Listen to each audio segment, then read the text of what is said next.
Alrighty, good morning. Good morning, everyone.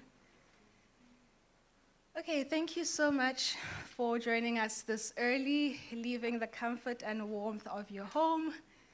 And I hope that you find this morning's session worth leaving your, your respective safe spaces. Okay, so I'm Lemkhang Modisakeng. I will be chairing this first session. I'm an associate lecturer here at Nelson Mandela University's GSS, School of Governmental and Social Sciences, where I teach philosophy. And my research is mainly in linguistic phenomenology. It's not very popular or common, but it's basically a philosophical approach that uses natural language to extract philosophical claims from lived experiences. So the things that people say every day, the things that have been said in the past through proverbs, traditional literature, and art. And the language that I look into is Setswana, although there are many vast languages in sub-Saharan Africa that are yet to be explored. Because as you know, African philosophy is mostly East and West Africa, also North Africa. So there isn't very much around South Africa pertaining to African languages and philosophy. Okay, so today is day 3 of Research Week, and I think that Research Week is something we all look forward to annually because it gives us an opportunity to assess what we're actually doing as scholars, and possibly, where necessary, reconfigure our research aspirations to better reflect Nelson Mandela University's research strategy, which I believe we have committed to exemplifying by virtue of us being at Mandela. This while, of course, keeping up with global trends and pushing the boundaries of contemporary discourse. So that's what this week is about. But today specifically is dedicated to what I believe to be the spine of every academic institution, without which the institutional body cannot function. People are saying the humanities are dying. I don't know. Just try existing without the spine. The body, the parts are still there, but it's not moving. It's not going anywhere. So the humanities are the people who envision the world, the people who name it, who bend it, who describe it, who reshape it, reconceptualize it, and in the process, who change the world. So I believe this is a very important day. Okay, so I now refer to the program. Session 2 will explore the revitalization of the humanities and how to foster transdisciplinarity and innovation. Session 3 will be hearing from thought leaders in the faculty. And then finally, session 4, we will look at reflections and aspirations for interinstitutional, local, and international research collaborations. Cool. I will first introduce Professor Masego, our leader, to give her welcoming remarks, and then I will then introduce Professor Moja, who will be giving the first keynote. Prof. Masego.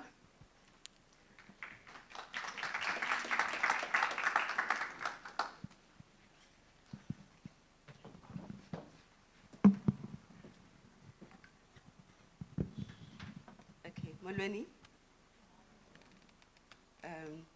There was supposed to be something lifting me up so that I can see.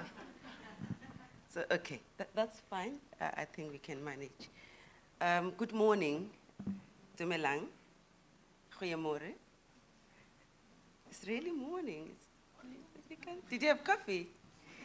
So I just want to acknowledge DVC, Research and Innovation at the back, Dr. Mgwebi, colleagues from the research office. I don't see the directors, but they've been here throughout the day. And of course, someone I respect deeply, Professor Tebogo Moja, who's joining us online. I hope she's listening and hearing us. And my colleagues from the faculty, I see the executive management, staff members, and most importantly, students from the university. And I have to be conscious and acknowledge, especially those from the humanities faculty. Of course, let me acknowledge my colleague, the Dean from Law. Thank you, Lynn, for joining us this morning. I woke up this morning thinking of my grandmother because she would often say, be careful of what you ask for because you'd get it in the end, obviously in Xhosa. So last year, in the inaugural research week, we took so much time in the program that we dared the Deputy Vice Chancellor to give us a day for us to showcase humanities. So as we have been planning this day over the last few weeks, I'm actually regretted making the demand, especially that my co-conspirator isn't here. Babalama Kukwana, there is Nomalanga obviously here, but the third person isn't here. But we are hoping to give you the best you can get in the country and in the world about humanities. So brace yourself up. So the purpose of today is to engage with the scholarly community, which is all of us here, about the humanities, the arts and social sciences, and what undergirds our work at Nelson Mandela University. As with all disciplines across faculties, we are acutely conscious of the role of the university in society in the knowledge production project. And it is to develop for ourselves and our students the highest degree of creative thought in investigating, interpreting, and understanding humanity's past and present, and imagining the future, and contribute to solutions, to challenges facing society and the world today. So this is our role across disciplines and including humanities, maybe more so with humanities, because the common sense is that all the challenges we're facing today are caused by humanity or by human beings. So wouldn't it be relevant, therefore, to seek solutions that seek to understand, interpret, and provide solutions to human challenges? So in our work in the faculty, we're driven by the university's vision of a socially engaged African university. And so we acknowledge our entangled past and the need for reclamation of African ways of knowing. And so our academic project involves the integration of the values and belief systems of African societies. And this is the core of our mission. And I would like to think that of the university as well. So in addition to developing the scientific underpinnings of the disciplines in the faculty, the development of African thought, knowledge, and innovation, whilst promoting social and economic development rooted in African experience, with the growing understanding that we cannot deal with complex challenges in our fast-changing world. We cannot be the ones only to deal with these complex challenges. We have embraced transdisciplinarity in our scholarship.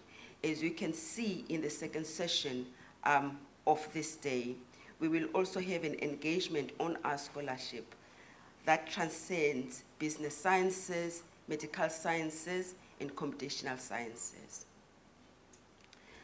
Practically, in the faculty, we advance transdisciplinary research practices that contribute substantively to Nelson Mandela University's core strategic focus areas, as well as at least 3 of the strategic thematic areas, namely social justice, environmental stewardship, and sustainable livelihood. And we share these with my colleague, Lynn here.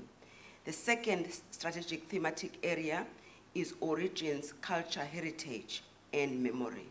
And the archival project that I'll be talking about afterwards is based on this second strategic thematic area. And the third one is humanizing pedagogies. So as you can see, we look at the strategic imperatives of the university and our thematic focus areas in the faculty cascade from that. And of course, there are strategic trajectories in the university. I don't know if you've seen Vision 2030 that Dr. Mgwebi showed us on Monday. And two of these themes, strategic trajectories in the university, talk to our work specifically. And this is African Vernacular Archive in the strategic theme of origin, culture, heritage, and memory. And of course, Women's Digital Archive and Gendered Histories, Public Management, Governance and Leadership, Arts and Entrepreneurship, Identities and Social Cohesion, Ocean Cultures and Heritage, and lastly, African Philosophy. I should say actually lastly and most importantly, African philosophy. Our belief is that we should not be studying Africa just in terms of its location. We should be studying Africa and lifting ideas that have survived over the years and look at how those ideas should inform our academic project in the university. So as I come towards the end, Lemchang, today we're showcasing our academic project as informed by the ideas and values above, as I've indicated. We have senior students in the faculty. We have established and emerging scholars. We've got our research collaborators within South Africa and beyond who will share on the advances humanities have made in the continent and beyond. Contrary to popular narrative, as Lebogang has indicated, there's belief that humanities and social sciences are dying. Humanities and social sciences in Africa are trapped in the past. So we want to showcase the advances we've made in Nelson Mandela University through the work that will be showcased here. We hope that we will engage with you. We hope that you will show interest in our work. We hope that the engagement does not end today, but goes beyond, and we create sustainable collaborations with you. Thank you so much.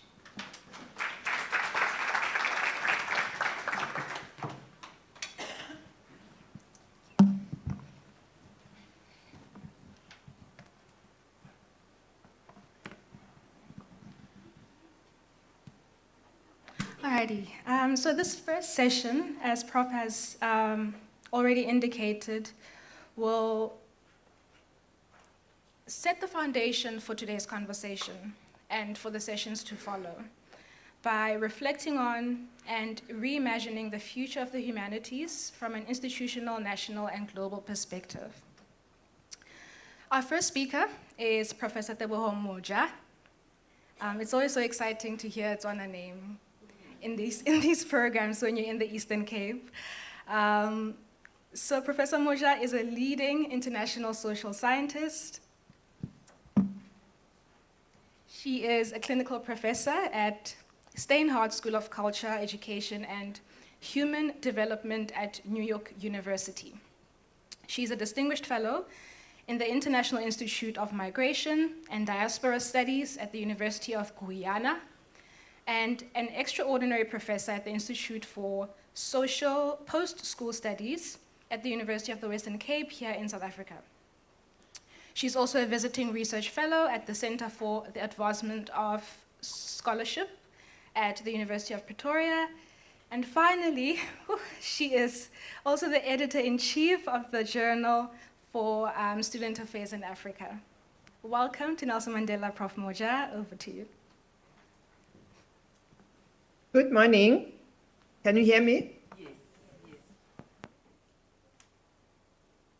Okay. Good morning, and thank you for that generous introduction. And I would like to start by saying all protocol observed. I'm afraid of missing some important people in the room that I cannot see, but as the colleague, Professor Masego, has acknowledged them, I'll take it as observed.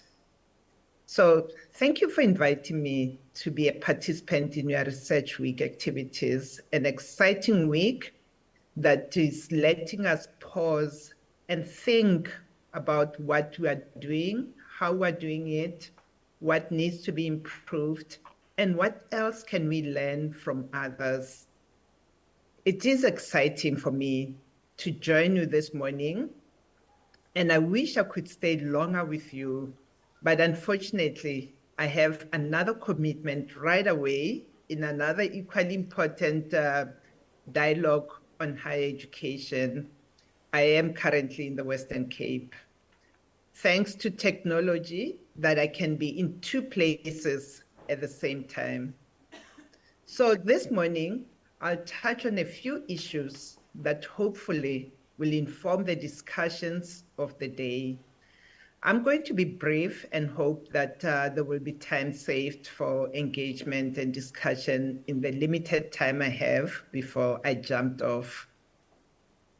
And as briefed or requested, I will share information on the state of the humanities as academic disciplines in a global context or on a global scale, and also discuss ideas to be considered in the revitalization of the humanities so that we can foster some kind of transdisciplinarity. These topics that we are covering today are priority issues on institutional leadership's lists. And I say this because for my own university, New York University, we started our academic year with a leadership retreat focusing on this matter. And in particular, the question that was being addressed was the linking of STEM with humanities.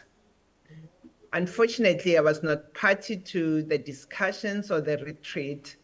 Otherwise, I would have been in a good position to share some of their secrets with you so that you know what others on the global scale are really contemplating or how they're strategizing around that. But I'm sure information will become available with time. We have just started our academic year last week. Now, the state of humanities as academic disciplines on a global scale. What we know, as already mentioned by Professor Masego too, is that the state of humanities as academic disciplines on a global scale remain both dynamic and complex. We don't market them enough. That is why there is that perspective that they're dying, which we need to address as well. For me, the way they remain dynamic and complex is a reflection of the ever-evolving nature of human expression, culture, and thought. These disciplines encompass a diverse range of subjects, as we know, that include literature, philosophy, history, art, music, linguistics, cultural studies, and many more. And that's what makes them complex and misunderstood. They play a crucial role in shaping our understanding of the human experience, fostering critical thinking, and enriching societal discourse. However, the humanities also face challenges and opportunities in an increasingly interconnected and technologically driven world. The advancement in technology in particular is what is also posing a challenge to what we do in the humanities. It is no secret, as we know, that many universities, when facing funding challenges, the first areas they think of trimming are in the humanities. Globally, many departments suffered due to budget cuts, and as a result, loss of interest by students to pursue studies in the humanities. In South Africa, fortunately, our Minister, Blades Mande, is a big advocate for supporting humanities disciplines and has made a call since 2010 for that support. You can't get higher support than that support by the minister, who also comes from the background of humanities. And as I mentioned earlier, there are challenges and opportunities in every situation. In every situation we find ourselves in. I want to recall a quote by the former mayor of Chicago, Rahm Emanuel, when he once said, I quote, "Never let a serious crisis go to waste. It's an opportunity to do things you think you could not do before." End of quote. I like that quote because many times we hear that humanities are in a crisis. Using the concept crisis is a serious kind of call or rally for action. So if we are definitely in a crisis in the humanities, let's not waste that. Let's see that as an opportunity to do things that we thought we could not do before. So, wait, something went wrong with my technology here, but I'm coming back. I'm not sure what has happened.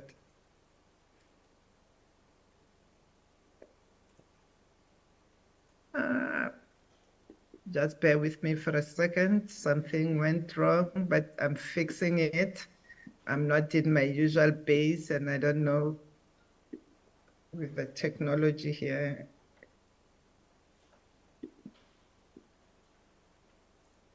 Okay. Yeah, I've got it back. So let me now focus on those challenges that I was talking about. First challenge is funding and prioritization. We know that in many countries, funding for humanities program has been overshadowed by a focus on STEM. We know that this is happening as it is driven by economic considerations and the promises of technological innovation, which is not very clear to many politicians, many decision makers, if they want to look at innovation and technological advancement with the perspective or with the eye of the humanities, which we in the humanities would argue that the more you focus on technology means you need to focus more and more on humanities as well. I noticed that I appeared twice, so I hope it's not a problem on your side. As I said, technology went a little bit crazy on my side. So with that kind of focus, we have seen this leading to concerns about the sustainability of humanities programs and their perceived social impact, which gatherings like this today actually try to address that. The second challenge that I hear also in the global context is the employability of our graduates. Critics sometimes question the employability of humanities graduates, arguing that these disciplines do not provide as direct a path to specific careers as some other fields. If the path is not clear, is it not our duty to create that? So it is as a result of those kind of arguments that students may be discouraged from pursuing humanities degrees, potentially leading to a decline in enrollment. I think we are our own enemies in not marketing the vast range of jobs that our students can pursue or even create with their qualifications in the humanities field. Another challenge is posed by the developments in technological disruption. There is the rise of digital technology, which has transformed the way information is accessed and disseminated, impacting traditional modes of research and teaching in the humanities.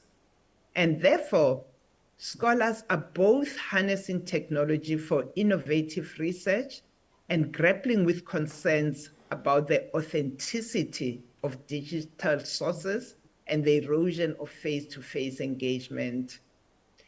We know that there's a lot of information out there, as well as misinformation that challenges us to develop skills in our students in handling that situation and knowing how to deal with that information overflow.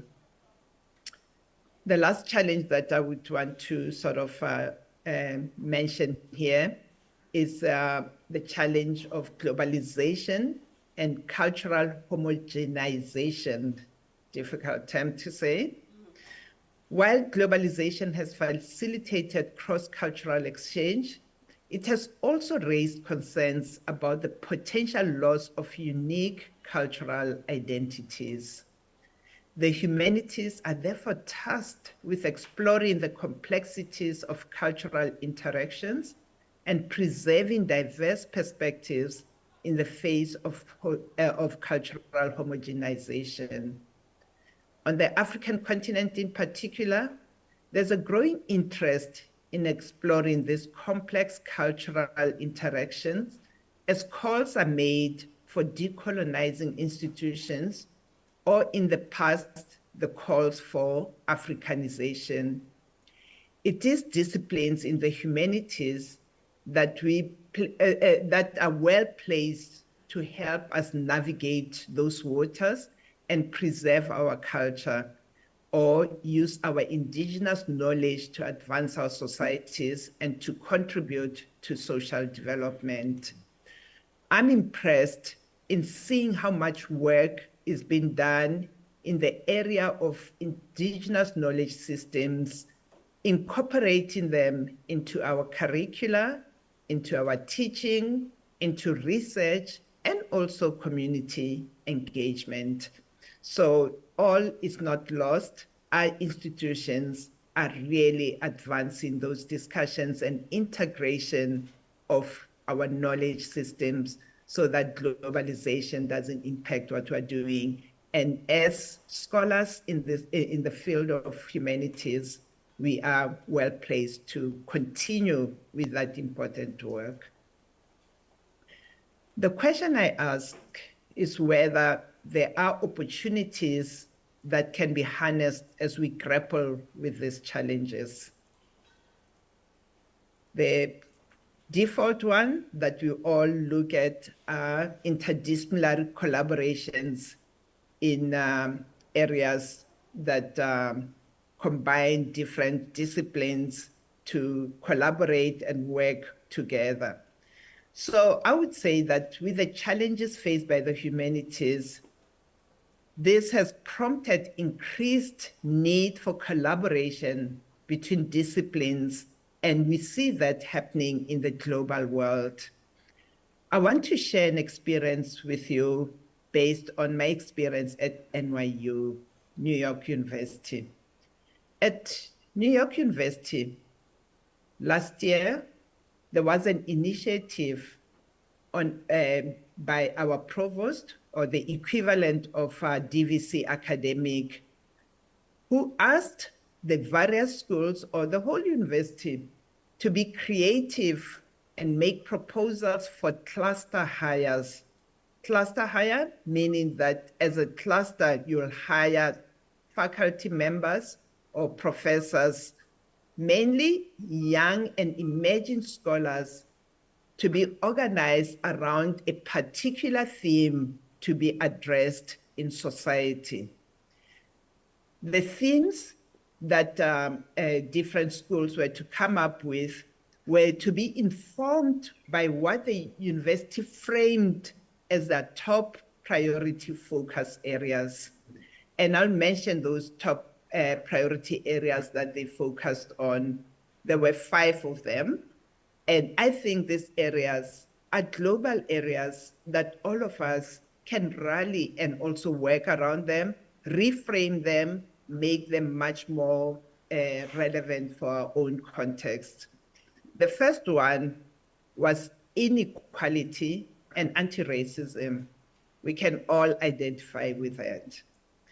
The second one was urban environments, politics, and problems. No country can claim to not have been impacted by migrations and the changes in urban environments that needs to be addressed from all angles, societal issues that have been raised that needs to be addressed, and through research in the humanities, we are in a position to address that. The third area was public humanities, media, and the arts. The fourth one was public interest in technology, and the fifth and last year was population health and health equity.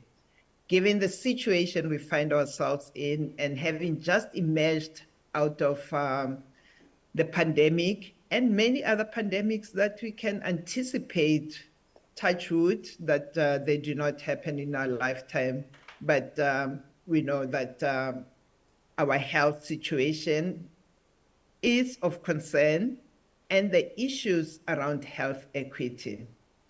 So those were the 5 areas that the university as a whole chose as their top priority list. And we in the different schools then had to come up with our own sub-themes informed by one of those top priority areas. So in my School of Education, 5 of our departments came together and we proposed a cluster hire in an area that we themed as wanting to create a just society through equity and belonging. Coming up with that theme as 5 departments in the School of Education fitted very well with the university-wide theme for inequality and anti-racism, as well as fitted very well with urban environments issues. So we went ahead, we proposed to build a research hub, like a hub, an airport hub, have a center but branch out to different places, a hub of interdisciplinary scholars from diverse backgrounds to help us in understanding the mechanisms by which structural inequalities impact educational and service organizations that serve children and the youth in particular. So for us to create this interdisciplinary research hub, we planned to hire a group of 6 promising underrepresented research scholars who focus on different parts of this issue and or different developmental outcomes from diverse disciplinary and methodological perspectives. So it wasn't just the content or the epistemology of what they do, but also their methodological approaches in addressing those issues. We thought about issues of support because it is complex to bring people into a hub. And as you heard, I was talking about bringing young emerging scholars. So bringing them together and dumping them there without support would be doing injustice to them. So we thought hard about issues of support. How do we support them?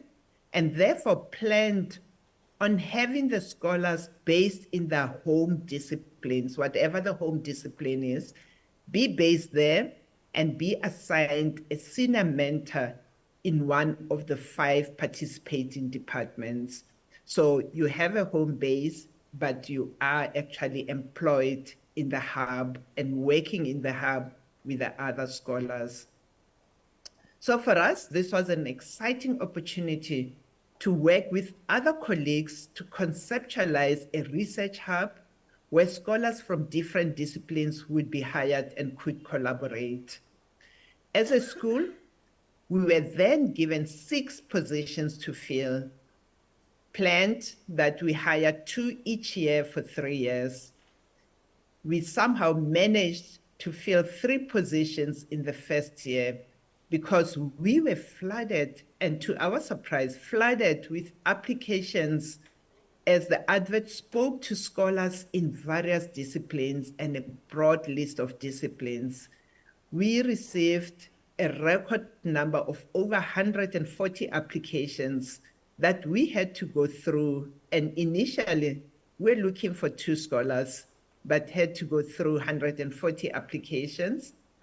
And as department chairs, we made a short list that we could agree on, as well as select candidates that we thought their work would complement each other. It was a lot of work, and we had such great slate of candidates that we made a case for hiring 3 candidates instead of 2, and rather skip a year because we did not want to lose those great candidates who were excited with our initiatives.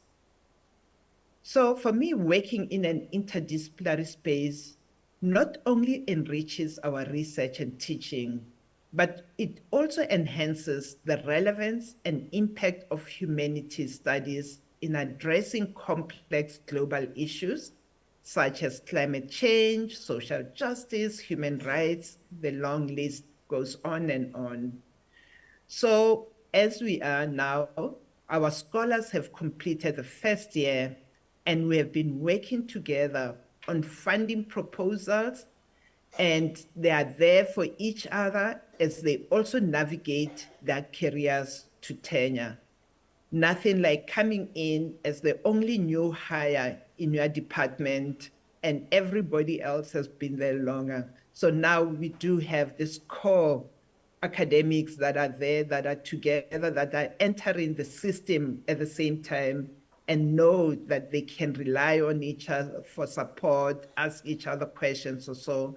And we continue to engage with them in informal settings. We host dinners, lunches, we talk about the research or so, we talk about life, we talk about adjustment, being in new places and so on. So all kinds of support that can make them feel comfortable and enable them to do their work. Others, the digital humanities, as referred here, which is the integration of digital tools and methods, has opened up new avenues for research and engagement within the humanities. We know that digital archives are there. We can analyze texts very quickly. We can virtually reconstruct information. All activities or opportunities that have revolutionized how scholars approach their subjects and share their findings. So those are opportunities. We are doing things that we are not able to do in the past. We have an opportunity to push for cultural relevance as well. We find that the humanities offer invaluable insights into the human experience, enabling us as societies to critically engage with historical, ethical, and cultural dilemmas. The study of literature, philosophy, history fosters empathy and understanding and contribute to more informed and compassionate societies. And these are the arguments we have to put forward to show society what our fields of study can contribute. We have global dialogues that are taking place that indicate the interconnectedness of the world through technology, and that enables us in the humanities to also foster global dialogues on shared human experiences, cultural exchange, and diverse viewpoints. This is particularly important in a world grappling with issues that transcend borders. There's an opportunity in the area of critical thinking and communication skills. And I would say that our disciplines cultivate critical thinking, creativity, and effective communication, which are highly transferable skills in a variety of professions. Employers are increasingly recognizing the value of these skills in fields beyond academia. I understand that there are areas in the private sector where employers prefer to hire humanities graduates and rather train them in specific skills that they need on their own sites, but they cannot train them in the humanities also. So there are opportunities that are out there because of the skills, critical thinking skills and communication skills that our graduates develop through our disciplines. Well, in concluding this first part of my remarks, I want to emphasize the fact that the humanities as academic disciplines on a global scale are marked by a combination of challenges and opportunities. While issues such as funding and employability persist, the humanities continue to hold a vital place in shaping the cultural, ethical, and intellectual landscapes of societies worldwide. So embracing interdisciplinary collaboration, technological advancement, and a renewed focus on cultural relevance can help ensure the continued vitality and impact of the humanities in an ever-changing world. I'm aware that we are going to be running out of time or so, but I'll touch very briefly on some of the strategies in revitalizing the humanities and fostering transdisciplinarity, which I have already given an example with the example I used for New York University.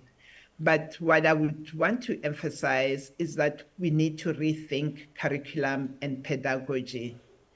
Interdisciplinary programs are key, and that example that I gave you really indicates that we need to focus on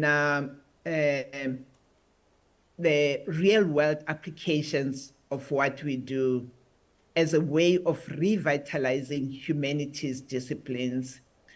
If we are to incorporate real-world case studies as an example and projects that showcase the practical relevance of humanities knowledge in our assignments, then solutions would emerge across various disciplines.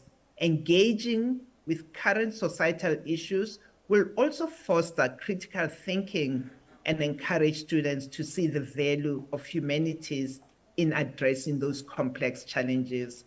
We cannot do it as single disciplines and working as single disciplines. I've mentioned digital opportunities. So I would say we need to invest in training scholars in those digital tools and methodologies, because this will not only enhance research capabilities, but will also allow for the exploration of new research questions and the creation of innovative digital resources. We need to provide funding for research initiatives that particularly bridge the gap between humanities and other disciplines. We need to encourage collaborative projects that address global challenges from multiple perspectives.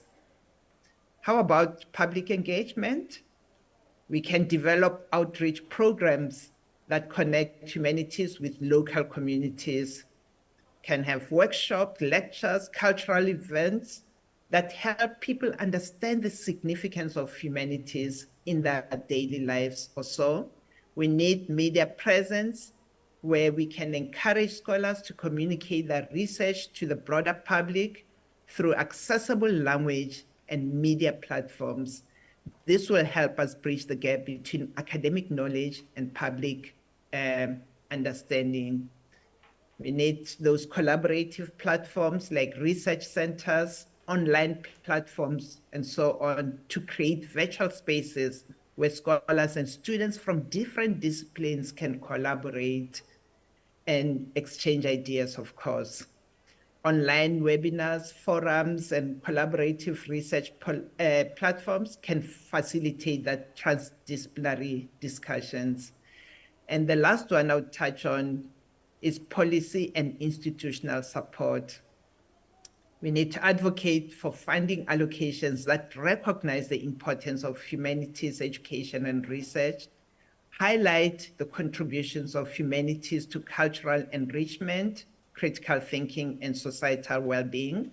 We need to encourage universities to hire members who specialize in both humanities and other disciplines, as I indicated earlier with the example that I gave, because this can lead to a more diverse range of perspectives in academic institutions.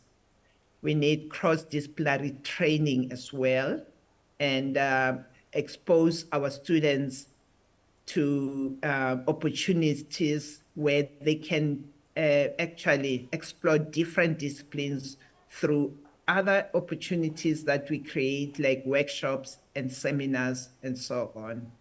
So I would like to bring this to a close by saying that by engaging discussions about the revitalization of humanities and fostering transdisciplinarity requires asking thought-provoking questions that can help illuminate various aspects of this topic. And these questions, if we ask them, can serve as a starting point for meaningful discussions that explore the multifaceted nature of revitalizing the humanities and fostering transdisciplinarity in today's dynamic and interconnected world. The humanities, for me, are not just academic pursuits. They are essential for shaping well-rounded individuals, fostering cultural appreciation, and addressing the pressing challenges of our time with wisdom and compassion. Hopefully, my comments and sharing of ideas would lead to meaningful discussions in planned sessions for today. Thank you for indulging me and including me in your deliberations.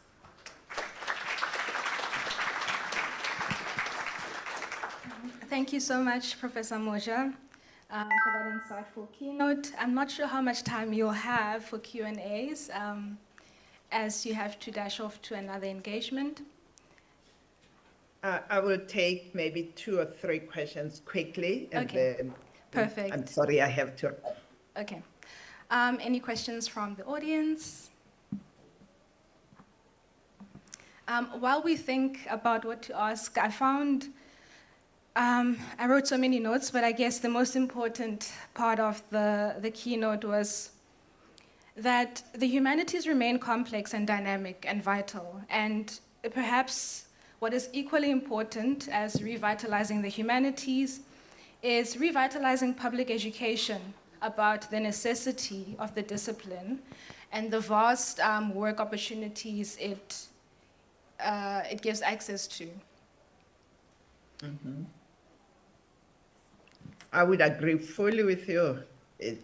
We are partners with society. We serve society, and society works with us. So we need to revitalize the public too through education. I saw a hand from Professor Mkhize, and there is somebody online as well. Thank you. Okay, let's begin with Prof. Mkhize.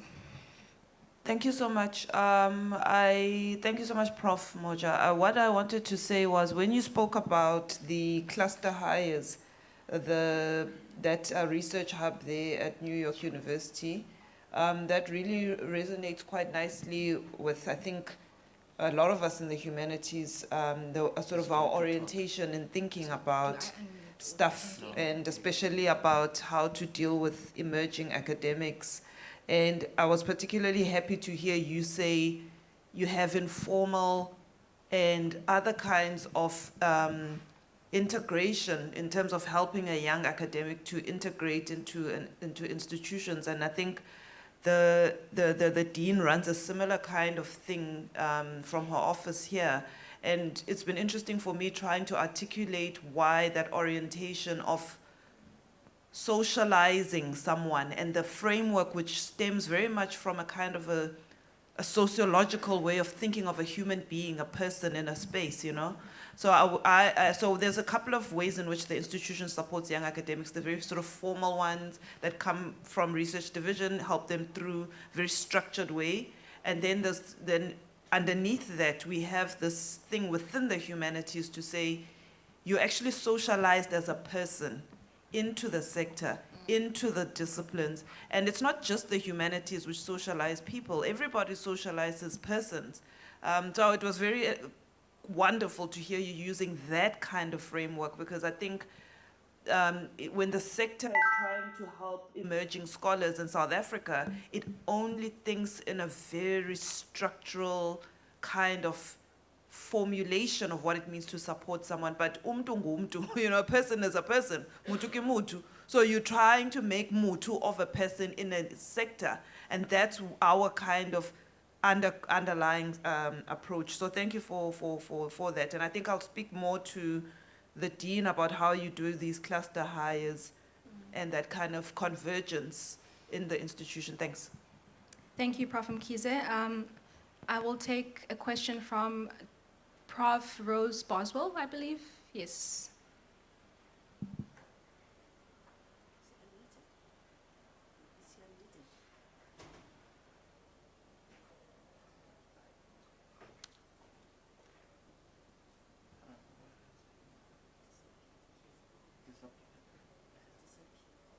She seems to have lost connection.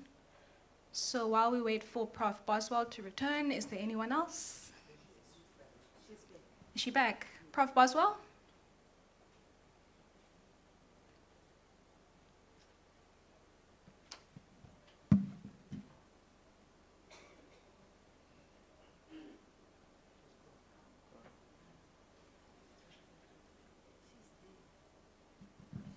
I think she's having some difficulties with muting and unmuting. Is it possible to post on the chat, Prof? Okay, there we go. Sorry, I was disconnected for a moment there. Thank you very much, Professor Moja. My name is Rose Boswell. I'm an anthropologist and one of the humanities research chairs. And my question, Prof. Moja, is slightly different in terms of the topic that you've addressed. I would like to know how you would advise us to engage with international institutions, and more importantly, the national governments that basically direct or control that funding. Because one of the things that we've found is that when applications do go in, colleagues that are very experienced from the Global South are often then co-opted into these international projects, often as less than well-equipped researchers, if I can put it that way. So we often we're on the back foot, as it were, and we need to look at perhaps, I think, African national funding, because we don't seem to be developing that significantly, and there's massive potential for it. So my question to you, as somebody who is at New York University, how can we leverage our contacts in the African diaspora, because I consider obviously the US to be part of the African diaspora. How do we leverage that connection in order to ensure better flow of funding to institutions such as Mandela University? Because we cannot continue in what appear to be relations of inequality, between institutes in the Global South and those in the Global North. Of course, I am perhaps generalizing by referring to global North and Global South, because there are inequalities in each, but I think you understand where I'm coming from. Thank you. Yeah, thank you. I'll start there with that question. You are right. I mean, collaboration is an equal collaboration. When you don't put the money on the table, that's what is happening, and that is why you don't have agency as a collaborator from the Global South. I had one doctoral student who did research on what empowers the scholars in the Global South and actually used South Africa as a case study.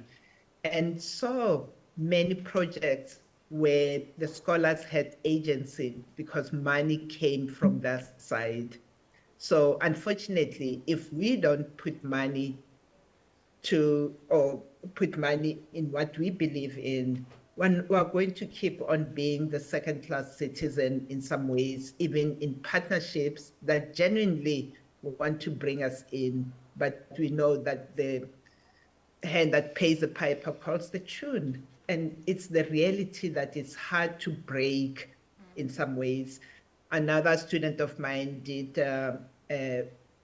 his research also on those unequal partnerships and actually tried to understand it and published a book out of the dissertation called Unequal Partners in Development.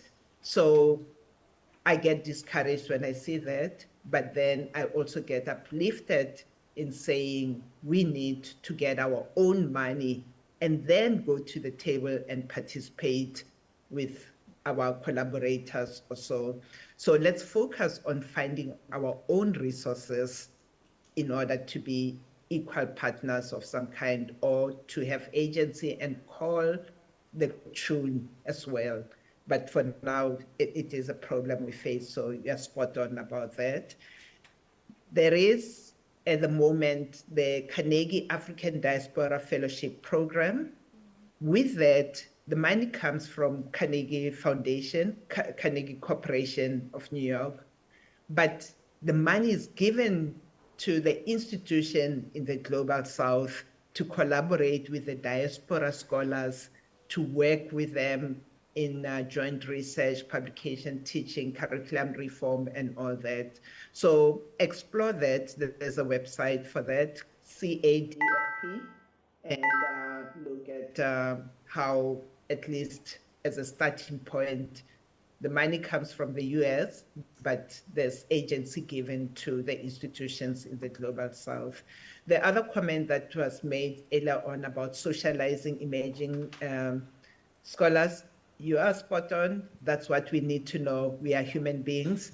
Let's sit together, break bread together, and not have an agenda of telling you how to advance your scholarship, but just get to know me as a person while we eat, see how I eat, and talk, laugh, relax, and all that. And see that senior professors are also human beings that can relax. You don't have to sort of approach them all sort of intimidated or so. Once you're sitting together and doing that, it works very well. Another way that we do it is mentorship pairing, mentors and mentees. And they also give us a budget to say, you can go out, buy coffee, go for a walk together, sit in the park and just talk. You can decide what you want to talk about in that kind of relationship or so. But it's living what we preach about humanities or so. And I'm going to stop there because I really have to run. I'm giving another talk there, so I need to go prop everything up and be sure that it's ready. Thank you so Thank you much, very Professor Moja, for that insightful keynote and responses. And we hope that you'll join us again in the future. Okay, thank you. Bye-bye.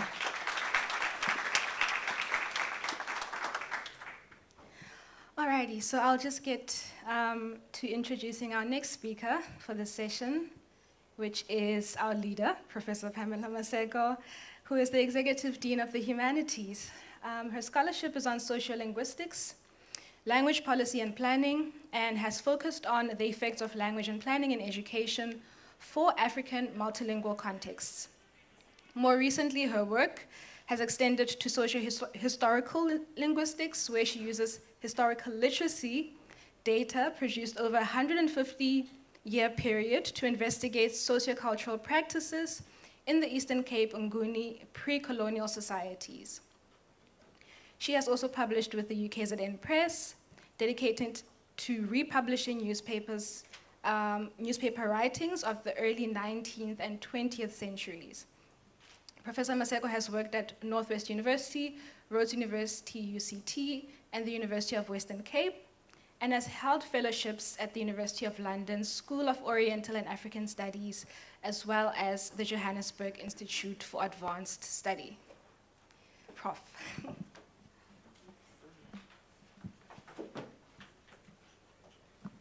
That was a surprise because I asked to be introduced as a dean. And so thank you very much, Lemo. I like it when colleagues don't listen to me. I'm just waiting for my presentation to be loaded. I was listening attentively to Professor Moja earlier on, and I think I'm going to be in trouble with my colleagues. The point she made that we must get together and break bread with no agenda. So in the faculty, we break bread, but we also set a little bit of agenda.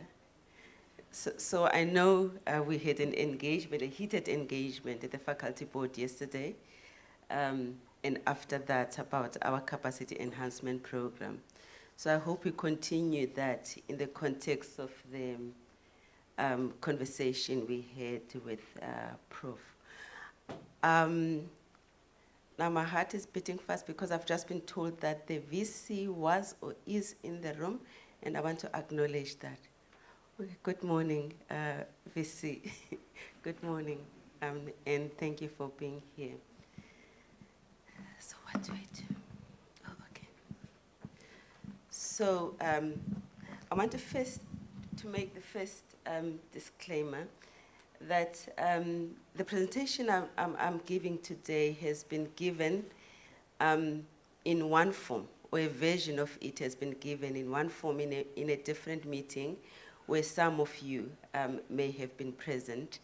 So two things will happen, is that you will either think of sharpened questions you may have heard and didn't have a chance to ask when I presented it last time, or you may think that you heard everything and you go and do your emails. I hope you'll do the first one. Just before that, let me contextualize what I'm talking about. I will be engaging about the work that undergirds what we're doing in the Faculty of Humanities, or at least part of it, and the work of the archive, collecting the archive, or rather identifying the archive, collecting the archive, documenting it, curating it, engaging in scholarship on the archive. And there's different archives, as you would know. There's literary archive, there's artifacts, there's living archives. As we know in the faculty, we do work with living legends like Regalia Bam. We had a lecture on Regalia Bam 2 weeks ago. So we have living archives as well.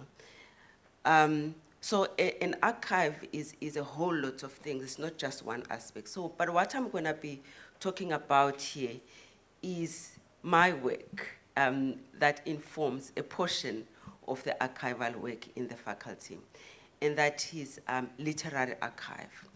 And it traces my journey. Not so much, it doesn't trace here, but you will see that it's a reflection of the journey I've undertaken as a scholar in this area, beginning in the 90s at UCT up to today at Nelson Mandela University. I start off by providing a motivation of why this work is important. But I think at the deeper surface of this is a need for us to rethink the scholarship in our universities. There has been talks over the years.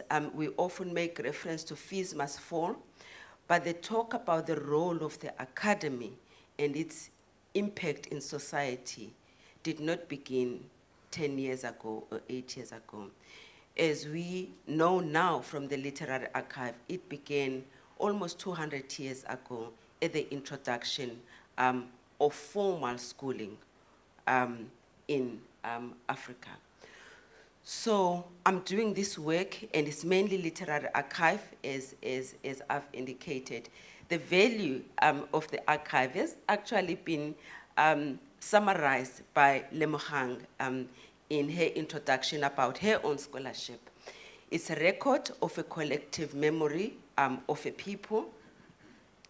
It's the, and generally all archive. And this one particularly is that also it's the primary source of early African thinkers who we don't get to know or hear about in the academy. And what they write about is from an African perspective of things, again, which is missing in the academy. And lastly, because of the death, D-E-A-R-T-H, excuse my pronunciation, or shortage, scarcity of understandings about African societies, we don't have resources. And the importance of this literary archive is that we can study the lexicon of the language, the root or the meanings of the words, to trace the meanings of that word in relation to behaviors of societies at a specific time. I hope I'll get to a point where I get to illustrate that in my work.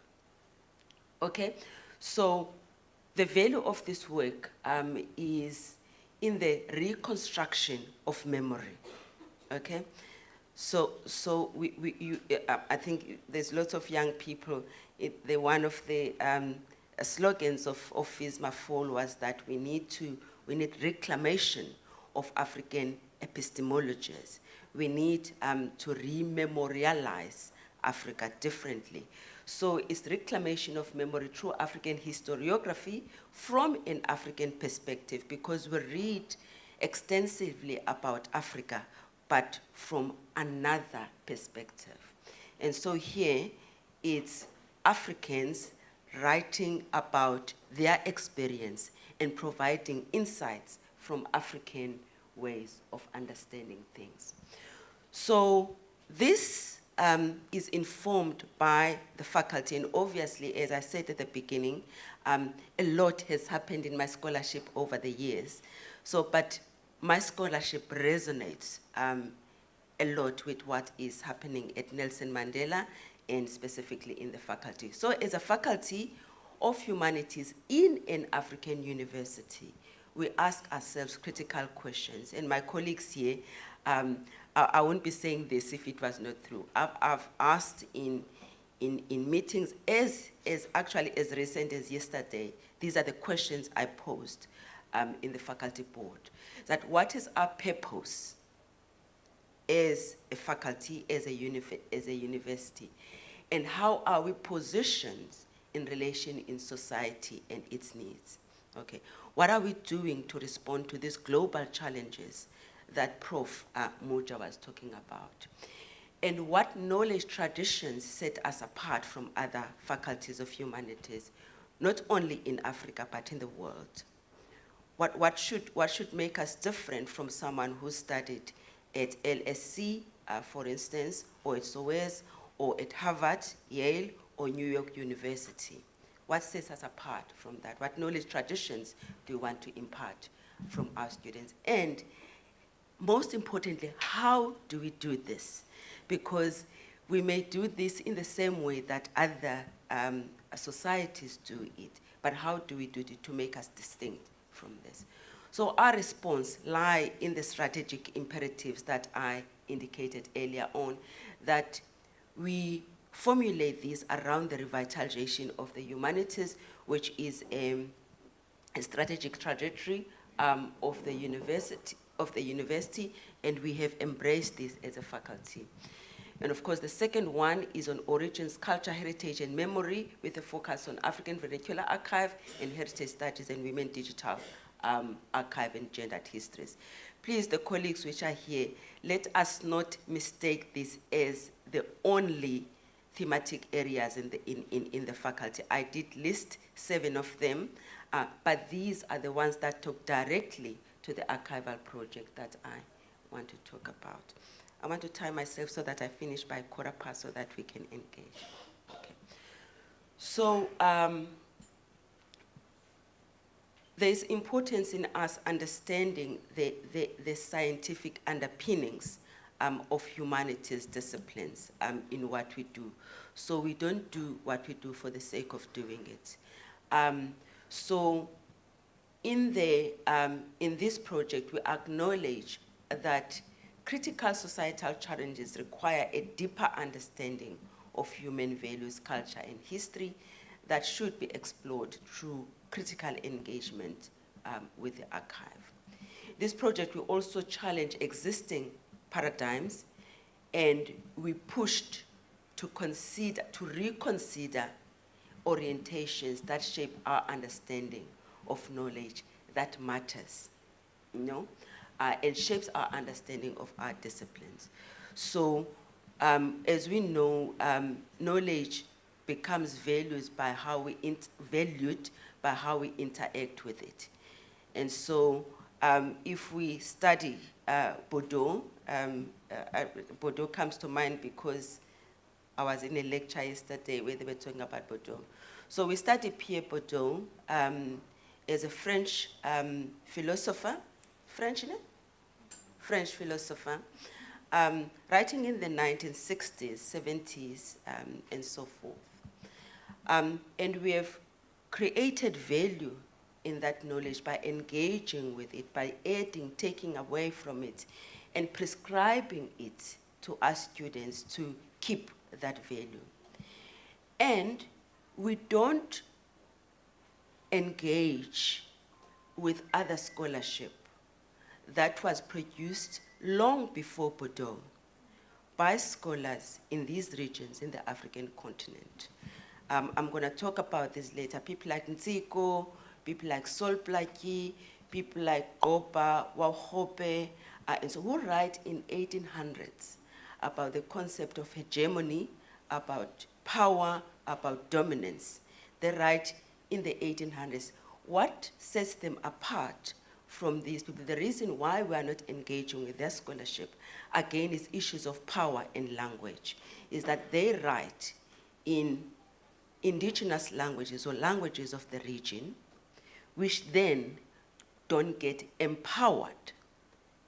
And we continue to feed into the hegemony by engaging with Bordeaux because he was translated. By the way, that book on, I think it's Power, Hegemony, it was not written in in English first. So it was translated into English as engagement, as the language of power, and then we engage with it in a language that has been, is it hegemonic? Sounds like demonic. Hegemonic.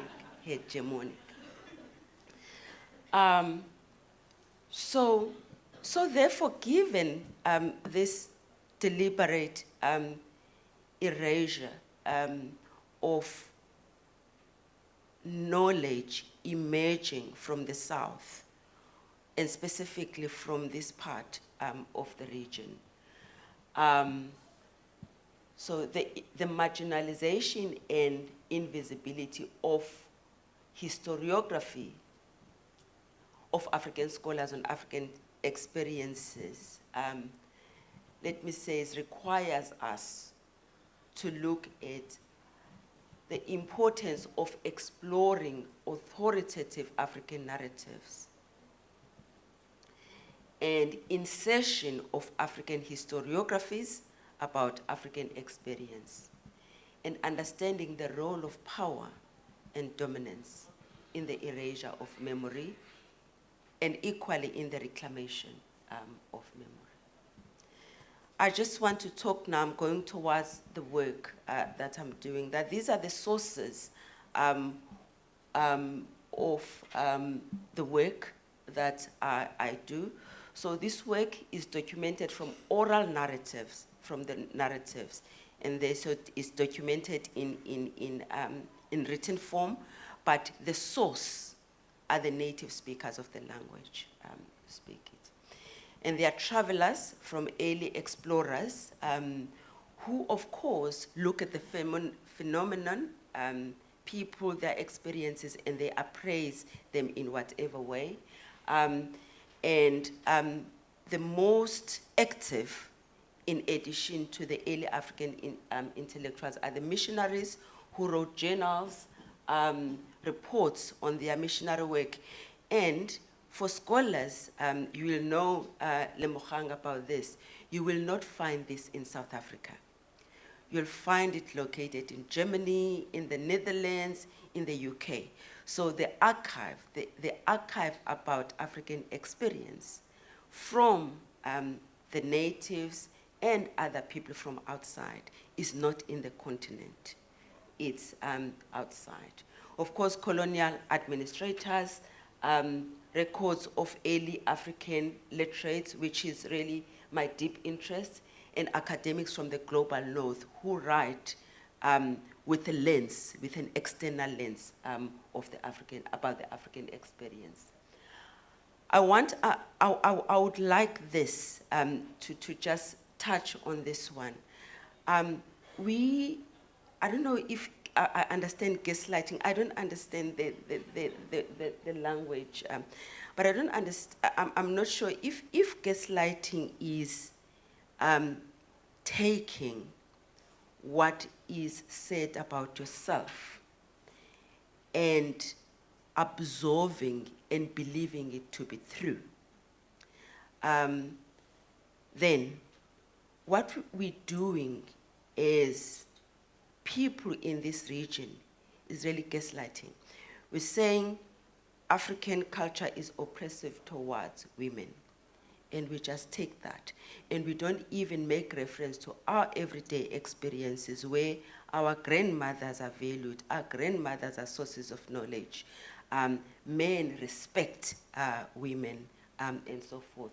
So we continue to extend the narrative ourselves, a narrative that started off elsewhere.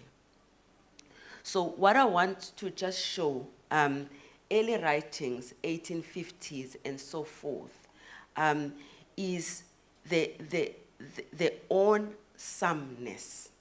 Is that right? The awesomeness with which the external world looked at the African context.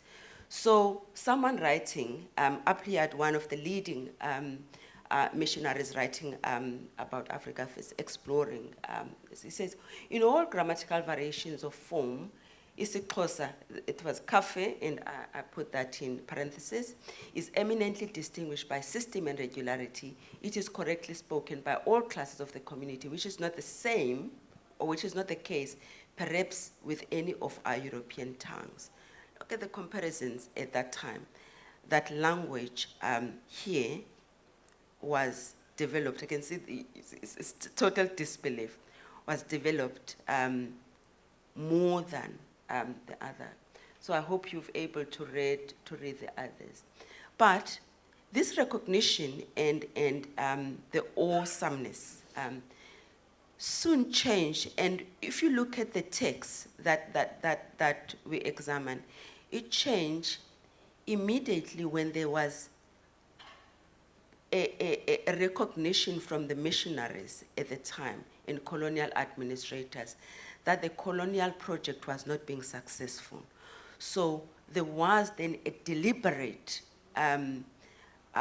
obliteration of knowledge, undermining and undervaluing of systems. So here, Stewart writes in 1871 that there's very little in old Cafedom worth preserving, and we think it will be the wisdom of the natives as soon as possible to move forward in today and secure the blessings which the present time brings to them. I want to, I just want to see, because I do want us to engage, so I don't see if I can have 5 minutes, 5 minutes. The work that I engage with looks at works of African intellectuals in the 1800s and 1900s. And these are the people who were the first to receive education that enabled them to articulate their thoughts in writing. And they write about different things. I'm just giving an example of the text that I work, the archive that I work with. They write about anything and everything, from philosophy, law, politics, governance, at the time zoology, ornithology, bird science. They write about different things.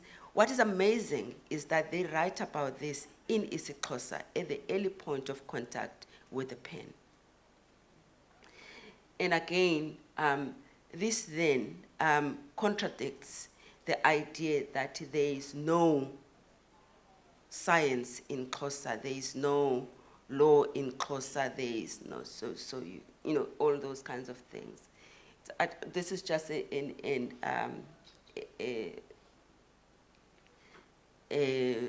idea of the thing. I want to go, let me just, I'm just trying to think of how best to do this. I just thought that I should share just 4 of the authors that we engage with.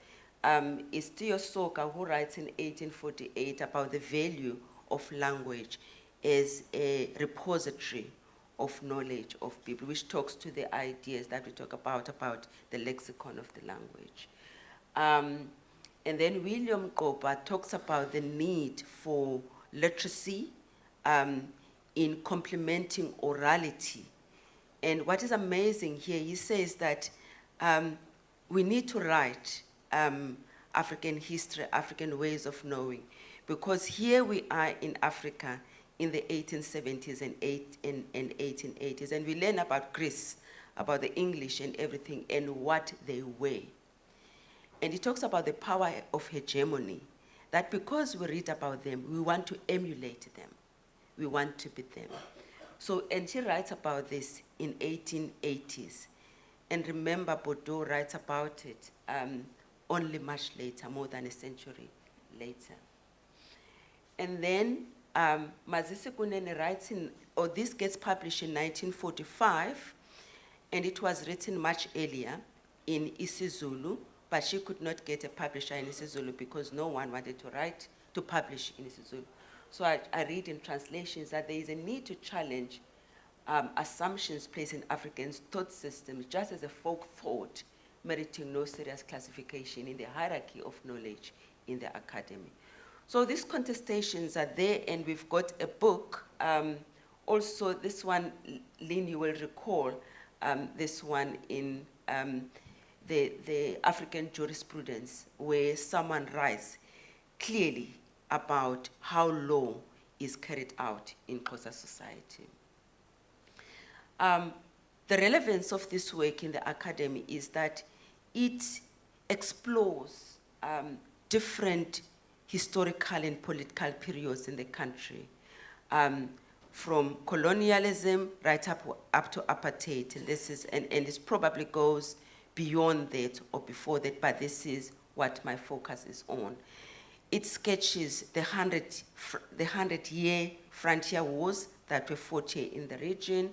And the one thing that someone talked about is that how under-theorized that process is that we often talk about defeat of Africa, but we don't talk about how Africa maintained resilience and so forth, even without the weapons that the British and the Dutch and so forth that they had at the time. Okay, and then right up to apartheid.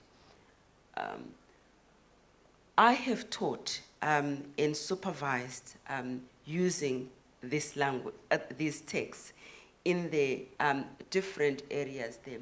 But what is really interesting is 3 or 4 texts that talk on something that we're not used to in humanities, and that is botany, a whole text in botany, and zoology, specializing in bird science.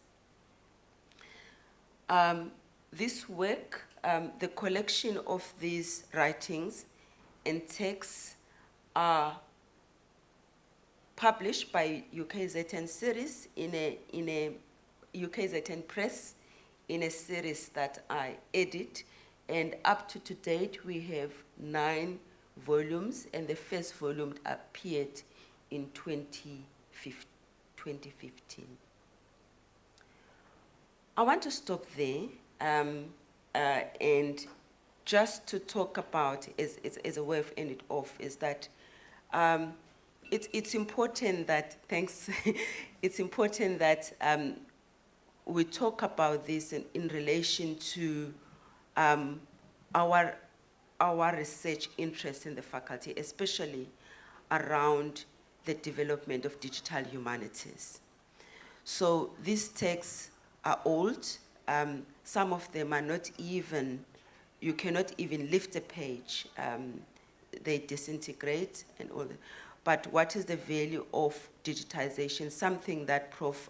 Moja talked about. Moja, how do we use digital tools, digital infrastructure to preserve these texts and develop data sets that we can use for our research? So that's it. Thank you very much.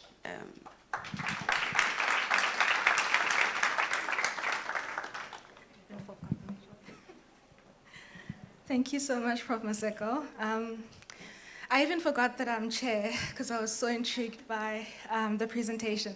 So we have about 15 minutes for a Q&A. And can I just ask that when you do stand, just state your name, which department you're from, and possibly which year you're studying, and so on.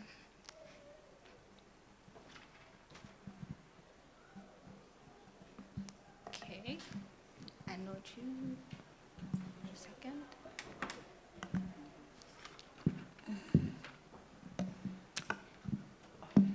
Thank you so much, Prof. That was amazing. I'm actually reading one of the books that you worked on. It was there in that screen. Just forgot the title. I am Noma Tongo Bell. I'm from the library.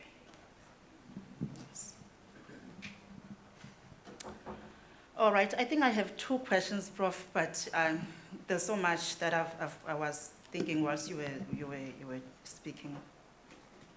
First, the African child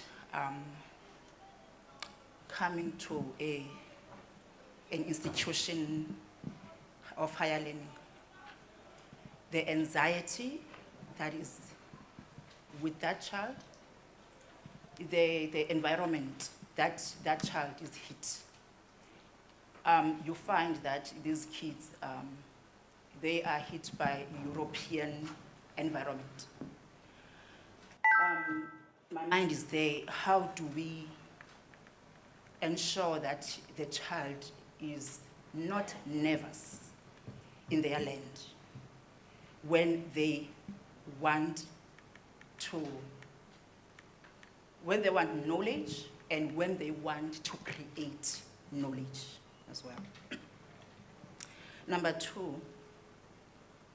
Question number two, the artifacts that are in Europe, the literature that is in Europe about Africa, what is the Mandela University stance on that? Bringing back our African knowledge where it is locked in Europe. What is the university saying about that, and what actions is the university doing about that? Thank you so much.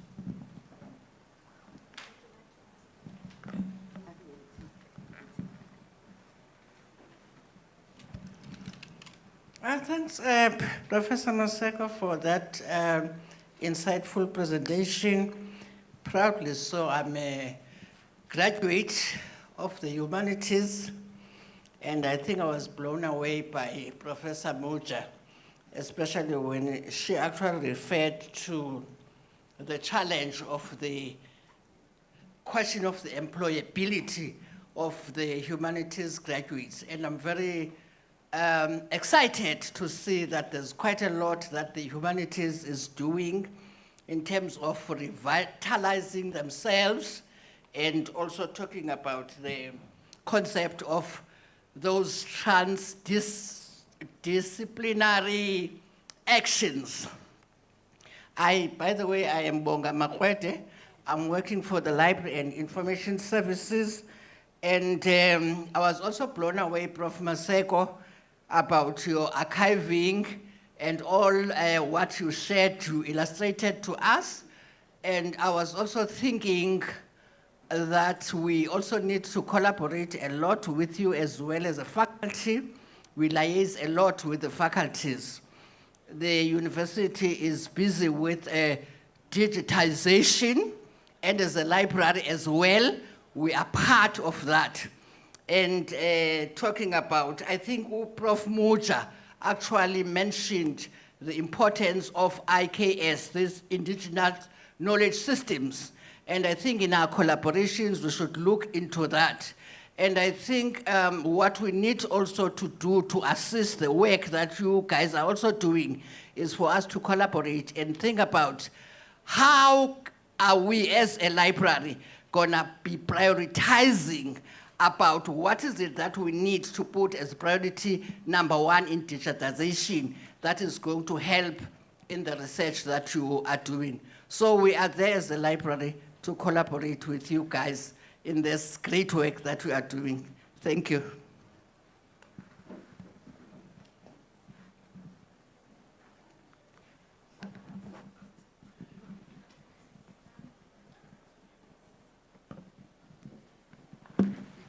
Thanks for that, for the questions. The nervousness of the African child. I think I'm going to make reference to what I say in my faculty because they're here. So if I'm lying, they're going to say, are you lying? So I've often said to my faculty that there are things that make us uncomfortable in the knowledge project of a university. And it is right for us to be uncomfortable because if you are not uncomfortable in this process, you are not learning and you are not teaching. And so I am proud, I think, as the strategic head of the faculty. I don't do the work. I've got Bruce, I've got Jonathan, I've got Denver, Peter, and all the others here who do the work. But I'm proud to say that in the faculty, we have challenged ourselves to be uncomfortable in make the children, I'm using your term, in making the children uncomfortable to be comfortable. Remember, we're a diverse institution, but as you rightly put out, the systems of any higher education in the country talk more to experiences of other children than others, hence the discomfort. And so the colleagues in the faculty have done amazing work. I'm not saying this because they are here. I mean, Bruce, if I can, because you're here in front of me, if I can make reference, Bruce is one of the people who worked with Maxhosa Uladuma, who we know, and challenged him. This is from reading, Bruce, by the way, I have not checked this with you. Challenging him to use his own experience in expressing that which needed to be done in the course that he taught them. So, and Maxhosa said this in the launch of his store, that the use of the beads, the use of colors, the use of African wear was encouraged in this space. So there was no discomfort.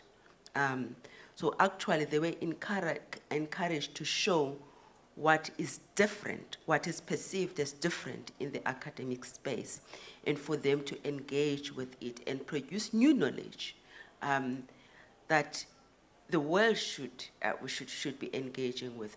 What is, and I can talk about, I mean, Denver does amazing work in IKS, in medicine, in anthropology, and all that amazing work that is done in acknowledging African ways of knowing. The challenge, there's two challenges. One challenge is that because of the power of hegemony, we are uncomfortable when we get to hear about the real us, because it is not common in this space. You get me? So the discomfort is not necessarily, let me not say is not, may not necessarily be from the other person. It may be from us. But what we seek to do is to challenge the academics to nurture the discomfort and produce knowledge from that. So that's the first challenge. The second one is that we are not theorizing or building hypotheses enough for us to engage with this knowledge with our peers outside of Nelson Mandela. So this amazing work that is happening here is not transcending boundaries. It remains located in this space. I mean, I can say that Professor Boswell, who talked here, she's going to talk later, is doing amazing work on ocean cultures and heritage. But I think that kind of scholarship is from here is we're beginning to make inroads. The second part about the artifacts, it's a big problem. It's a big question, and I would feel very. I don't see myself as having a responsibility to talk on behalf of the university. I can talk as a researcher because I've got that autonomy, but I cannot speak about what the university needs to do. What I know the university is doing is that through the archival project, there is intentional effort of identifying these artifacts, collecting them where they are. It's possible for us to collect. We have, and especially those living archive, because it's easy, you negotiate with people and they bring them. The challenge is the archives that is 200 years old, that is, as you said, that is located here. If you go to British museums and everything, it's displayed as objects of the museum of the UK. The places of origins of the artifacts is acknowledged, but the ownership is different. So I think it's a bigger project. I think it's a national project. I think it's a political project. It's bigger than us. What we can do as researchers is continue to push and bring awareness to those people who need to do this. There's projects on repatriation, but I don't think they've done enough in this space. And so I also know that you come from the library, so the project is both the humanities and the library project. I always have a conversation in the corridors with Lindsay. It's important that we take this forward together. And then it takes me to the next questions. Next question, employability. I think the one thing that I think we should start to think about. I think we should get the stats on who gets employed. You know, the good thing about humanities is that our graduates are not employed in traditionally humanities spaces. So the head of Standard Bank is Sim Shabalala. She studied humanities, isn't it? Head of Standard Bank. So you would think that finance would have studied accounting and stuff like that. Maybe studied 1 or 2 courses in economics, but the primary though is. So I think we've got to interrogate that. But it's notwithstanding the challenge that Prof. Moja has set for us, that we need to really create streams that are targeted towards, we don't want to say in the faculty employability, we rather advancing marketability of our graduates. In that way, they can either be employees or creators of employment. So that's that. The last one is, it's an obvious fact. The important thing that is part of the archive is that we want to build a digital infrastructure, not only for preservation of the archive, but also to enable research. That is also accessible across the world, yeah, on our own terms. Thank you, Prof. We are out of time, but just one final comment from myself, if I may. I'm so happy that the librarians are here and have offered to help us in furthering the archival project in the humanities. And for me, what I would suggest is just informing us about copyright, because I've had a few instances where I borrow books and they're very, very late, and the librarians think I've stolen them. I'm like, I haven't, I promise. It's because I spent months and months scanning books that are no longer out of print books, specifically in Setswana. So I now have my own digital repository of Setswana books that are out of print. But the issue is, I don't know if I'm allowed to share them with students and other academics who might be interested in the subject without breaking copyright legislature, yes. And further than that, I would like to create a repository in philosophy for texts that are out of print, that are indigenous, that are philosophical, and share them with philosophy students without breaking the law, basically. Thank you. Okay, so the session is over, it's tea time. If we could kindly be back here by 11, that would be great. Thank you so much.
an amazing, an amazing, an amazing, an amazing, even amazing, even amazing, is that this is, you didn't wait until some of the strategies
Hello, everyone.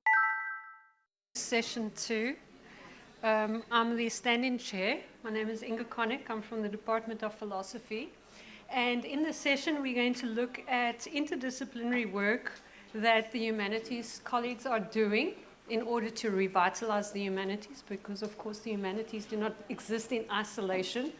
As human beings, we are related to environments and to science and technology and earth systems and digitality, first and foremost nowadays. So to reflect on these items, I would like to invite, first of all, my philosophy colleague, Mr. Karabo Mayane, who is presenting on ethics and AI. He's joining online, so I hope that this works quite smoothly.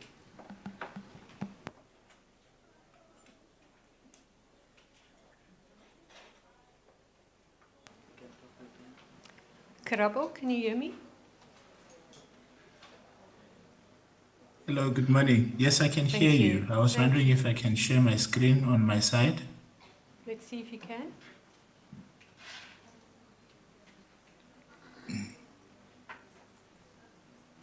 I think it's coming on.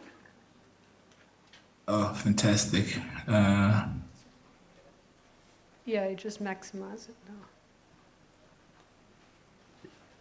Thank you. Go ahead, Karabo. Okay, am I online? All right. Good morning, everybody. I hope I am audible. I can't see anyone, so I don't know if everyone can hear me. We can hear you. Fantastic.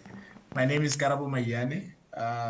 Thank you so much for the opportunity to engage with colleagues today about the nature of research that we do within the faculty, but specifically what I do myself in the Faculty of Humanities in the Department of Philosophy. My name is Karabo. I'm a lecturer there at Nelson Mandela University. And today what I aim to speak about is the ethics of artificial intelligence. Now, I thought this would be an opportune moment to actually highlight some of the general conversations that emerge that has actually aroused kind of conversations in the field, and maybe touch on the possibilities of inter and transdisciplinary collaborations in terms of artificial intelligence, specifically as it relates to ethics, and maybe highlight some of the projects that I'm excited about and that I'm working on at the moment. So I think I gave a talk yesterday where I started with explaining what artificial intelligence is, because usually what happens is that there is a conflation or a confusion in terms of different fields because of how the interweaving of artificial intelligence creates in terms of data ethics, for example, in terms of robotics, and in terms of artificial intelligence, which in itself is a computational system that shows intelligent behavior. And I mean, the question of intelligent behavior becomes of philosophical interest because intelligence presupposes cognitive capacities, which are qualities that are usually attributed to human beings. So it is said that what separates us as human beings from other entities is our capacity for rationality, our capacity to, beyond interpretation, and to be able to understand complex ideas, and as such are able to make certain decisions. So this field has been here for so long, for a bit of time. I mean, you can trace it back to the times of Heidegger, you can trace it back to the times of Immanuel Kant, who speak about it at those times already, but in terms of the emergence of technology, and not necessarily written out as artificial intelligence. But I think it has gained prominence when it was named in the 1950s. And ever since, there has been an interest from a philosophical point of view, from cognitive philosophy, from epistemology. But recently, with the proliferation of these technologies in terms of everyday lives, we have seen an ethics interest, so an interest in terms of moral philosophy. So the ethical interest necessarily aims to address the moral, the social, the political, and the legal issues that culminate from the various applications in hardware and in software in terms of artificial intelligence. And I hope to unbundle this last statement a bit as I continue with this talk. So AI ethics specifically, let me move this thing, studies ethical principles, it studies rules and the guidelines and policy and the regulations that are related to the application of artificial intelligence. So the questions that you find under investigation in AI ethics is questions such as whether it's morally permissible, for example, to relegate the care of children and elders to robots, whether it is justifiable for certain systems like the stop and frisk system that is used by the New York Police Department to mostly target Black and Hispanic persons, whether it is permissible for people to have a love relationship or a companionship with artificial intelligence or with robots, whether it is acceptable that moral decision-making process of artificial intelligence are not transparent. So we know that the certain systems that are decision systems that exist, but when one requires some kind of explainability in terms of how the system itself has arrived to a decision, there is no kind of explanation in that regard. Whether an AI decision system, for example, can decide who gets a loan and who does not, whether it's permissible for autonomous weapons to target people or autonomously choose who to harm. And what this means in terms of conversations in warfare, in terms of targeting, in terms of the value of life and all of those subject matters. Questions of responsibility, accountability, and liability in terms of what happens when an AI system that is presumed to operate by itself makes mistakes that if they were traditionally made by a human being, there would be some kind of either culpability, either responsibility, either liability, either accountability. So from these questions, then different domains of investigations arise. So we have domains like privacy and surveillance, domains like manipulation of behavior, domains like opacity of AI system, bias in terms of decision-making, human-robot interaction, automation and employment, autonomous system, and the extreme end of the conversation which speaks to singularity. Now, when one thinks about these different domains and the debates that emanate from them, one realizes that to engage with them and to actually fruitfully contribute in terms of these domains of debate that exists, they require an intersection of disciplines and departments. If you look at questions of privacy and surveillance, for example, they speak about the nature of data and the need of data sharing, which falls into the ambit of data science, for example. Questions of surveillance falls under the ambit of security. Notions of manipulation of behavior falls under the ambit of media studies, because if you look at the nature of social media, how social media is applied in terms of distraction technologies, in terms of moving people away from what it is that they need to do, but also the political implication of looking at social media in terms of how it's used to push specific narratives forward, to highlight specific narratives in society, questions of who evaluates whatever is posted on the media, who is correct in terms of that, what it means in terms of integrity, in terms of the legitimate knower and all of those issues. Opacity and bias of AI systems is an issue that is of serious concern, because more and more we're finding digitized systems making decisions about everyday life from a point of how one gets a loan. The FICA system uses an AI that evaluates risk on the basis of location, on the basis of race, on the basis of gender, and the risk of a person is determined from that perspective. And whether one will, for example, in a banking system get a loan will be determined in terms of the risk calculation of a system. Whether one will get a shorter payment in terms of insurance will be based on a risk system of an AI system. And if one cannot be able to explain how it comes to those decisions, then it makes it a bit complicated in terms of asking the question of how do we eliminate the biases? Just remember, artificial intelligence in itself is not wrong, but the data that is produced based on the data that is fed into the system, that's where the problem emanates.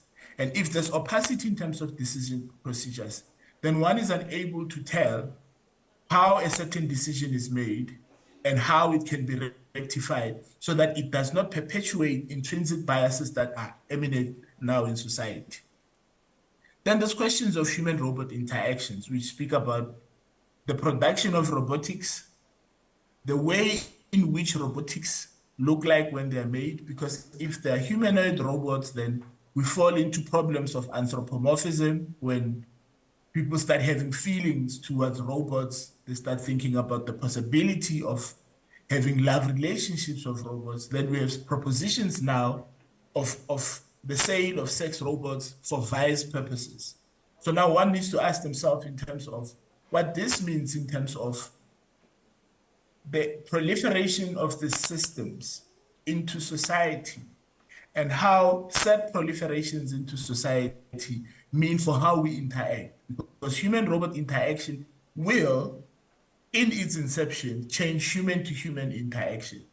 So this gives us an opportunity to reevaluate the values that we hold dear as human beings, so that in terms of how we engage in robotics can be able to be determined on the basis of the fact that they do not harm any of the values that we hold dear in society. I'm interested in this subject matter. I'm interested in it specifically as it speaks to questions of human dignity, to say there's certain functions that are uniquely relegated to human beings based on their sentient requirement. So when you start replacing human beings in certain functions, for example, on taking care of our loved ones, in having a preschool that only is run by robots, what does that mean in terms of the interaction of human to humans? What does it mean in terms of the values that are ascribed to a child that is taken care of in terms of a robot? Questions of automation and employment, I've seen a lot of work that has been done in the areas of sociology where they look into how certain automations have changed the nature of labor and has pushed out human beings in the labor society in the interest of capitalism.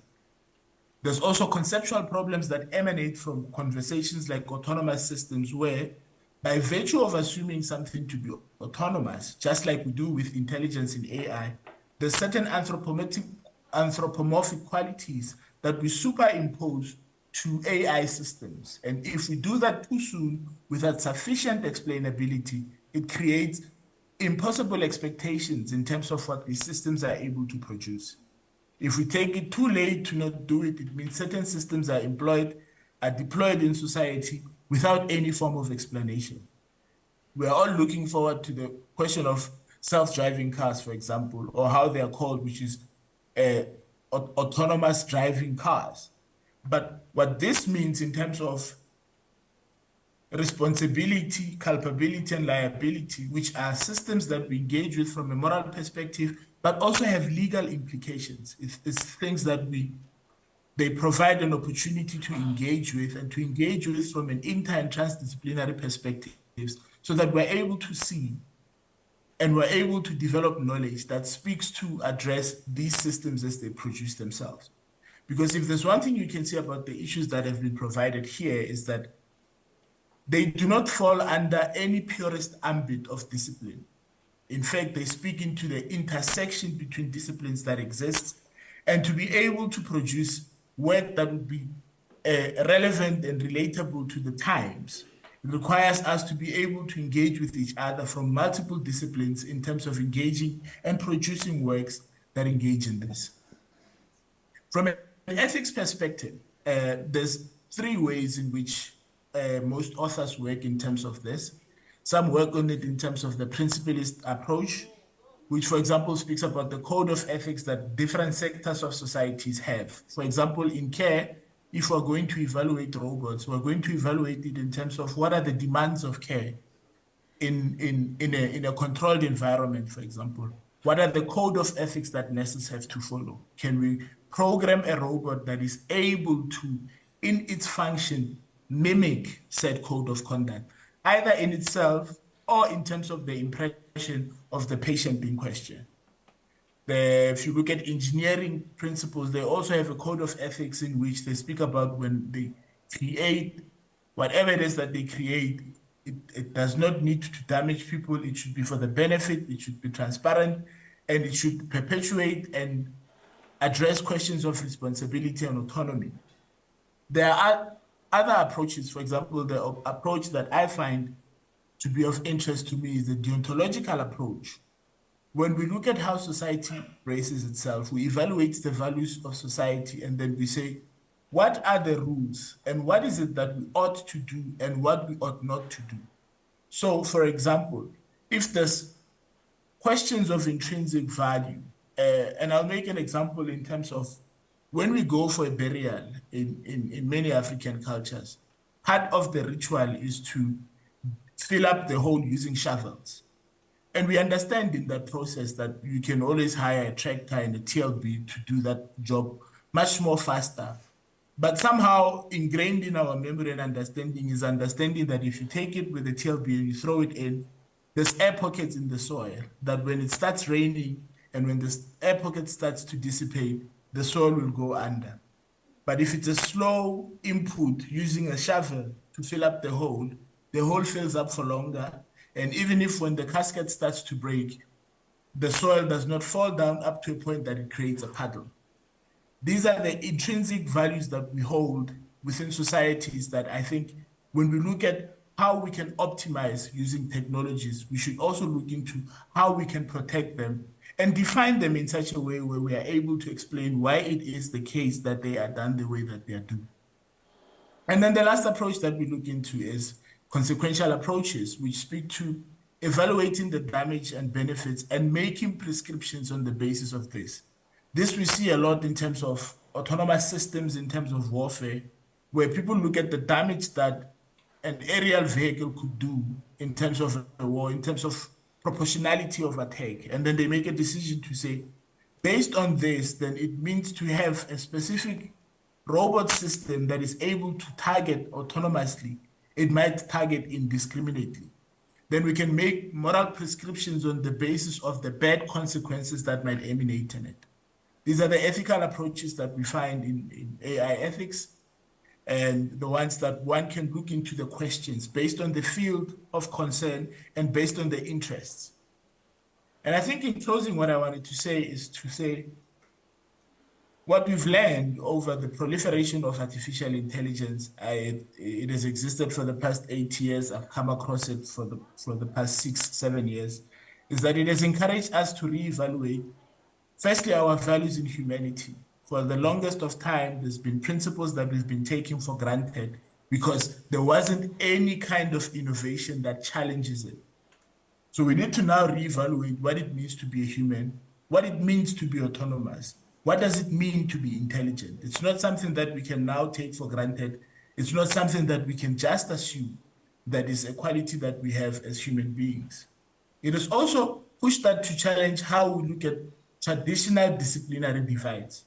I don't think where we find ourselves now, we should entertain such a thing as a purist discipline of anything, because the problems that exist in society do not exist in silos.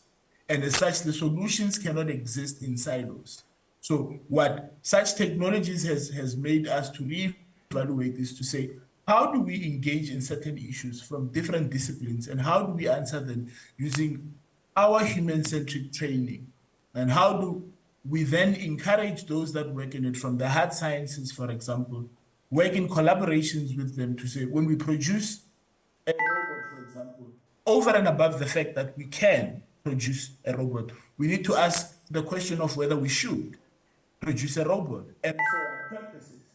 Because sometimes we create something on the basis that we can create it only for it to create damage. The classic example of this is what happened with the Manhattan Project, what started as an experiment and how it ended up in terms of society and how it has changed the geopolitical view of the world from 1945 onwards. Lastly is in terms of looking at how we engage on questions of police. If we're going to always play fireman when it comes to AI technologies, then we're always going to lose. But if we're proactive and we are on the ball in terms of what is emerging in terms of the systems and how it is that we can best position ourselves, then it means at all times we will not meet them with antagonism, because we'll have a better appreciation of what they can do for us, because that's what they're made for, to make our lives a bit better.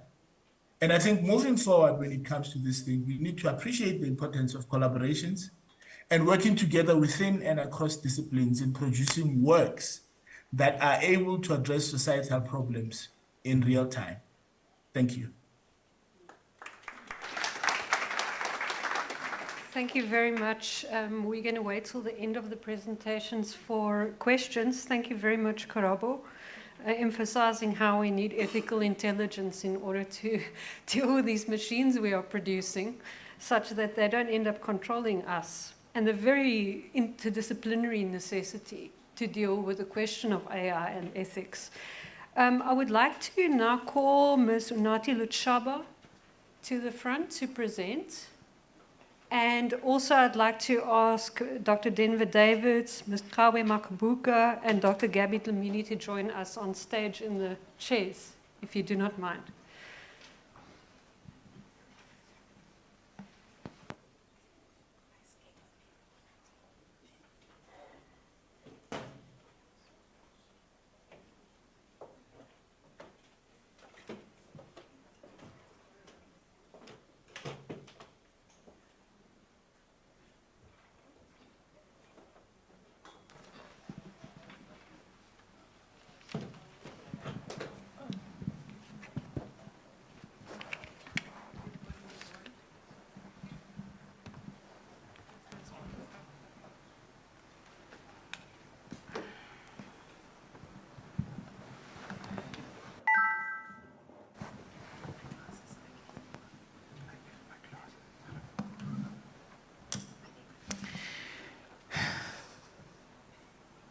Good morning, everyone. My name is Unathi Luchaba, and I work for the Nelson Mandela University under the research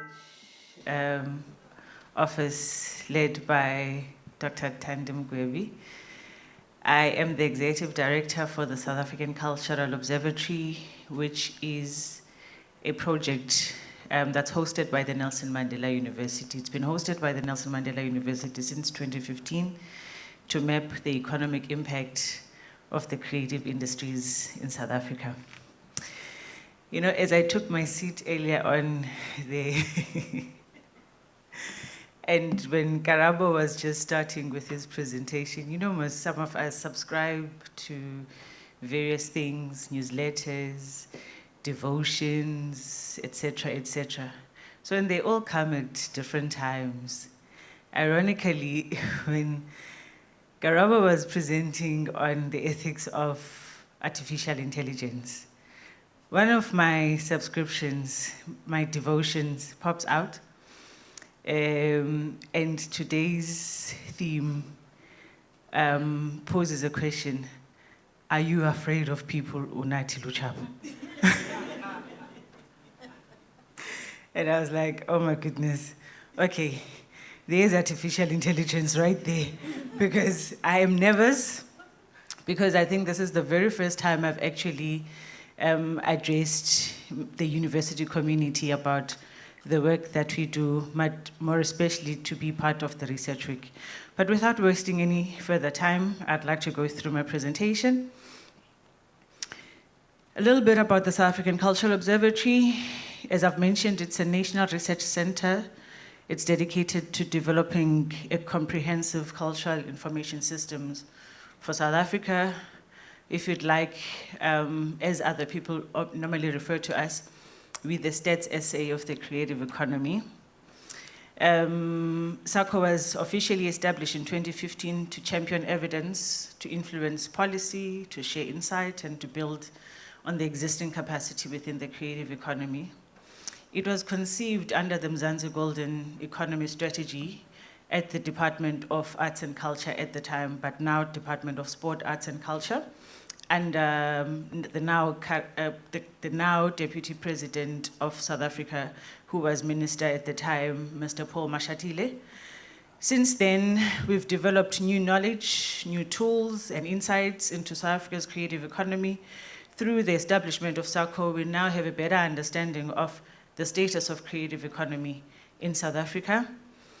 We're hosted by the Nelson Mandela University here, and we've got partners who are assisting us in delivering this work. One of our partners is here in the room, our new partner, Andani Africa. It's led by Mr. Lonwabo Mavuso. He's sitting right there at the back. He flew in this morning, yesterday afternoon rather, to join us for work and to also participate in today's research week. Our other partners are Rhodes University in Makanda and the University of KwaZulu-Natal. In 2019, as you would all know, the department merged with sport, and so our work will now include the mapping and understanding of the sports economy and how this influences policy. This is just a high-level summary in terms of the research outputs we've produced over the years. We've got what we call our flagship report, which is a biannual economic mapping study, which gives us a picture of how the sector is performing vis-a-vis other sectors of the economy. It's called the Economic Mapping Study. We've produced over research outputs since 2016. We've developed 6 frameworks on cultural seasons. We've developed tools on copyright and the development of a Sallywood strategy at some point. Government was looking at establishing, and they still are looking at establishing a film industry or film sector, and the SACO produced a baseline study on how this could actually work. We've developed an economic impact calculator. It's there on our website. All of these things I'm referring to are on our website, which you can all see and download and read at your own leisure. We've produced country reports for diplomatic missions. We've done dissemination workshops and 28 capacity building workshops since 2016. We go all around the country engaging with industry, with academic, with government, with the sector, talking about what's happening in the creative industry space. And we've reached tens of thousands of people across the country, and especially in rural areas. Our former Minister of Sport, Arts and Culture, Minister Nathi Mthethwa, who is now appointed as the ambassador to France, has repeatedly said this, and which is, he's been quoted a number of times on different mediums, and he continues to be the ambassador for the creative industries, and he's always often said that you cannot measure what you cannot count. Evidence matters, and I think the work that SACO does is evidence to that. So, why am I standing here in front of you today? Pam asked us to contribute to this session in unpacking, or rather asking, 2 questions. Why is it critical for the future of the arts and humanities to measure and value South Africa's cultural and creative and sports sectors? And the other question that we're looking to understand, or discussion rather, is why do we need to revitalize the humanities and foster the transdisciplinary and innovation, especially for the business humanities in the arts and the creative economy, and now sports? Well, there's 5 key reasons. There's a whole lot of reasons, but we've chosen 5 as SACO to focus on. And the first one is that universities and humanities are the epicenter of ideas. Universities provide a platform for ideas to emerge in general, and the place where these ideas can be nurtured, and creativity and experimentation. I think these ideas can be developed and explored without actually breaking the university system, if I may call it that.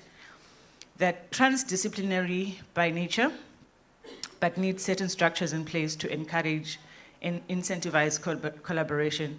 So part of this reason is that You know, universities offer an opportunity for colleagues, for researchers, for students to walk across each other's offices, lecture rooms, and bounce off ideas and look at how we could solve complex problems faced by humanities, and also look at how we can actually incentivize these kind of collaborations, because obviously nobody wants to engage in work and not be incentivized in some way or the other.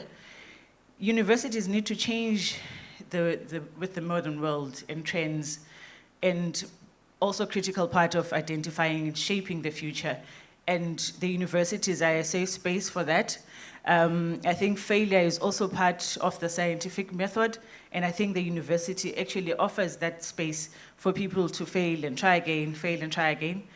Creativity is nurtured at a professional and practice level across all disciplines in the university space, and learning is where creativity gains momentum and people join previously unconnected dots. So people who are working in various departments and various faculties can actually see how each department or each of the unique projects and the work that they do links up with each other. So for instance, people in the engineering faculty or engineering department, how they could work with people who are working in the music industry, as well as architecture and natural sciences, marketing with psychology. So this is kind of momentum that people gain, and how people can actually join.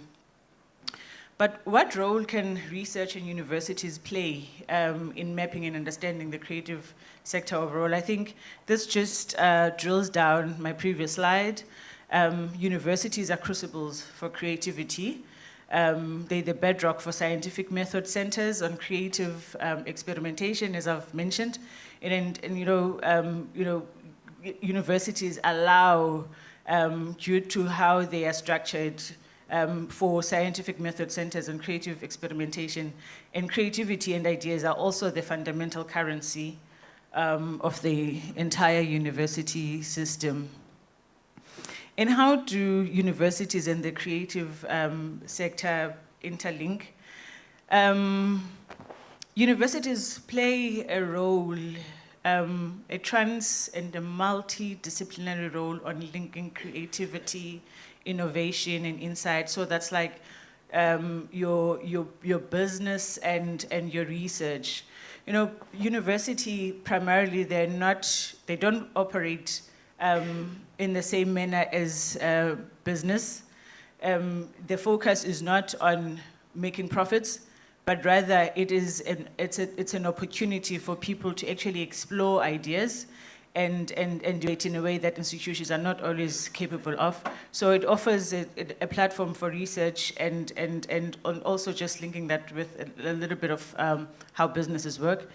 They also provide structures, talent, and tools to conduct empirical study. I think I've touched on this. And this nimbleness is especially important for the creative sector, which tends to evolve faster than other industries. And creativity also embraces the transformation quite rapidly than the other sectors. It prompts relevant research, and it can also help societies prepare for new trends and realities, as we've heard with the previous speaker, Karabo, on his presentation on artificial intelligence.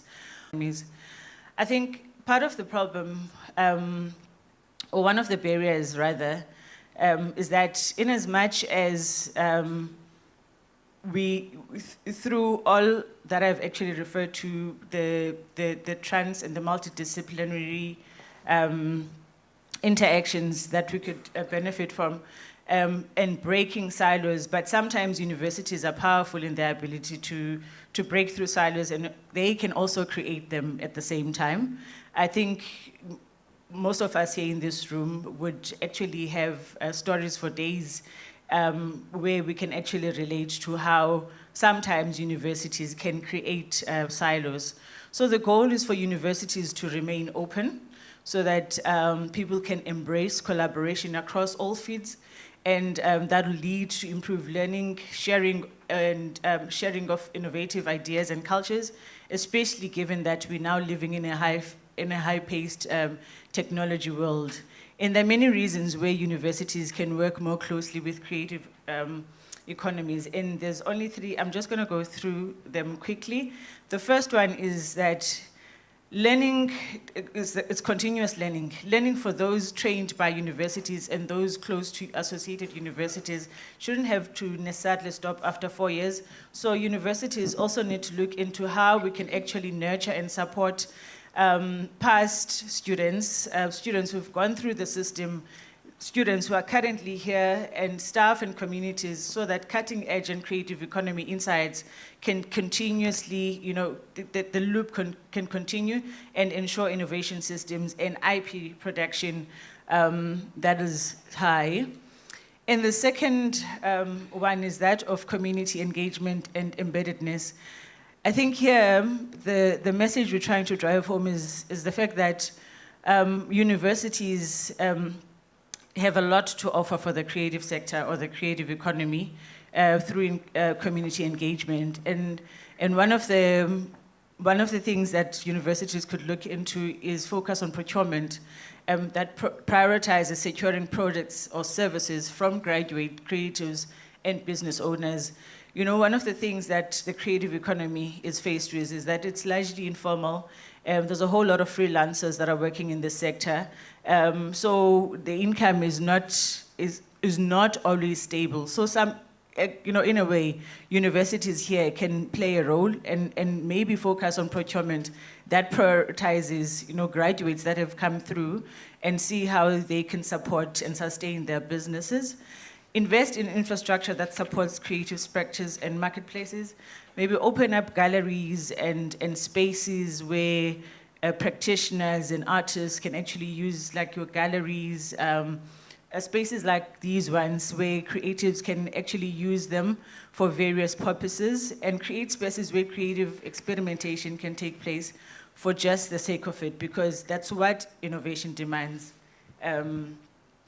And then the last one is translating research into relevance for life.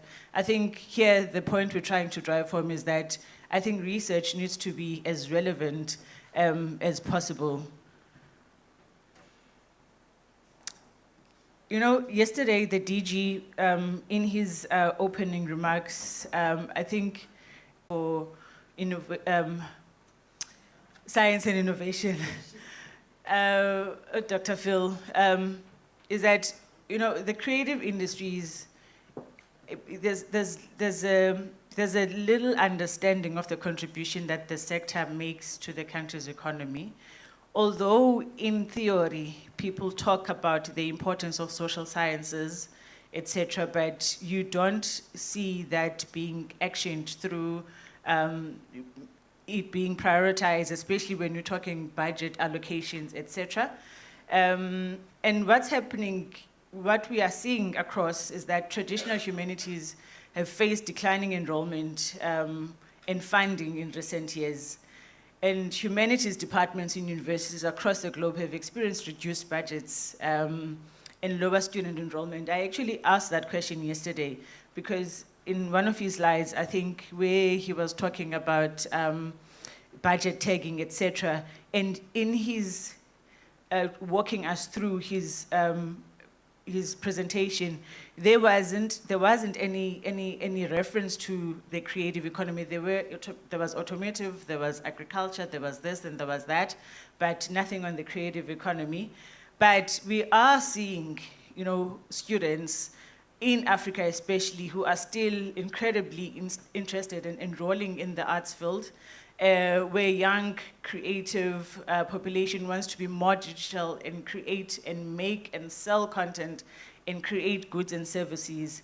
But what I think needs to happen as part of changing the narrative is to actually ensure that the arts are incorporated into the STEM. We often talk of STEM, which is the science, technology, engineering, and mathematics, but the humanities and arts can help them, but need also to incorporate tech and STEAM in order to be future ready.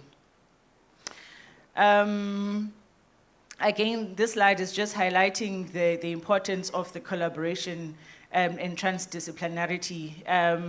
Transdisciplinary research encourages scholars working across different fields to collaborate on different issues. For instance, if you look at the problems that the world is faced with, in particular the issue with climate change, solving climate change issues requires not just scientists, but it requires a collaboration across fields. You need scientists, you need economists, you need psychologists, you need sociologists, all demonstrating the necessity of transdisciplinary collaboration. I think we also saw that during the COVID-19 pandemic, that it was not just the health sciences that who we solely relied on in addressing the impact of COVID-19 in our country and maybe in different countries as well. The same happens in the arts as well. Big industries like architecture, events, festivals, etc., can no longer operate in silos. I mean, if you think about a concert, for instance, let's say Beyonce is coming to South Africa, and I'm just making an example. Okay, bad one. Who's Zakes? Let's take Zakes Bandwini. Is that better? So we go and attend Zakes Bandwini's show. What we see is Zakes Bandwini performing Osama there on stage. But what it takes for us to actually appreciate the final product is a whole collaboration across various fields or the value chain. So there's people there that need to make sure that the stage is set. The sound system, works. Marketing to market the event. People that manage the sales of the tickets, your web tickets, and so forth and so forth. So the creative industries are an industry as well, and people participate and trade in the creative economy as well.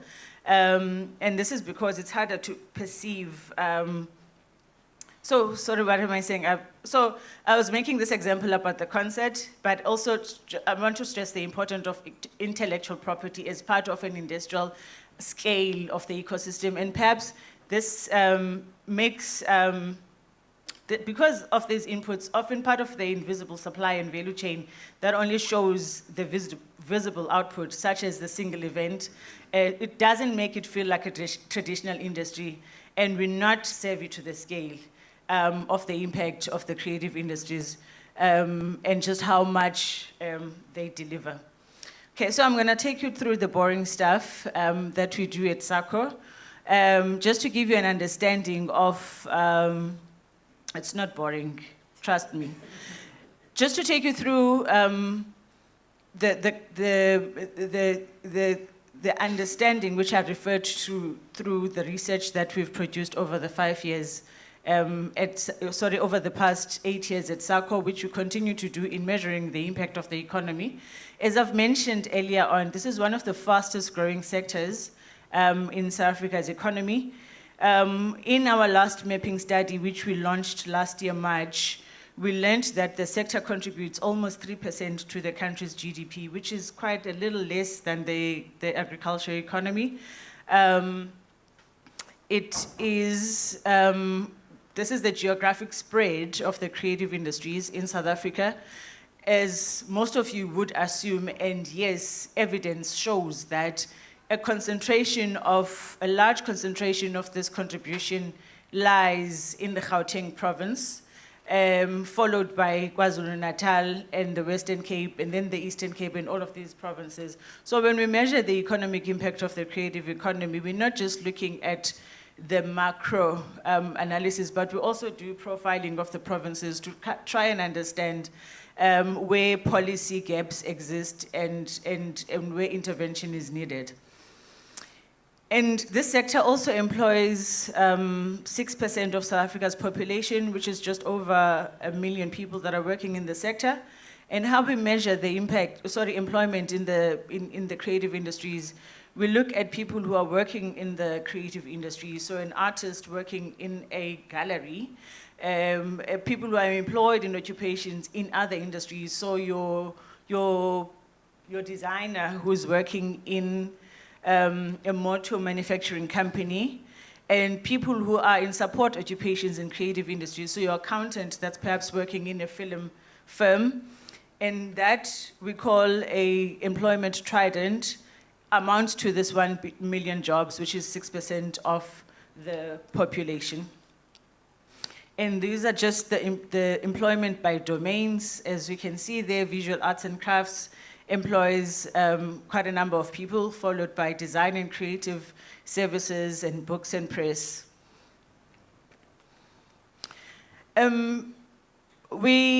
Because we have now sport as part of the ambit of work that we have to look at and measure and understand.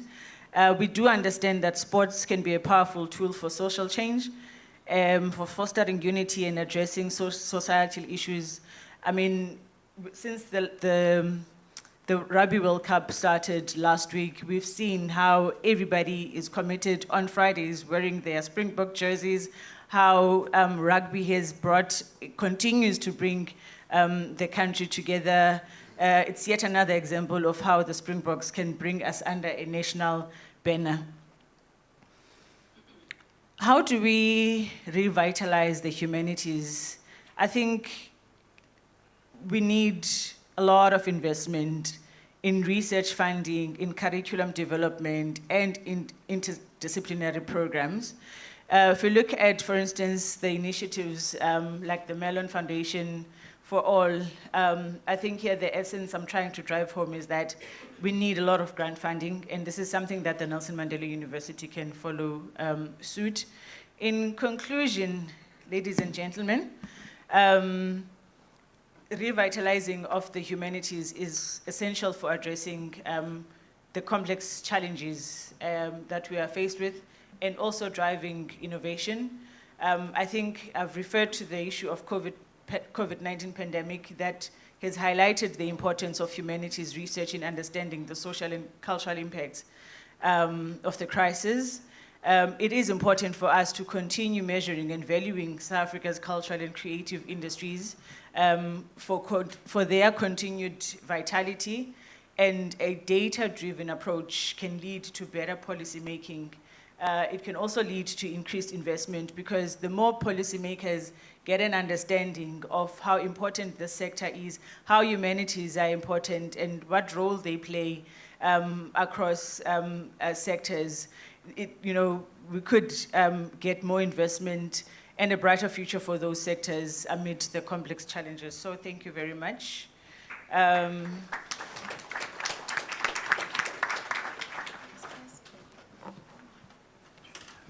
Thank you very much, Unati, and for the amazing information on the South African Cultural Observatory, including the data. It's very incredible to see how the humanities is linked to various other sectors of the economy. So, who will be presenting next? I think it is Dr. Denver Davids, Mr. Kawi Makabuka, and Dr. Gabby Lamini talking about the medical humanities. So I will leave you to your autonomous selves to decide who wants to go first. And welcome. And this is especially in relation to epistemic contestations and practices of medical and digital humanities working on a post-COVID context. Thank you.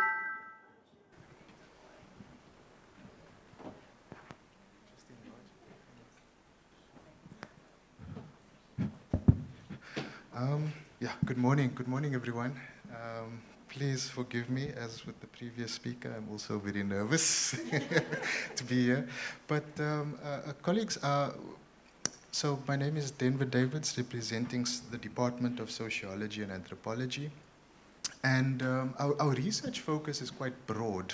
We've got several sort of strategic research areas, and that's why we have three presenters to represent some of this work. But broadly, I'll speak to my own work and just introduce a project that I'm currently busy with.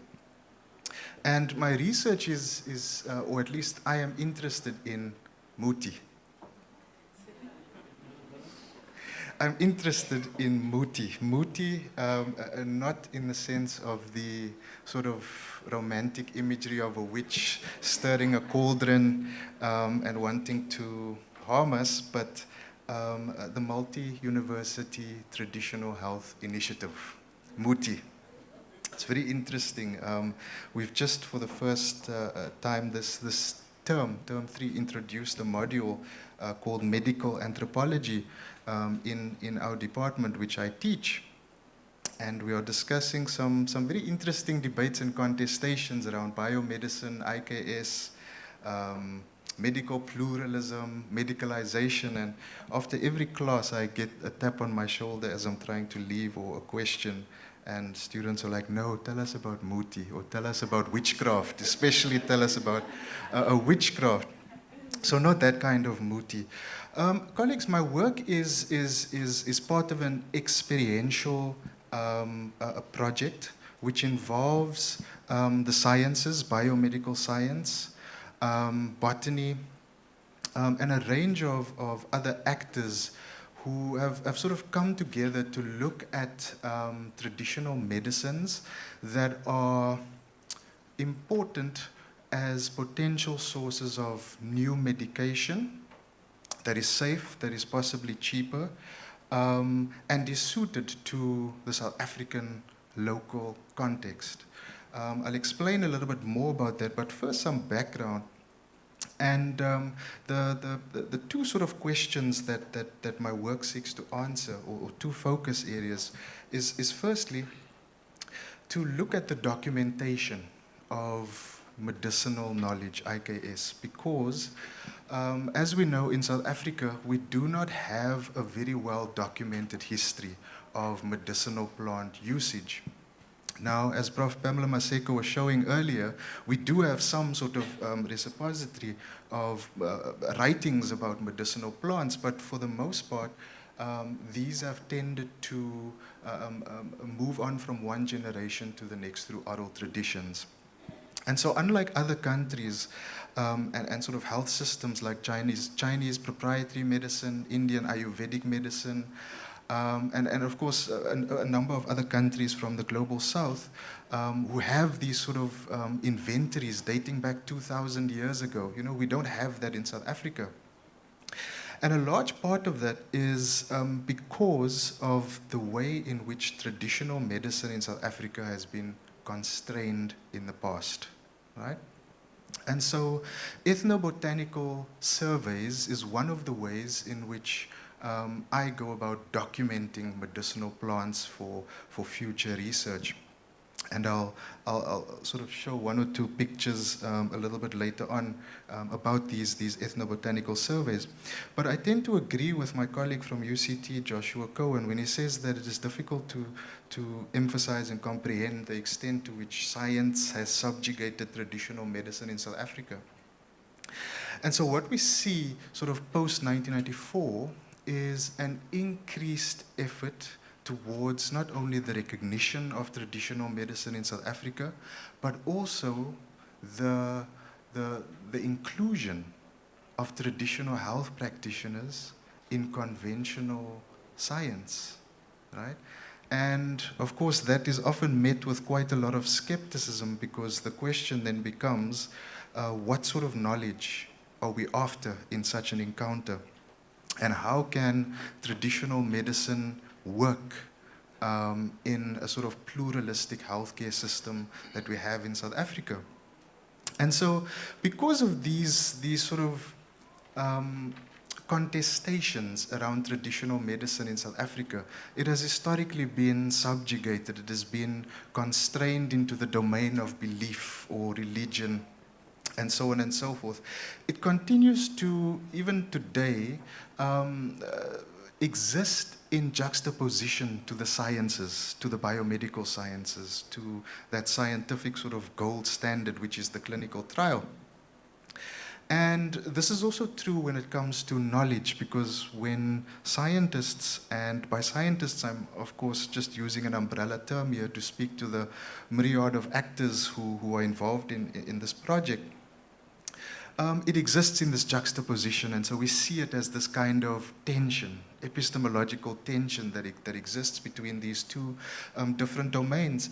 But especially during our former President Thabo Mbeki's tenure, when he called for African solutions to finding African problems, and of course realizing the sort of strained public healthcare system that we have in South Africa, right? If we look at the doctor-to-patient ratios, we look at the sort of widening gap between public and private healthcare, and of course, especially during the time of the HIV/AIDS crisis, really in the early 2000s in South Africa, there was really a need and a call to sort of recognize the important role that traditional medicine plays in South Africa. And this also led to an increased recognition. I'm sorry, my pictures are not very good, but I've got here a snippet of the Traditional Health Practitioners Act, and of course there was an interim traditional medicines working draft, which was published in 2004. So traditional medicine is being slowly but formally sort of recognized.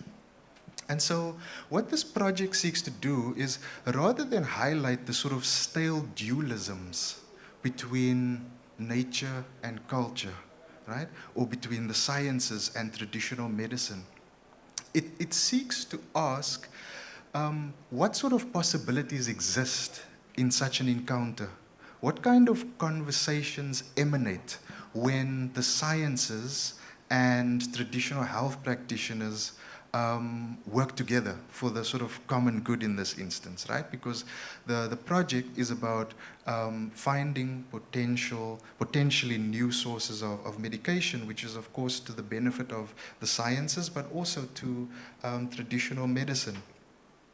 And so there are two experiential techniques that we have used. Now, the first one, I just want to say emphatically that we did not use it, right? It's called the reverse pharmacology approach to drug development. We might have heard about it about a decade or so ago. And of course, essentially, clinical trials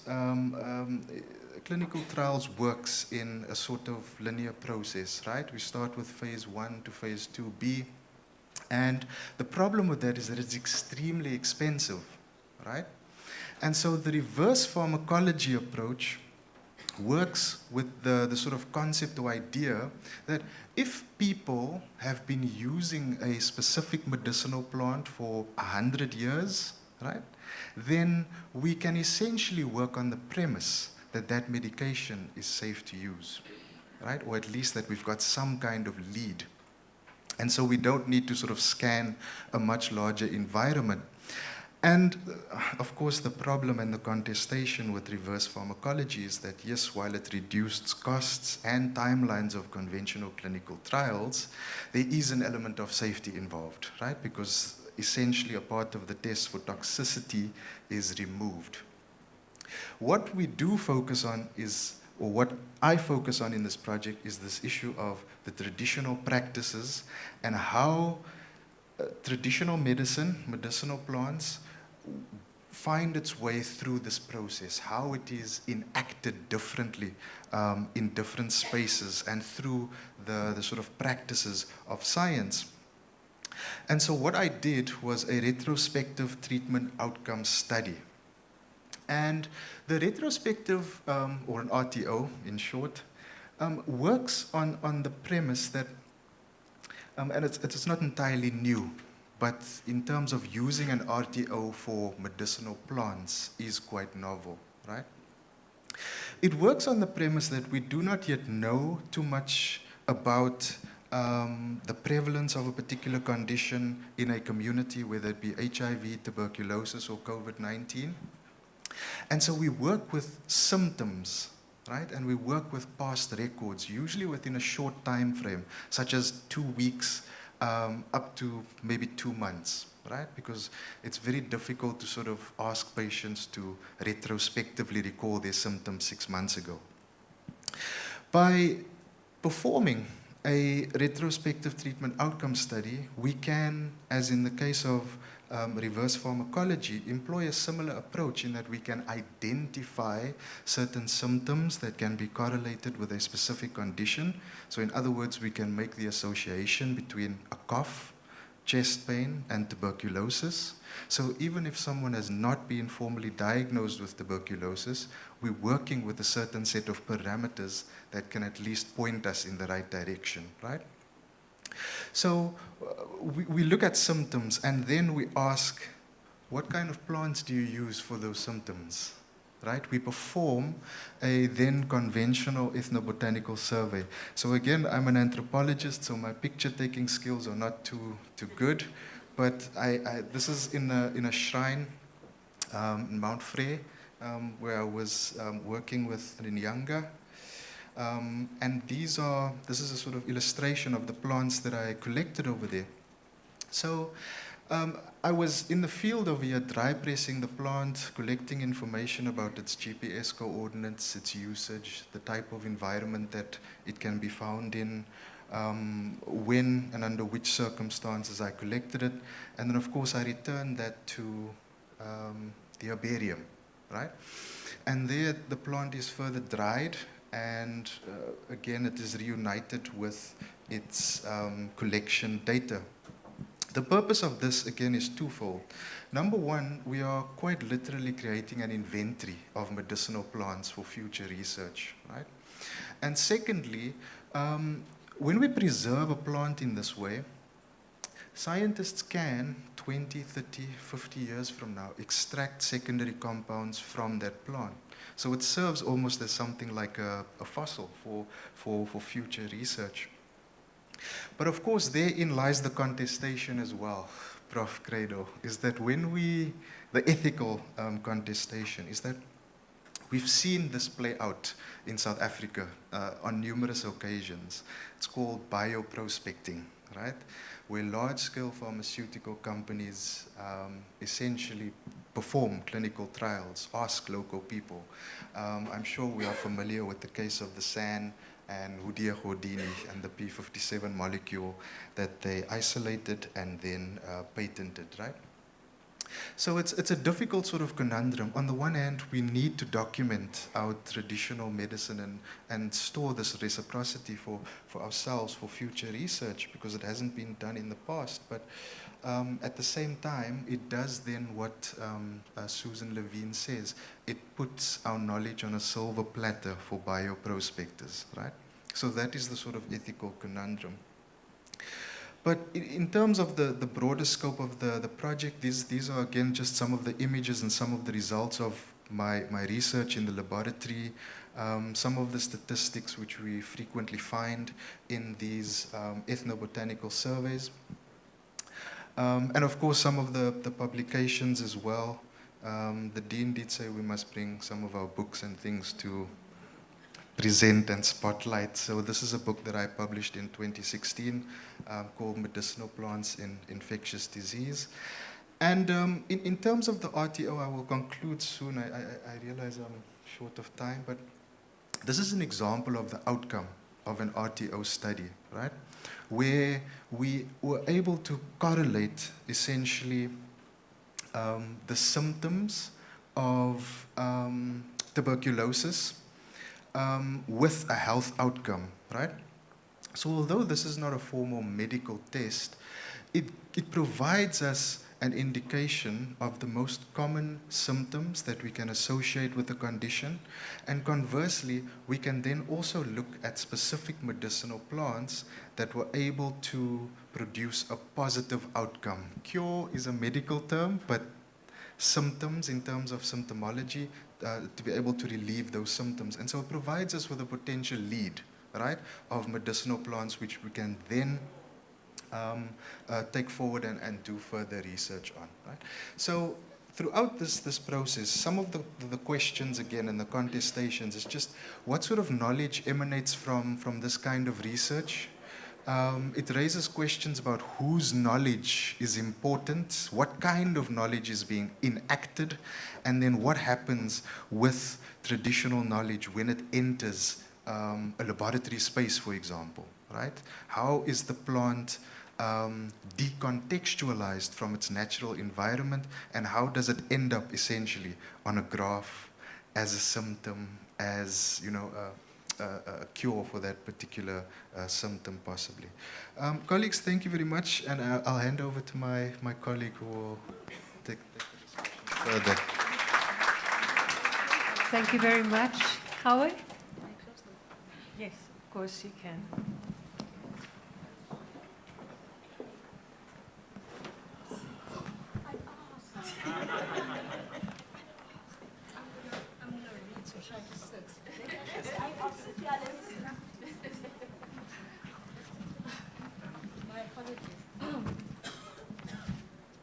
I think I asked this way instead of the other way. My apologies. So I don't have a presentation, so I'll just, everything is fine? We've salvaged? Okay. So my presentation is, I'll be speaking. So my name is Qhawekazi Maqabuka. I am a sociologist. I'm a health sociologist. So my work, I'm interested in the idea of care. Just that idea alone, just care. So the ways in which it shows up in my work is that colleagues and I recently published an article about Ingoko, looking at the ways in which pedagogically care shows up for students. Other ways, another way in which we're looking at it, and my contribution specifically, was about, we wrote about academic labor, right? And we spoke about the ways in which academics, black women in particular, deploy care labor in speaking to students. And then even I looked at, in my master's, I looked at the ways in which nurses were performing emotional labor and taking care of patients. So, and now in my PhD, which I'm going to talk about, I'm a PhD candidate here at the university, I talk about life esidimeni. I don't know if any of you know about it. I once asked, and I was disappointed that my students didn't know. So, how many people know about life esidimeni? Show of hands. Okay, thank you. No, it's my students, I teach a course called The Sociology of Health, and I teach about life esidimeni as a case study. My students didn't know. And it was shocking, that they didn't know. So I write about life esidimeni for my PhD, and I talk specifically about care. So before I go into what I'm trying to talk about, I'm talking about this golden thread that runs through my research is about care, right? So how we care and how it shows up. So I'll do two things in this presentation. One, I'll talk about some of the epistemic contestations in the ways in which that we talk about care in terms of our theorization. And in particular, in my case, I use Ubuntu, Impato, Nesandla as ways in reading life esidimeni. So I make that kind of contribution, and then I'll talk about the ways in which I read life esidimeni, which talks about the digital archive and the archives in which I go through in reading what happened. So I'll be reading a paper. Sorry. So I'm very nervous. The notion of care is conceptualized and experienced similarly throughout the world as this, as we make assumptions about the ways in which people care, but the ways in which they experience care. Every society embraces particular notions, ideologies, and cultural theories when it comes to understanding care. The ways in which we care currently presents itself, and as articulated, is nestled when we read through sociology and even anthropology, is nestled in Western biomedical and in the private. It is important in my reading and in my reshaping of care that that is located in the locale, in the rich history and the histories of African indigenous understandings of care. There needs to be a deep desire to re-theorize care in its current reality, reflecting its geographies, both justice-driven and context-specific. So when I talk about this idea of geographies of care, I mean that our only understanding of geographies of care is Western shaped, right? We only think about crises in the Western lens, right? Even the ways in which, for example, when in Western Africa there was the crisis of Ebola, the ways in which we were looking at that crisis. It was Western in nature, right? No, this is an African problem. This has nothing to do with us. Does that make sense? So when we think about care, we must think about the geography of where care comes from, the ways in which we understand crises, and the ways in which we read care. Which is why currently I say that we are in a crisis of care, right? And this is globally. We're just in a crisis where care is, if one can look at it in a Marxist kind of way, is that we're in a shortage of care labor, and our reading of care labor is quite different. So that's what I mean by geographies of care. In the dislocation of care from the global north, it is important that we talk about the hegemonic knowledge systems that give rise to epistemological understandings of care, right? So when Thabo Mbeki was talking about, African solutions for African problems, I think that's what I'm trying to do in a theoretical frame. Furthermore, the spatial and geographical differences in articulating and practicing care. So in doing this, I use the vernacular, I use isiXhosa. As Marco Kwan and Adesina say, by using local languages and conceptualizing sociological concepts, it's important that we make them relevant for our students. So I use the idea of impatho nobuntu. So the philosophical understanding of care is that, in African ways, we talk about the conceptualization of the self as more than just flesh, bone, heart, intestines. And this has been the dominant conventional understanding of the person, of the body. African indigenous knowledge advocates of a worldview that sees the body as made up of matter and non-matter. This is what Oyewume talks about. An example of this is impilo, which is an indigenous concept of life or well-being, which goes beyond the physical presentation and experience of life, right? When we talk about well-being, we talk about encompassing the spiritual, right? So, ungapila, you can be alive, but ungapilo, right? So these are ways in which the global north doesn't talk about care. It only focuses on what Oyewume talks about, the visual ontology, the look of the body. And even when we talk about care, we focus on the visual representation of care. Like, for example, when one is making a simple decision of which hospital to go to, we make it based on the visual, how it looks, right? But nobody is deeply questioning the question of how we experience care, which is the experiential experience, right? Which is why I use the idea of impatho. How are you being treated? Does that make sense? In conjunction with the idea of ubuntu. When we go into private hospitals, we almost imagine, no, you're going to be treated well. That's what it comes with, right? You're going to be treated well. But then that's not the experience of our grandmothers who are using local clinics, who say, yo mntanam, ndiye kuyo ngoba unempatho. Your grandmother isn't looking at the visual. Your grandmother is looking at the experiential experience of care. Undiphathe kakuhle ugqirha wandimamela eladolo lam. Right? They're talking about listening. They're talking about the ways in which they were treated, which is far removed from this visualized sort of ableist understanding of care that's pushed in Western dominance, and even in the ways in which we understand care. Does that make sense? And another understanding of this was when we had COVID-19. An article talked about the ways in which nurses were taking care of patients who were dying on their own. This article says that a nurse decided to put water in a glove so that the person who was dying could feel that a hand was holding them. This goes far beyond artificial intelligence. It's not robots.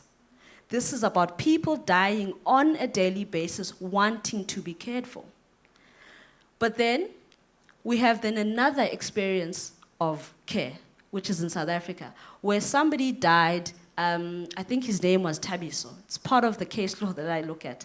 Thabiso dies in a state hospital in Johannesburg. Thabiso complains and says that I wasn't cared for.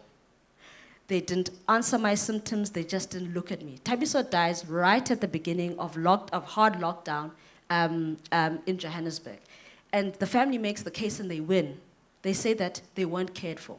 They didn't speak to him, they didn't understand. But this again goes beyond the visual ontology of care. It's not about the beds, it's not about the walls, it's about impatho. Does that make sense? So then, and also about the body as mere than flesh and bone. Thabiso is saying that the ways in which you cared for me are beyond the ways in which you treated my body. You did not listen to me as a person when I complained. But then my work as well then looks at language, because language is quite important in this. And it gets complicated with life esidimeni. Because life esidimeni, the people who died could not speak. They were disabled. 144 people died in South Africa. They could not speak because they were patients who were part of, the psychiatric ward. They couldn't speak for themselves. How do we then articulate care when you cannot speak? So therefore, care then must be part of interpreting the silences. And interpreting the silences is to look at the markers of care on the body by looking at impatho, which then leads us to the ways in which we look at the body, and I do this in my PhD when I look at post-mortem care. A part of it, and I look at Steve Biko again, in tracing both the present and the past. And I invoke Steve Biko in looking at, when Steve Biko died, they said that he died of natural causes. That's what post-mortem was written. He died of natural causes. He didn't die of natural causes. That's when they took him to court, and then, essentially it was a collusion between the doctors. No, he didn't die of natural causes. But what has been written, and then you look at life esidimeni, which was the concoction, again, of the body. And they said they died of natural causes when they opened them up. There were papers inside. They died of starvation. These, again, are readings of the body as not merely the body, as just mere flesh and bone, but to read the death of the body, the understanding of what the body says, because as Mutseme always says, the mute always speak. And in this is to say that we must get away from the visual ontology. We must listen to the body and the signs of the body. Okay. I'll just go into now the ways in which I'm reading Life esidimeni. I'm just going to talk anyway. So in looking at Life esidimeni, I look at the digital archive. I look at a number of archives in reading Life esidimeni. One, obviously, I make the theoretical input that I'm trying to make in terms of my reading, which I couldn't finish here, but yeah. So I look at Life esidimeni arbitration, the one that took place for 3 weeks on TV. So I'm looking at the digital archive, and I'm looking at SABC in particular, so I'm watching it. And for 3 weeks, and there are about 44 testimonies that I'm watching. As part of that, I'm also looking at, there was a podcast that was released that is called Life in State. It also looks at the Life esidimeni tragedy in terms of by journalists. I'm also looking at poems that were written, and I'll read one now in particular. So I'm looking at the new archive that is being created around what happened Life esidimeni. As historians usually point out, and Professor Maseko, who looks at the archive, there are questions of who gets access to the archive and whose knowledge matters and those kinds of things. The new digital archive allows for one to enter into a space and, there aren't as many boundaries as saying that, how can I get to the archive? Where is the archive? So the archive is online. Most of the things that I look at are online, right? And this allows for a different reading of what the digital archive looks at, right? So not only am I watching, I'm also listening. Looking also at, what journalists were saying and listening to these podcasts. And then equally also reading the poems that came out of Life esidimeni and what they were saying in trying to really piece together what was happening. In terms of its interdisciplinary nature, I'm also looking at case law. So there was a case that was brought actually here in the Eastern Cape where also again, psychiatric patients were going to be moved.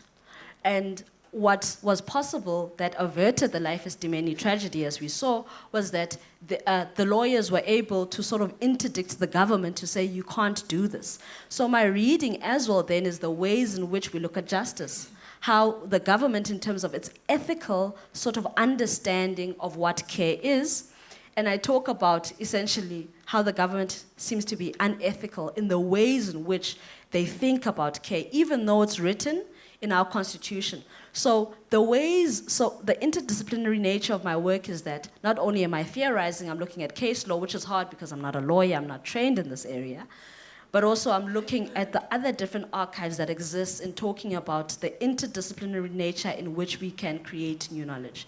My hope, obviously, this is an ongoing project, my hope, obviously, is to write about life as dominion and what will come out. But today, I wanted to show the ways in which I'm looking at my research and the kinds of intersecting ways in which I'm looking at disciplines and the ways in which they can help me in reading not only care, but also life as dominion as a tragedy that happened. Thank you. Thank you so much, Kawe, for an amazing presentation. I'd love to engage with you further afterwards.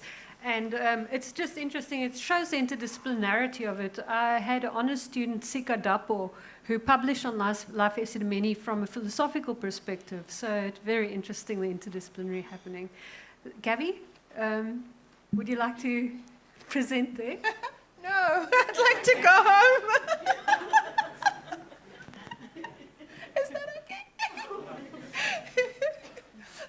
Well, we have a panel of very nervous people, so I'm in the right place. My name is Gabby Dlamini, and I am a digital anthropologist, and my focus is on looking at how people create social life online. I watch YouTube videos for my research. And I watch specifically vlogging. I'm not going to go too much into that, but I'm going to talk really about sort of the digital humanities, particularly looking at social life. We've seen, Garabo gave us a wonderful presentation on AI, and really sort of the digital humanities field as a whole. And I'm specifically in the social media digital aspect of it. All right. I'm going to take us the long road, so bear with me. The history of colonialism is intertwined with the early origins of anthropology. Even though it wasn't a handmaiden of colonialism in the traditional sense, the field did emerge as a colonial science due to the need for better understanding of the other. Early European anthropologists studied these oppressed groups in accordance with colonial imperatives, which included making it easier to manage colonial subjects and defending European dominance.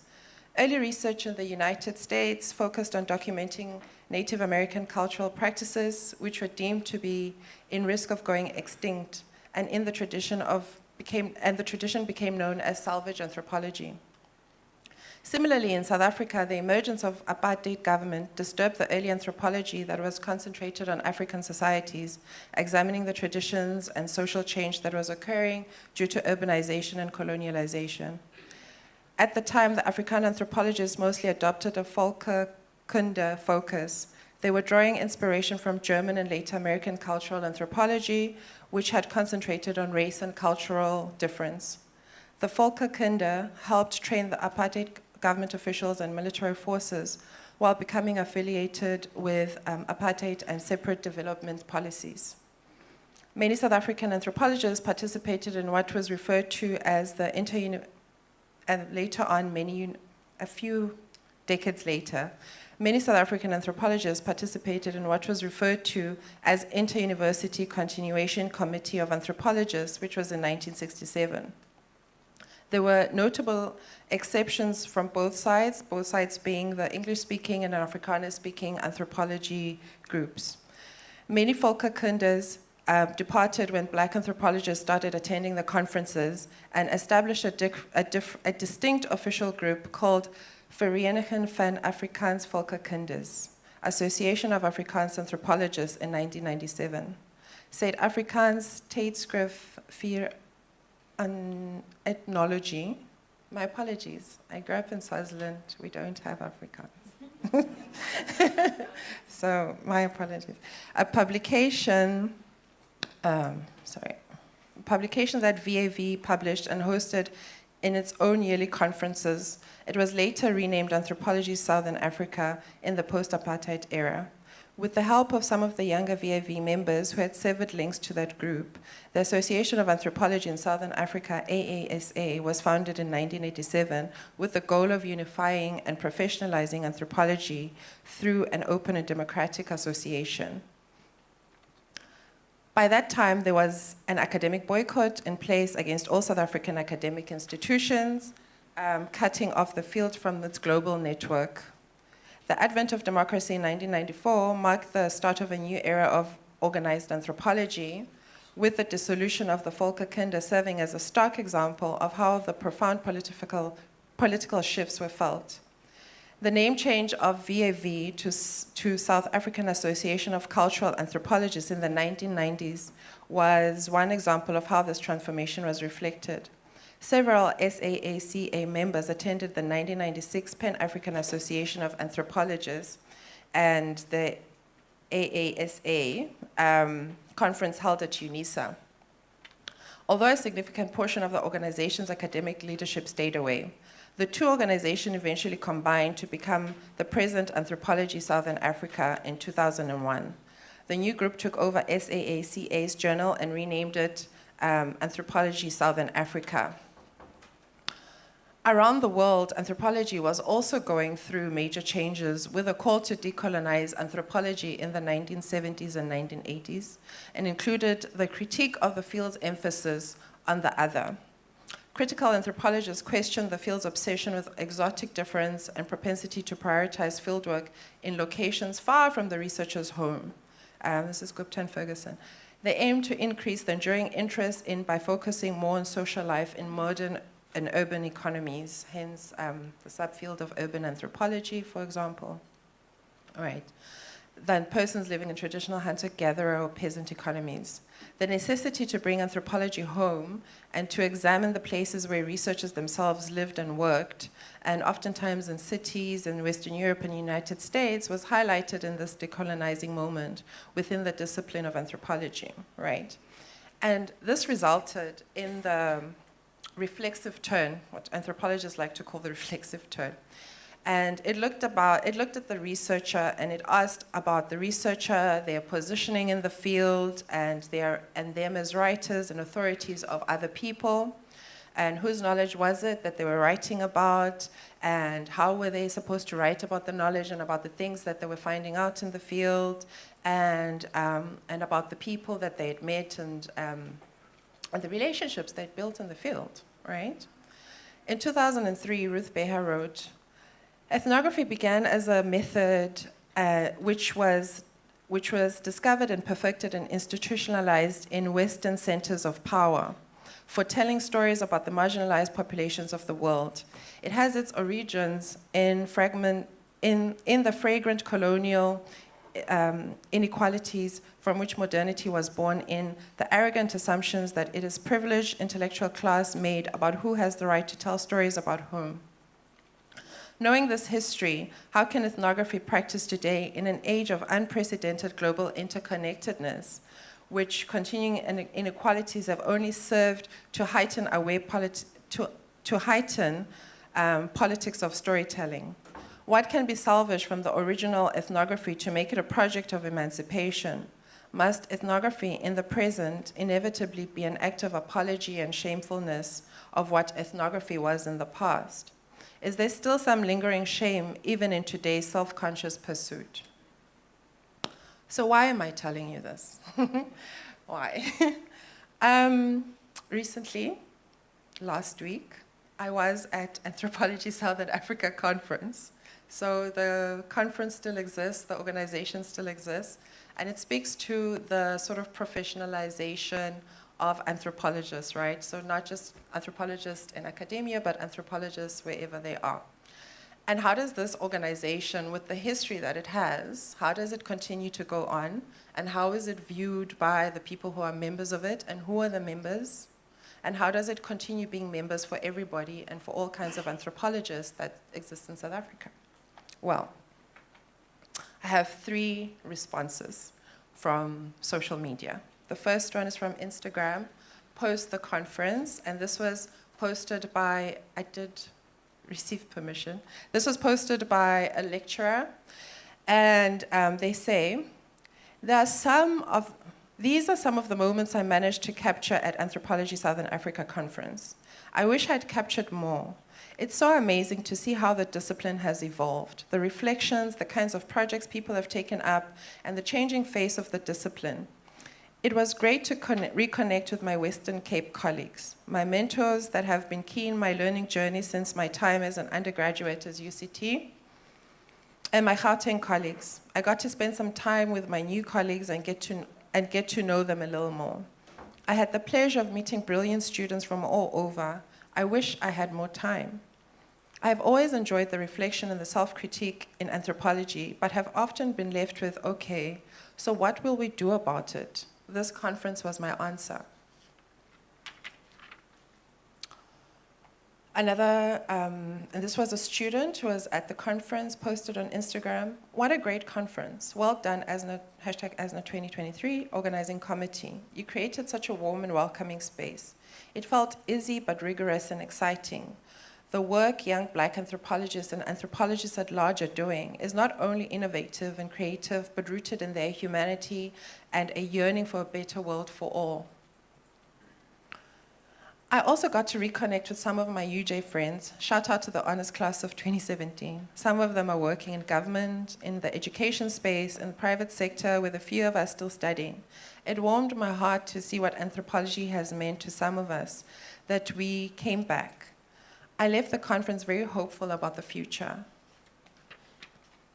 And then the last one was a message we received from LinkedIn. Thank you so much for initiating spaces such as this and allowing young voices to be included in these environments. This has truly been such an amazing and insightful experience that I will always cherish, and I trust that it will not be the last.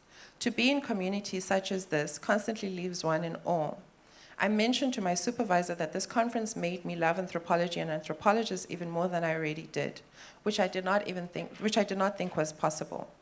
Thank you so much once again. You guys are truly visionaries, and I'm blessed to have been in the same space as everyone as you. May the ASNA team continue to grow, succeed, making memorable mark in Africa and globally. Okay, sorry. I bring these examples here because I think it's quite important that we understand where disciplines are, where disciplines come from, and where disciplines are going.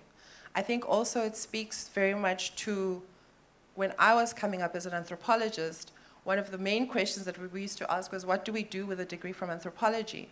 The sort of understanding of what's the value of this thing that I'm learning that doesn't seem to have any marketable value whatsoever, right?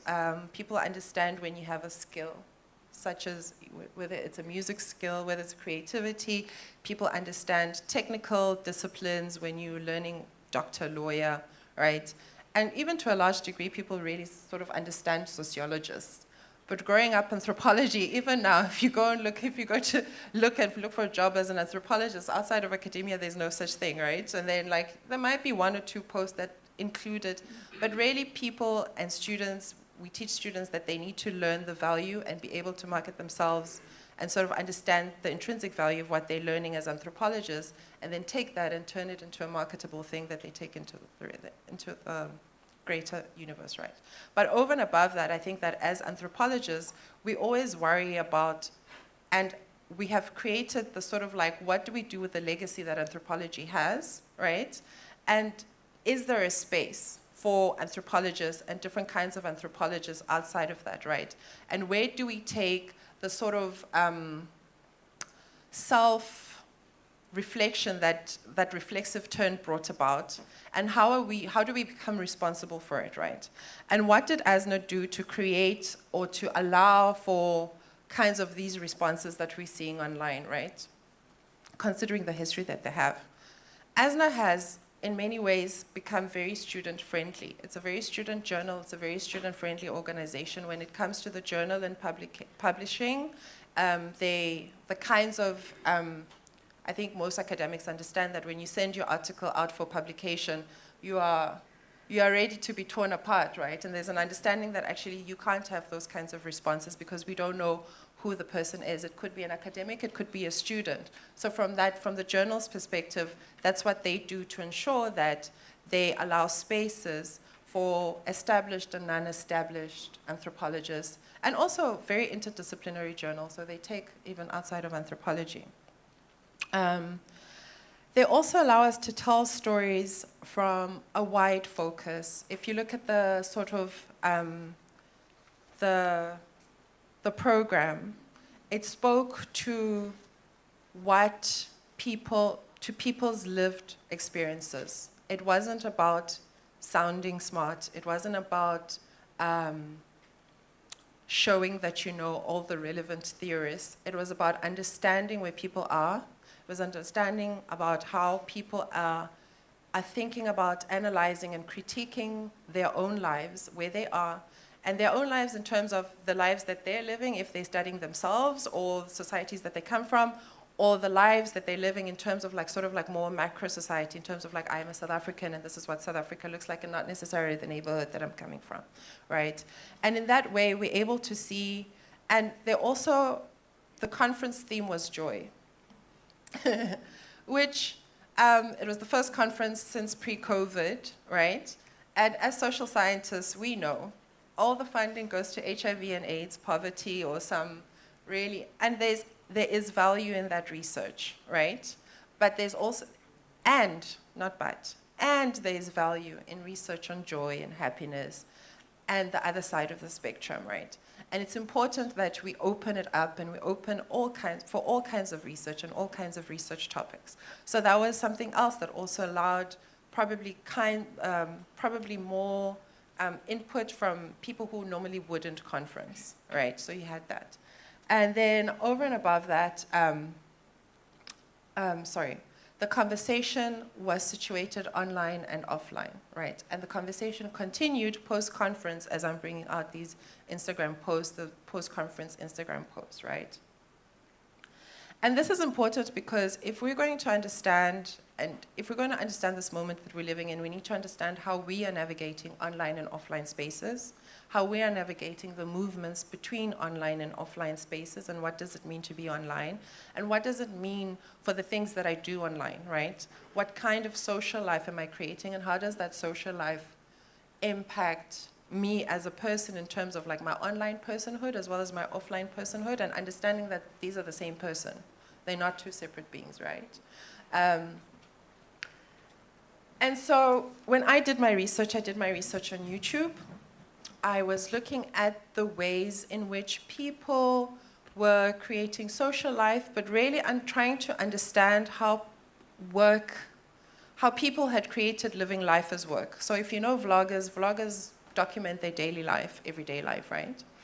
And they put that online, and at some point, well, if you become, whether you want to or not, and whether you put in the effort or you put in the sort of, not the effort, the hours.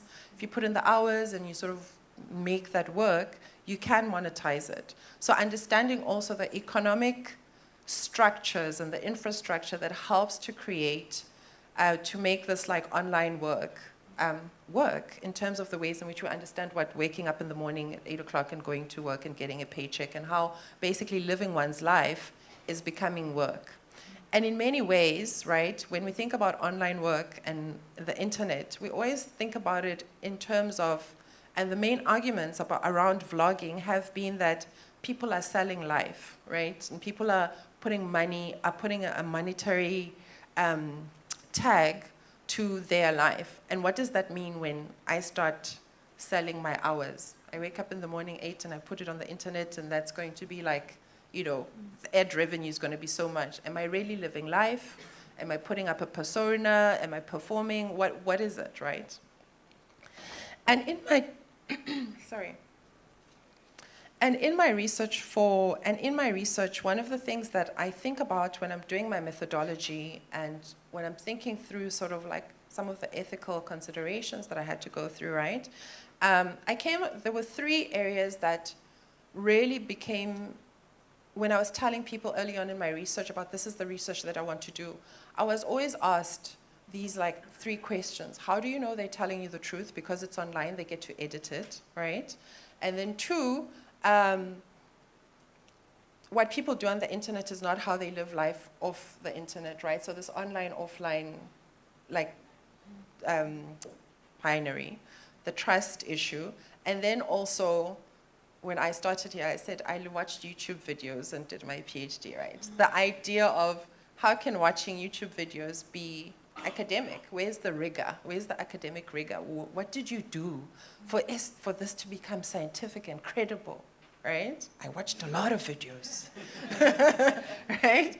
To make up for the big data and all of it, the archive that exists, and then, you know, it had to be big so that I could match the bigness. But virtual ethnography is a relatively new field. A lot of data collection techniques are still being created and tested. The use of technology as a primary interface for data collection has been a great cause for concern in terms of establishing the legitimacy and validity of data. Oh, I've referenced so many people and I've skipped all the references, but please know there's references. It has also been a matter of concern in that there have been questions regarding the internet as a research site. The internet has been seen as a cause for breakdown in community, as an effect of ensuing modernity, and what Wellman and Gillian in 1999 say, or Barney, the internet does not enrich shared reality, but rather impoverishes it. Added to this, Borgman states that the internet is a commodifying space that does not allow for people to find meaning and creates communities that are a means to an end rather than the end communities. This alienation is said to be founded on the reduction of person-to-person contact, the glue that binds societies together and forms communities. Thus, arguably, fostering increased isolation. Questions about the meaningfulness of online activity have thus been raised by researchers such as Ringgold, Jenkins, Markham, and Hine, right? Digital ethnography challenges notions of what ethnography is and looks like. It challenges these notions in that it complicates the idea of what constitutes the field or field site. It challenges the basis of face-to-face interaction as well as part of what good ethnography is, and forces us to think about what constitutes as good, reliable data. Gupta and Ferguson have argued against this localization of field sites to places and time, stating that it creates a notion of the other, a hierarchy of who is and is not data, by way of deciding what is and is not the field. These challenges are not limited to anthropology and ethnography. They form a part of broader questions on the depth of connections and interrelations of online engagement. They thus essentially raise questions on whether belonging in online communities has the same value and meaning as offline communities, and if personhood exists with the same or similar forms of meaning online and offline. Therefore, questions and the evolution of online ethnography extends to and is underpinned by questions of belonging. And just to finish off, and I think sort of I'm not going to answer the question of whether there's meaningful, but when I was doing my research and I was writing up, I was finalizing my PhD, I saw a tweet and somebody was saying, you know, these academics are out here, are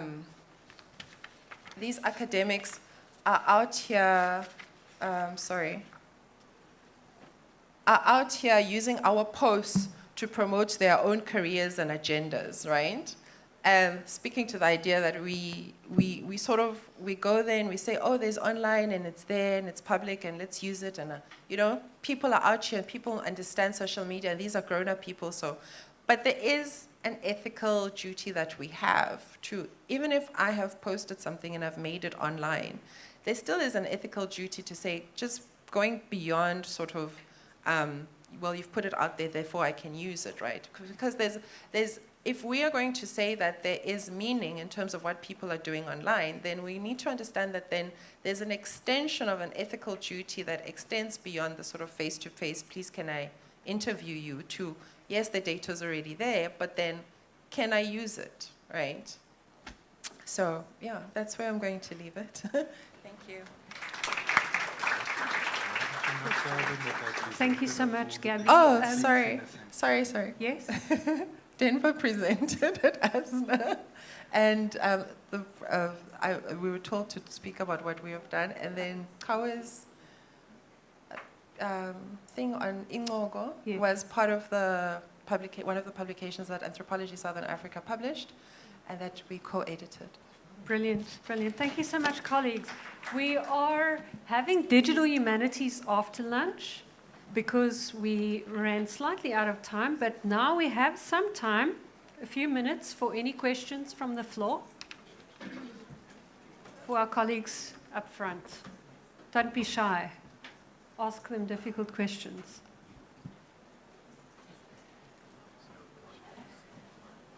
Absolutely no one? Are people too hungry to think? Oh yes, up there, please. Thank you. Thank you. I was interested in the life as Dimeni.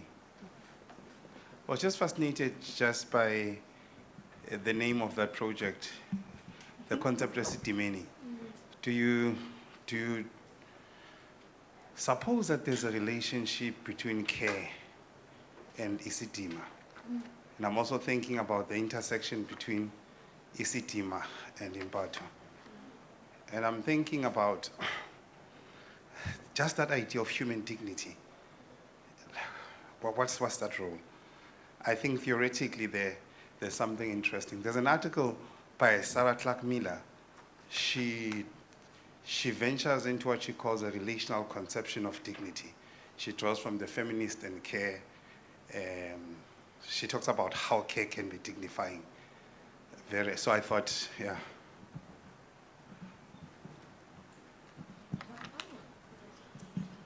Thank you. My question also is to Carl. Okay, you can answer both. But I have a question for you. I didn't get your name, so sorry. Good. Ukuphila nempilo. The people who are supposed to give impilo, why are bengaphilanga bona themselves? Okay. The person who's supposed to give impilo to the patient, Yes. why are they not peeling themselves? The care. You can't get impilo from someone who has not peeling. Okay. Gabby, I'm not sure if you looked at the implication of social media to the mental wellness of teenagers. These YouTubers, bloggers, I'm not sure if your research touched on the wellness of our teenagers when they watch these online personas. I'm more interested in that. Mental wellness. Thank you so much.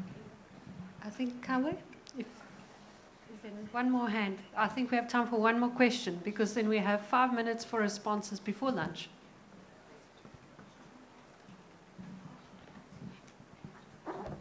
Hi, my name is Fidel, and my question is for... My name is Akalambo Fidel Mabulahula. My question is for Ms. Unati Luchava. It's in terms of the work that you do. I saw a lot of data, and what really caught my eye was the map that you showed us of the, the percentage of the work that's being done in terms of, you said that how many people that are employed within the humanities and arts and entertainment field or something like that.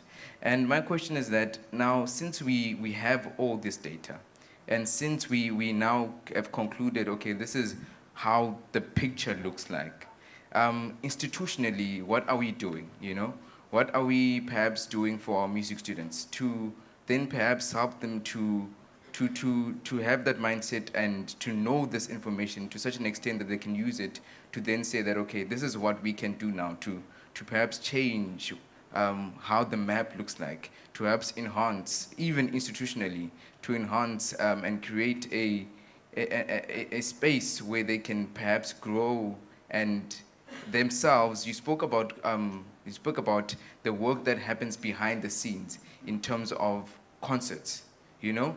How do we then have that multidisciplinary approach also in the university, especially taking into consideration the music students or the individuals within the Faculty of Humanities? So that's my question to you. Thank you. Okay, let's start with okay, it's on. So, thanks for those really great questions. All of these questions go towards, as I'm saying, this is a work that's still progressing. So you're helping me think in a way. What I didn't get to present is that I read Imbato in conjunction with Ubuntu as a philosophical approach, right? So enshrined in the idea of Imbato is the idea that, and I use this even idea that Izandla Ziyagezana, right? This idea that what you do to one, you do to the other. And then when you read that with Imbato, that engendered in Imbato is the idea of dignity, right? That we are dignified in the ways in which we treat each other. And I use specifically this idea of Isandla. And then when you read that in a sort of philosophical way, using Ubuntu as your viewpoint, you see the idea that dignity is enshrined there. Does that make sense? That these are both sort of ways in which, in African philosophy, as we look at, these are ways in which dignity is at the center and empathy is at the center. So this is the part that I didn't get to present. That's also part of my work of Imbato and Isandla. And I use these concepts to sort of talk about the ways in which we can look at it. So thank you for that. And I'm going to be looking at that paper that I talked about. And then the idea of nurses. I looked at nurses when I was doing my master's. I looked at nurses performing emotional labor. The story behind it, my nephew was in the hospital, pediatrics ward. I couldn't understand why they weren't attending to him and babies could cry. The answer is that we need to understand the work that nurses are doing, which is called emotional labor, which is undervalued and invisible and is not seen. So this idea again of healing, or even that abantu ngaphilu ngaphilang, is that there isn't a sort of a generous understanding even from government of the ways in which labor is deployed. Which is why, as a sociologist, I write about care labor in terms of what academics are doing, as I said before, and even the ways in which the labor that nurses were performing in talking about the human person deploying this kind of labor, and even reading how care is deployed and the ways in which care is experienced. Thank you. Thank you so much. Gabby? Hi. Okay. I did not look at mental health of young people. I didn't look at mental health for various reasons. One, I made the decision when I started my research I registered for PhD in 2015. So I was collecting data 2016, 2017.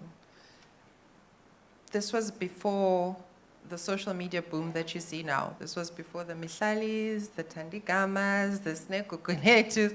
This was before all of that. Literally, I watched all of their first videos, right? And I was already been collecting data for over a year when that happens. So when I was conceptualizing the PhD, it wasn't something that was on the forefront. And by that time, ethics had been approved, and I had made the decision that I was going to do research of the online space and not, so I didn't speak to people. I spoke to YouTubers in sort of like my data collection, because I also started YouTubing as part of my data collection.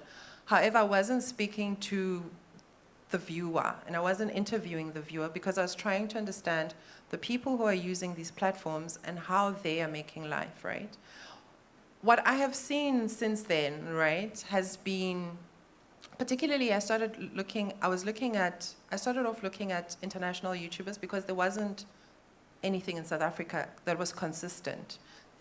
Someone had posted a video here, maybe 2 or 3, and then they'd stopped, another one here, 2 or 3, then they'd stopped. So all of this kind of like the social media that you're seeing now wasn't existing in 2015, 2016. That came 2017, 2018, and that sort of, it like exploded. It literally went boom, right? And by then I was kind of finishing, and I was starting to write up my data. But what I'm noticing now is that, so I was tracing a lot of international YouTubers, and I sort of like my data collection was English speaking, and then they should have an archive of vlogging of 2 years. So there must be an archive for me to go look at, so that I can have like a historical perspective of sort of their vlogging style and, you know, changes that had occurred, and then I could place them where they were right now. And looking at those very same vloggers now and how they talk about mental health and the impact of posting themselves on social media, and some of the changes also some local YouTubers have also made in terms of, you know, so when I was doing my write-up, a lot of the international YouTubers were starting to, for example, daily vlogging was the thing when I started. People were posting 5-6 videos a week. By the time I was starting to finish off my write-up, people were doing like 1 video a week. Like that had the, we need to talk, we can't upkeep this any longer, we're going to be moving down to 1 video a week, right? So that had started internationally, whereas in South Africa, people were posting every day still, right? So there's almost like a catch-up on continuation. Some people stopped internationally putting their children online. Now, we're starting to see that now in South Africa, those people using those platforms are now starting to say, actually, I don't want my child to be online any longer, right? So I'm not necessarily tracing the mental health in terms of like the people who are watching, but I think also we can learn a lot from the people who are posting and what they are saying about the mental health, because I think also they have also a slightly different understanding of what the platform means, because also their financial existence, right? Their mortgages and school fees and all of those like are related there. So it kind of like impacts. So yeah, I need to. Thank you so much. Last but not least, the very important question to Inati, and I would like to pose the same question, because having colleagues in the film industry, they keep saying, Inge, why is there not a film industry in the Eastern Cape? Because it's cheaper, it's more beautiful, and the people are more amenable to work. Thank you. Okay, thank you. I think I'll start with your comment about, you know, the infrastructure, or why doesn't the Eastern Cape have a, you know, a film industry? I think we are now moving into a stage where that issue is being addressed. I mentioned in one of my slides during my presentation that government is now starting to look seriously into establishing a film industry in South Africa. And we've actually, as a South African Cultural Observatory, developed a baseline study, a business study, if I may call it that, on how this can actually go about. And what the Department of Sport, Arts and Culture did with that baseline study is to call all the role players within the audiovisual and interactive media cultural domain, because I think maybe I may have omitted this in my presentation. So when we measure the creative economy or the creative industries in South Africa, at SACO in particular, we follow the UNESCO framework for cultural statistics. And this makes our work to be of international standards. So other cultural observatories around the world follow the same framework. So there are 6 core domains, cultural domains, and the film industry forms part of that. It is under audiovisual and interactive media. And it's not just film in that domain. You're looking at radio, you're looking at podcasting, you're looking at online gaming, you're looking at the animation industry. So there is work that's actually being done. The recommendations that have come from the work that SACO does, some of it is being implemented. Unfortunately, SACO just produces the research and hands it over to the client, which is government, and then it's up to them to appoint relevant implementers, depending on which direction the research is focusing on. So, to answer your question about employment, was it about employment or GDP contribution? Because I didn't quite get that. Okay, so as I've mentioned, in our previous mapping study report, we learned that the sector employs almost 1 million people. And it's not just young people. Maybe we need to get that one out there. And that's 6% of the population. And from an institutional perspective, I think what can happen is, for instance, look at how then do we create spaces for that allow or that foster or support creative experimentation for people that are interested in this field. I think also I mentioned the issue of perhaps universities also look at prioritizing procurement and procuring goods and services from students who are in the value chain within the creative industries. And also just making sure that there is infrastructure to allow people who are interested in the sector to do what they're good at or what they love and enjoy, and not necessarily for profit purposes, but just for its own sake. And just allow that innovation demand, because it is part of the learning curve. I think from a university perspective is those issues. So providing of the infrastructure so that people can, create and do what they're good at. Dancers can, perform, and musicians can write their music and perform, and visual artists can have exhibitions. So students who paint, students who produce ceramic products or goods, can have exhibition spaces within the institution. And also procuring these services, sometimes when we have these events and many others, from the students actually that are working in this space. I hope that answers your question. Thank you. Thanks. Thank you so much, audience. Thank you so much, presenters. We will meet again after lunch. Lunch ends at 1:45.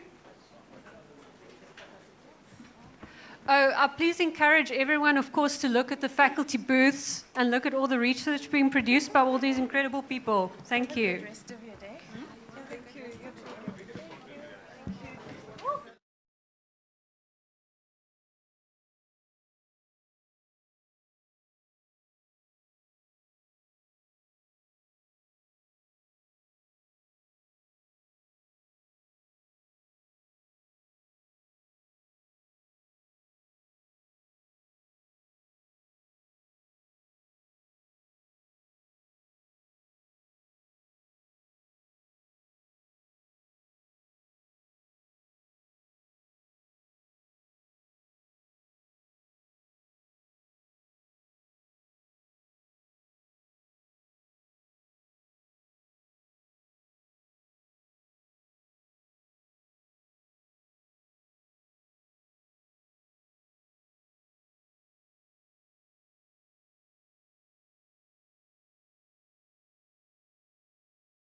If you recall, we ran out of time before lunch, and the presenters are going to present in order. They've organized themselves very well.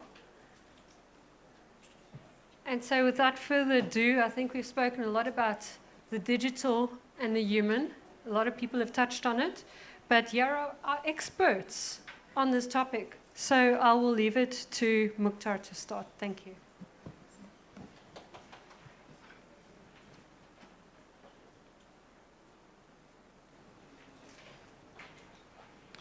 Good afternoon, colleagues. Mulweni. My name is Mukhtar Rabban. I'm a lecturer and researcher in the Faculty of Humanities, based in the Department of Applied Linguistics. I'm excited to take you today through a journey of the digital humanities. It's quite interesting they've given me this type of microphone. I'm not sure if it's the performing digital humanities, but nonetheless, we'll try and be as brief as possible. Colleagues, I'm going to start today's presentation with an introduction to the field of DH, and then I'll hand over to my colleagues, Johannes, Jonathan, and Simon, who will shed a bit of light on the research that they are engaged in. And there's the screen, the presentation disappeared.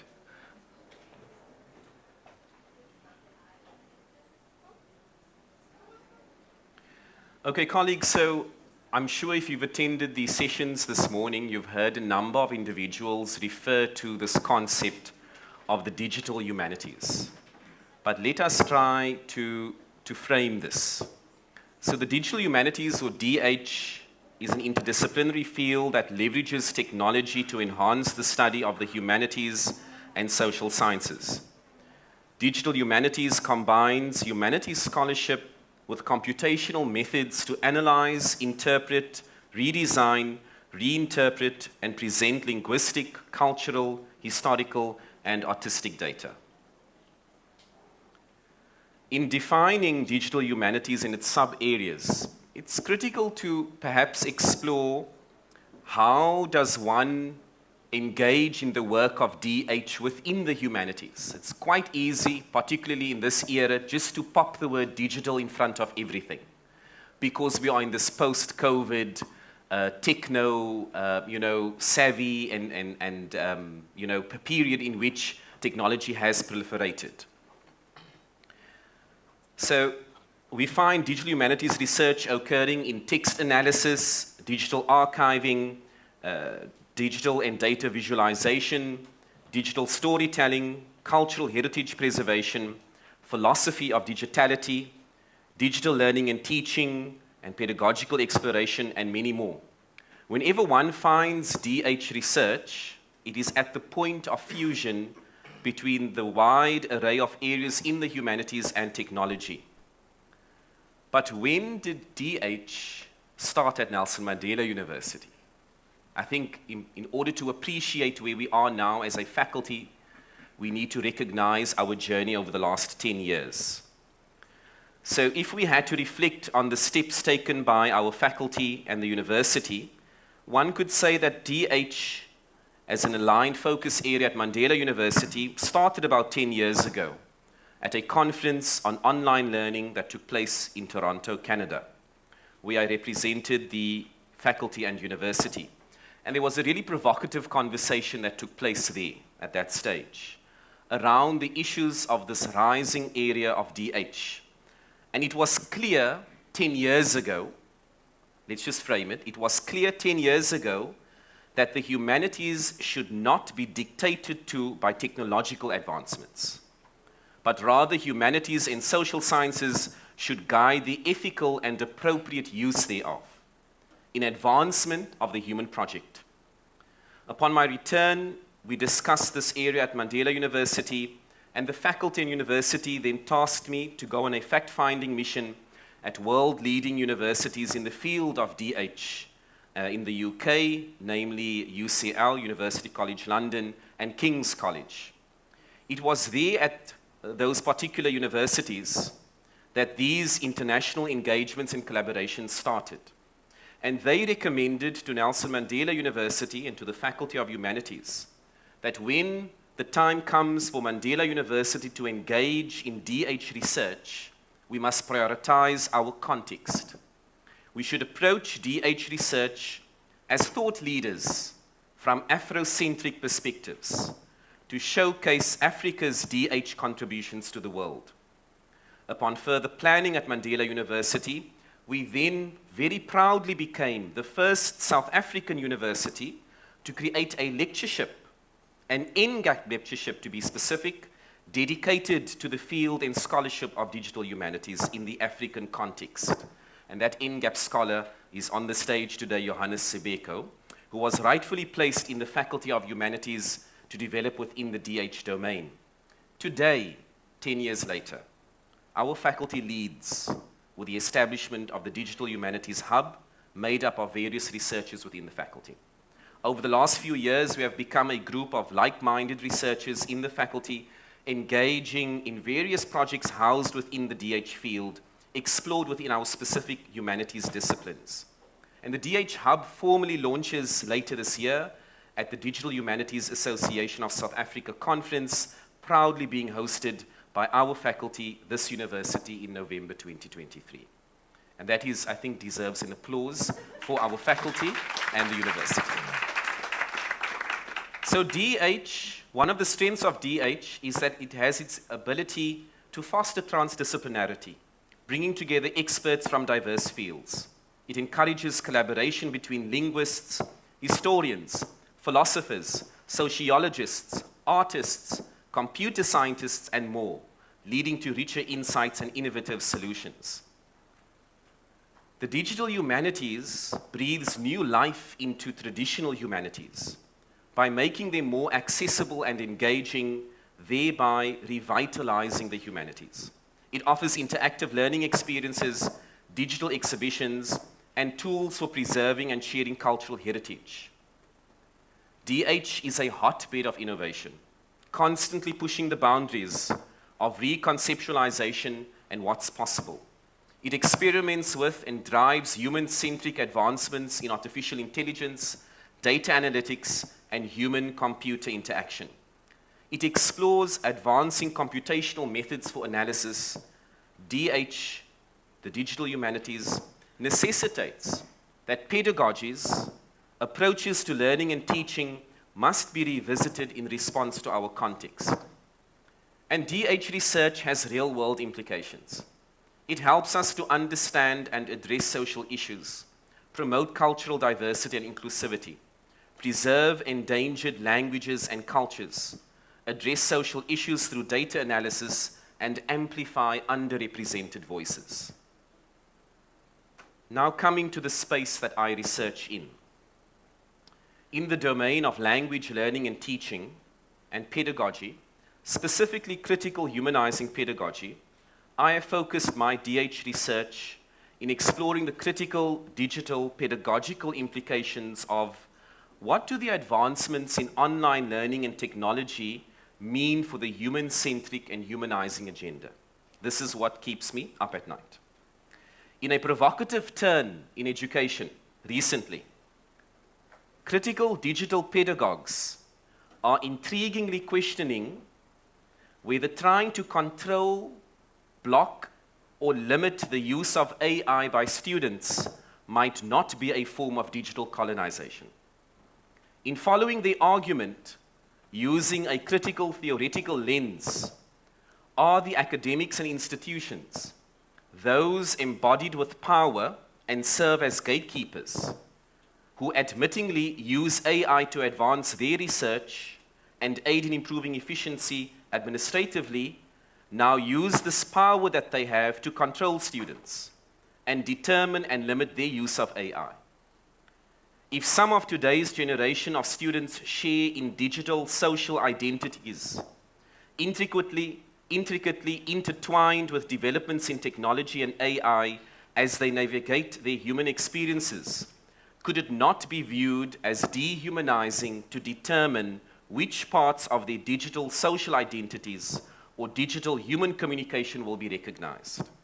Whose voice counts? This is undoubtedly a philosophical exploration of ethics in AI. and an intriguing exploration in the humanizing pedagogy at Nelson Mandela University. Naturally, for the vast majority of academics and institutions, this line of thinking can be traumatic. Are the critical theorists disrupting our foundations once again? I'm sure many present here might be thinking, do those critical theorists want to open the AI floodgates? Have they lost their damn minds? It won't be surprising to find academics on Twitter promoting hashtag ChatGPT must fall. And students might be thinking, oh yeah, give this to us, hashtag let ChatGPT be free. In reality, this sort of problem posing the educational context is at the heart of critical reflection in the digital humanities. The digital humanities scholars must evaluate the merit of ethical use of AI for the advancement of the human project, with due consideration of all forms of inclusion, recognition, development, and advancement, truly committed to the agenda of social justice. This is part of the philosophical exploration of the digital humanities. So coming to the work that I'm involved in specifically, my current research explores critical digital humanizing pedagogies for online language learning. And to provide a sense of some of the DH research in applied linguistics, my postgraduate students have recently completed or engaged, they are currently engaged in some of these projects. I'll just quickly show them. These are some of the projects that have been concluded. Digital humanities inflected pedagogy in the second language classroom, implications for online language learning and teaching approaches, the role of learning resources in online ESL learning and teaching towards constructivist pedagogical encounters, multiple perspectives on teacher identity and auto-ethnographic study of online language teaching, and open multilingualism in the era of digital education, a social justice exploration. So as I close, digital humanities is a dynamic and transformative field. It bridges the gap between technology and the humanities, fostering transdisciplinarity, revitalizing the humanities, driving innovation, and making a significant social impact.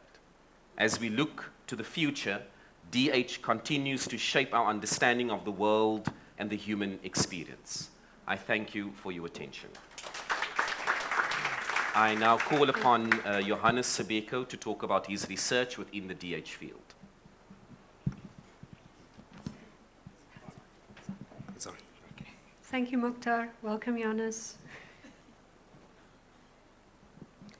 Hi, everyone. So my task is much simpler than Mukhtar's. I'm just going to demonstrate to you how I use digital humanities in my work. To situate my research, I work in what is called computational linguistics. So computational linguistics is at the intersection of computer sciences and linguistics. Under computational linguistics, I look at specifically corpus linguistics, where I analyze large data sets of texts, and also language resources, where we focus on developing language resources, especially for low-resource languages, starting first with Sesotho, and natural language understanding, where we are trying to develop some algorithms to analyze and understand the meaning of text. So in my fantasy world, I wish there could be a time while I'm still alive where someone could just find some few original texts in Sesotho and then determine how readable they are and then decide to whom they need to assign these texts to. And if they find that, okay, this text maybe is too difficult to read for my target audience, then find something that is called text simplification in the indigenous language of South Africa. So that is what I hope for in the future. Unfortunately, we are very far from that. So my type of research includes transdisciplinarity in the fact that it includes linguistics. So that is where I contribute the most in everything that I'm doing currently. So I bring in the linguistics, especially of Sesotho. And then, of course, it also needs to look at psychology, where we need to check what are the cognitive processes that are involved in reading texts? So we also need to look at that. And then of course the computer science and natural language processing, where we need to now sit down and say, this is what we are going to design. So this is a program that we are going to design in order for us to determine how readable the text is, but doing it computationally. And then of course education, which is also my background, where we need to check how do people read the text? Why do they read the text? Which types of texts do they read? And how can we make the process much easier for them? And then of course data analysis and statistics, without which we are not able to build the models and the regression models that we need for determining text readability. Integrating my research into the digital humanities incorporates the issue of, as I said earlier, corpus linguistics, where I focus on the issue of corpora. And then, of course, text analysis tools. We use a lot of different text analysis tools. One might think just because you are reading a paper and they're using a certain tool, you also need to know how to use that tool. But we don't need to do that. If we have people that are able to use the tool, then we can just ask them to come and help. And then, of course, data visualization. So if you get time to see some of my papers, you will see that we try to play around, and make the text look very nice so that it is also readable, but it also makes sense with all those graphs and all those word clouds and etc., just to make people interested in reading the paper. And then text mining and natural language processing. So one of the most important things is we need to mine the text, which is one of the struggles now. So when you want to find originally written Sesotho text, you find only literary text, and they are copyrighted. You are unable to use that. So that is also one of the challenges we are facing there. And then also access and inclusivity, where we want to make sure that all the learners in schools can have access to the texts that are at their level of reading. And then finally, sure. So in contributing to the revitalization of the humanities, my research, because it is housed in digital humanities, of course uses that lens to say, okay, this is how we are responding to this humanities problem, but using these computational methods.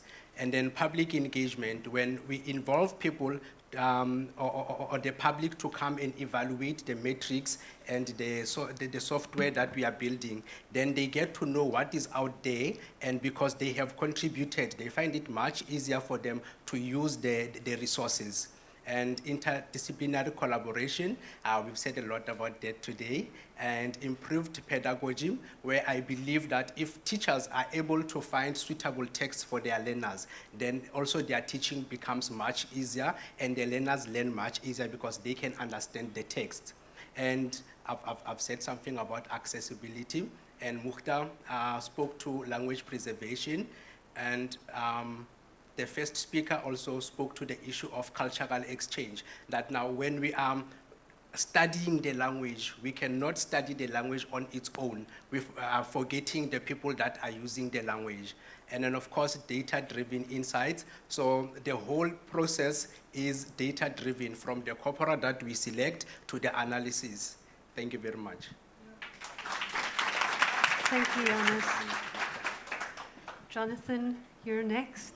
Thank you. Testing.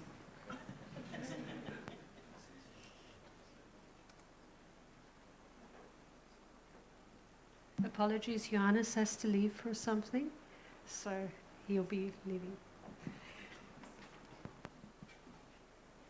Good afternoon, colleagues. My name is Jonathan van der Walt. I'm an associate lecturer in the Department of Visual Arts, as well as the gallery manager and curator of the Bird Street Art Gallery alongside my colleague, Prof. Bruce Cadle, whereby we organize, facilitate, curate, and set up exhibitions for the department's academic program. I'm also a practicing visual artist with a passion for digital and traditional sculpting methods, which becomes the platform and foundation for my research interests.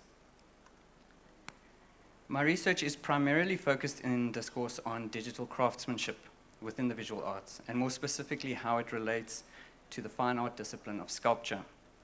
This practical investigation and exploration is often in collaboration with ENSA, the engineering unit here at Nelson Mandela University.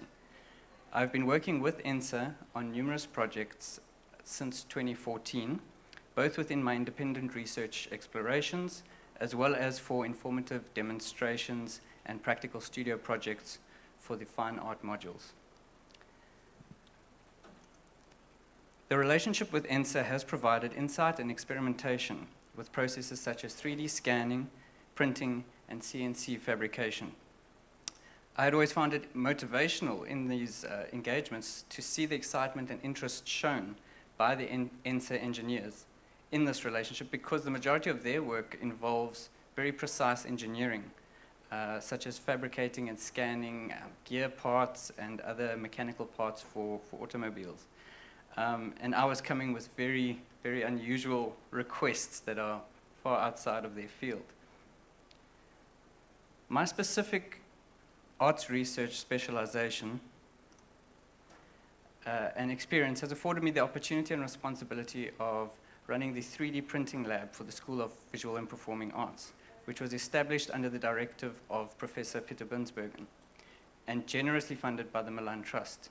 In this capacity, I oversee its daily implementation into various learning and teaching modules in the Department of Visual Arts. Currently, I'm working with both undergraduate and postgraduate students in addressing the materiality of 3D printing and its significantly contemporary position as an innovative tool for meaning making within the humanities. 3D printing is more accessible than it has ever been, and extremely popular with hobbyists, and therefore is threatened by the possibility of becoming a gimmick or an underutilized check in an institutional checkbox. It is for this reason that our 3D printing lab seeks to push past this limited approach to the utilization of these machines as a mere physical replication of a digital model, and instead adopt a critical lens and ask questions of its utilization, its materiality, and its capabilities within the context of the South African humanities. This mindset in approaching the implementation of 3D printing within visual arts research is echoed in recent industry statistics, whereby in the last 2-3 years, research and development has surpassed prototyping as the most popular 3D printing application. Although the 3D printing lab is not officially launched yet, it has contributed to the first-year Bachelor of Visual Arts program last year and this year. The project this year, developed by sculpture lecturer Isabel Matz, first-year coordinator Roxanne van Wyk, and myself, has allowed first-year students to work in both the physical and digital workspace in order to expose them to the benefits of the respective toolkits and the exciting process of transmediation. In addition, we have also have students in the visual arts honors and master's programs who are incorporating 3D printing and 3D modeling into their practice-based research projects. The introduction of digital technologies within the discipline of sculpture has removed the limitation of materials, and in doing so, the discipline has not diminished, but rather flourished significantly, as it has expanded its creative toolkit to 3D technologies and digital software, and its reach to three-dimensional virtual space. Therefore, technology becomes a tool advancement of our human bodily boundaries. Just as a saw provides your arm with a serrated extension to cut, so a keyboard and mouse extends your hands into a digital workspace. We make and engage with forms, both physically and digitally, transcending the physical limitations of our bodies to become virtual extensions in another world. 3D printing, much like many contemporary forms of craftsmanship, combines digital and material forms of manufacture. By working across dimensional platforms, the practitioner is creating in the digital workspace, whilst simultaneously thinking about the physical practicalities of that form, its scale, composition, and surface before they are made material. In my own interdisciplinary art practice, I incorporate 3D modeling, scanning, and printing as tools to convey an interrogation of identity and heritage. My identity has always developed with and in the digital world. and part of my identity exists entirely on digital platforms. Therefore, the use of both digital and traditional sculpting techniques becomes a metaphor of this dialogue between my contemporary identity and my ancestral colonial history. From the digital, I can decide when and how it can once more occupy physical space by making it real through 3D printing. Although it is no longer digital, its contemporary point of reference is stamped in time, in the distinct contouring surface of the texture of the 3D print. My artworks emphasize an identity which is undefined and content in its confusion, finding comfort in its contemporaneity, cultivated in computers and popular culture, with traditions enhanced by technology, always updating, continually developing, and still buffering. Thank you. Thank you so much, Jonathan. That was amazingly cool stuff to watch. Our last speaker for this session, which is running over time, I'll be brief.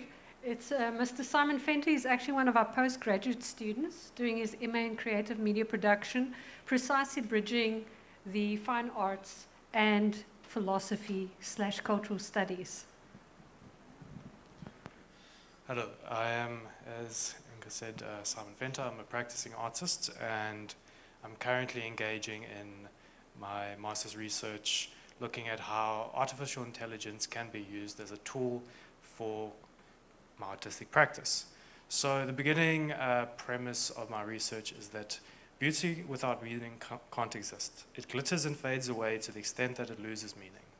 Accordingly, as artists, we use technique to create beauty through meaningful images which are the product of technique and reflexive time, which are integral to the process of creation. And this is the case regardless of whether we begin with the ancient sand rock paintings in the Drakensberg or the contemporary works of Johannes Bokela, since all amount to the endeavor to create a trace of the artist's dialogical movements through time that is meaningful to others. That being said, understood as such a trace, art has found itself challenged by the advances brought about by technological progress. The most notable epochs were, of course, the first industrial revolution, which introduced the infrastructure for mass production, the second industrial revolution,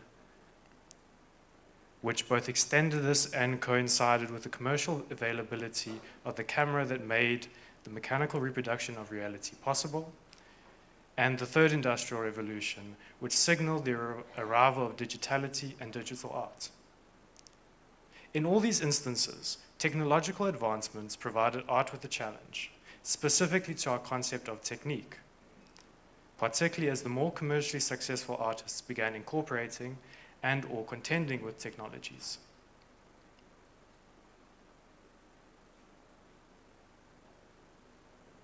However, the advent of digitality, along with the fourth industrial revolution and the emergence of artificial intelligence, has deepened the challenges. In the art world, the popularization of GAN-based art generators, such as Midjourney, poses a threat to art due to its ability to generate images based on prompts, which can then emulate almost any style or technique developed by artists so far. And since the contemporary era is largely dominated by conceptual art, be it in museums, galleries, or the halls of academia, we find ourselves in somewhat of a quandary, because the logical conclusion of such a trajectory towards conceptual art is the growing preeminence of concept over technique or skill in application. This means that AI art generators are the perfect means by which to produce contemporary art.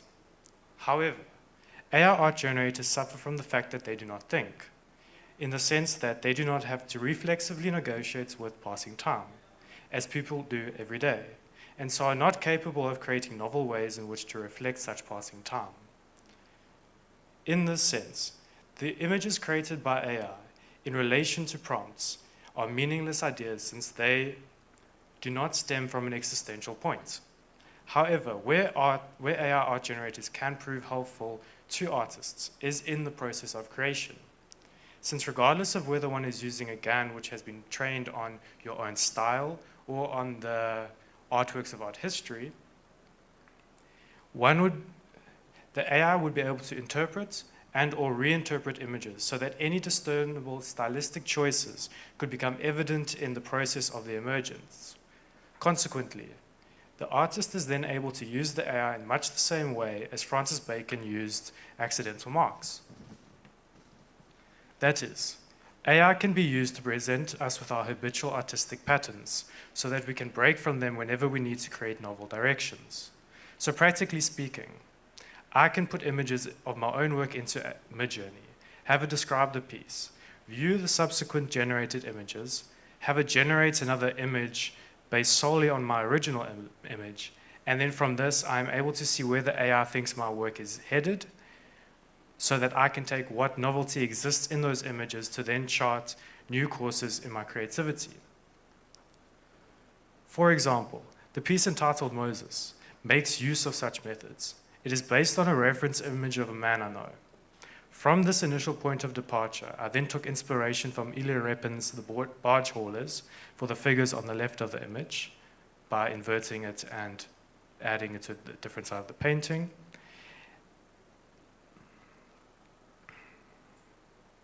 Once I had created a simple composition and blocked out elements, I had Midjourney interpret it, and based on elements from the generated image, I then charted a new course for my composition. As part of the process, I also wanted to see how Midjourney would interpret my concept if all I did was write it as a prompt. As you can see, the resulting work on the left, although pretty, looks rather derivative of a work done by Repin or other Russian artists of that era, and it lacks novelty. The second piece, entitled The Assumption, began after I put a David Goldblatt photo through Midjourney and asked it to imagine it as a painting, at which point it produced images of imagined historical war scenes, which was contrary to what the photo was. I then asked it to reimagine that Goldblatt photo with koi fish floating around it, while taking inspiration from the style of John Singer Sargent. Nonetheless, the image produced is, again, the one on the right, undoubtedly pretty, but it looks simply like that, a derivative work of Sargent with those basic prompts. There's nothing novel about it. Nonetheless, from these initial images, I was able to create a composition which highlights the way that I was able to use AI as a tool to introduce novelty into my work. Therefore, the core purpose of my research is to contend with the challenge posed by AI by showing that it can be used as a tool for introducing novelty into an artist's dialogical engagement with their own work, in a way that helps to keep art a reflection of living dialogical time through one's own technique. Thank you. Thank you so much. We have time for one question. Otherwise, hold your questions to the end of the next session, which is beginning now. Thank you so much, colleagues. It was fascinating.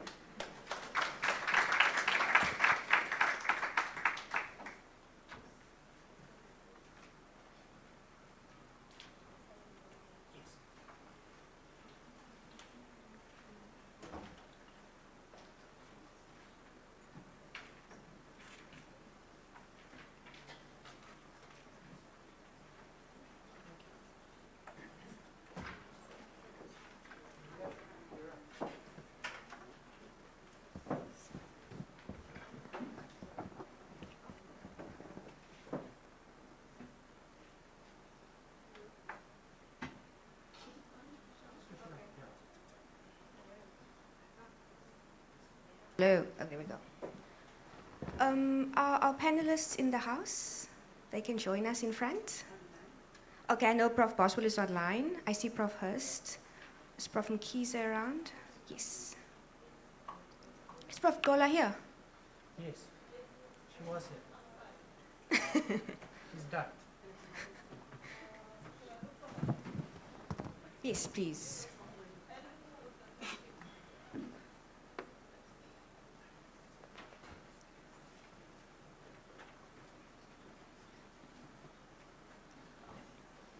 Okay, Okay, I think while we wait, I can probably just get the session started. Welcome everyone to the session titled Showcasing Research Excellence in Humanities, Social Sciences and the Arts at Nelson Mandela University.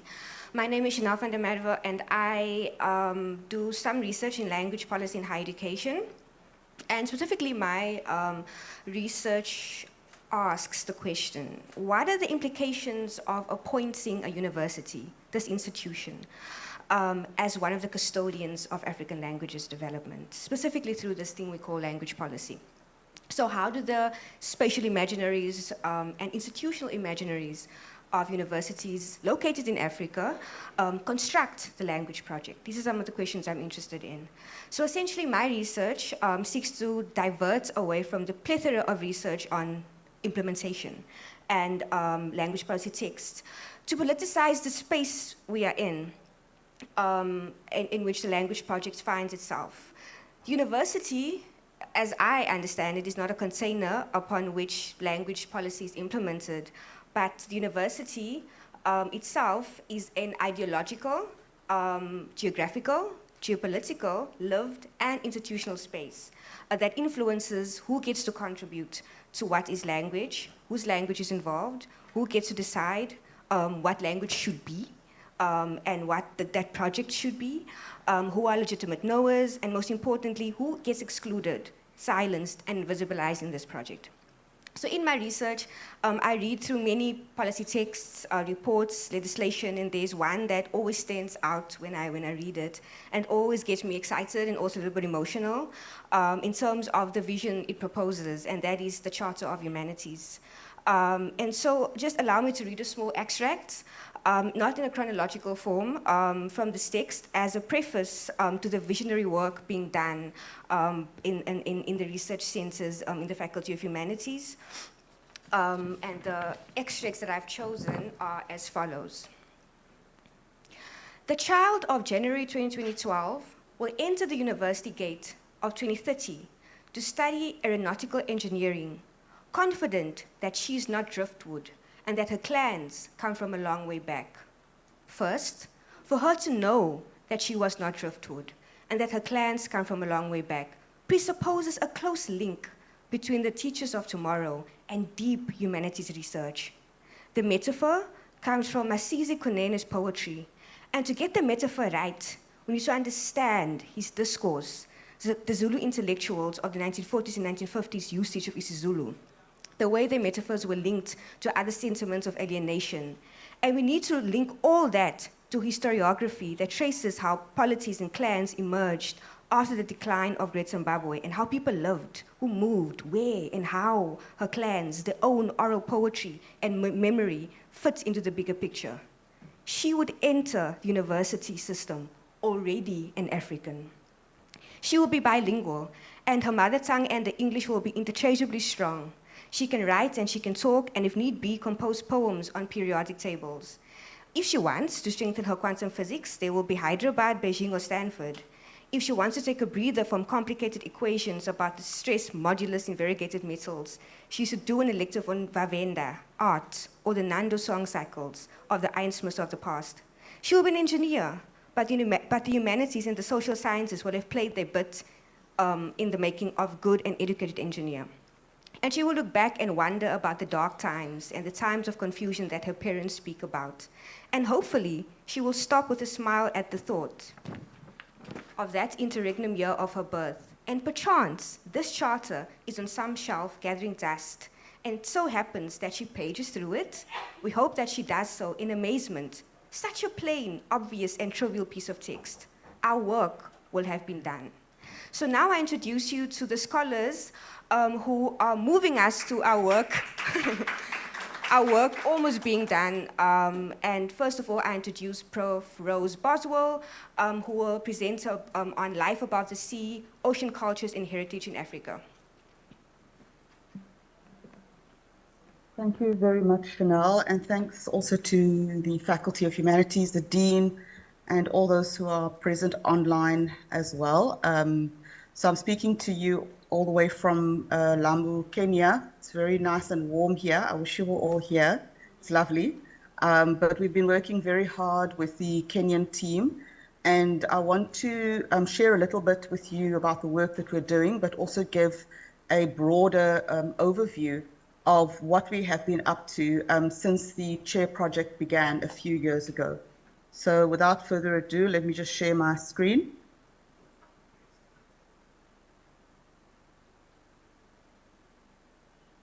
I hope you can see it.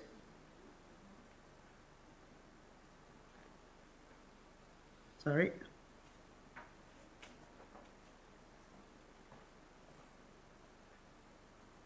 Okay.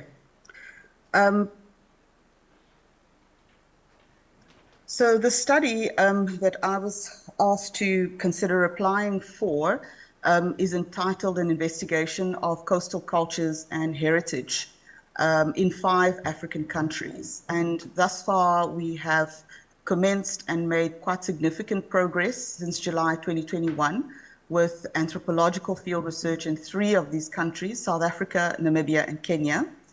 And we have also added in this work that we're doing further research investigating the cultural valuation of the ocean and coast, as well as the deeper issue of coastal human resilience in what is known as the Western Indian Ocean, or WIO.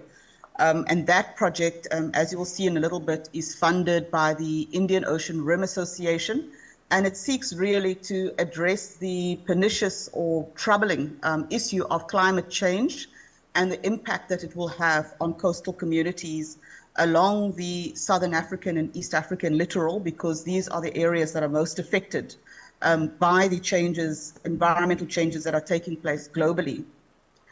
In terms of the policy and the strategic imperatives of the project, the work seeks to advance the African Agenda 2063, in particular its emphasis on the importance of culture to human development and specifically sustainable development, as well as the UN SDGs 14 relating to life underwater and SDG 5 relating to gender equality.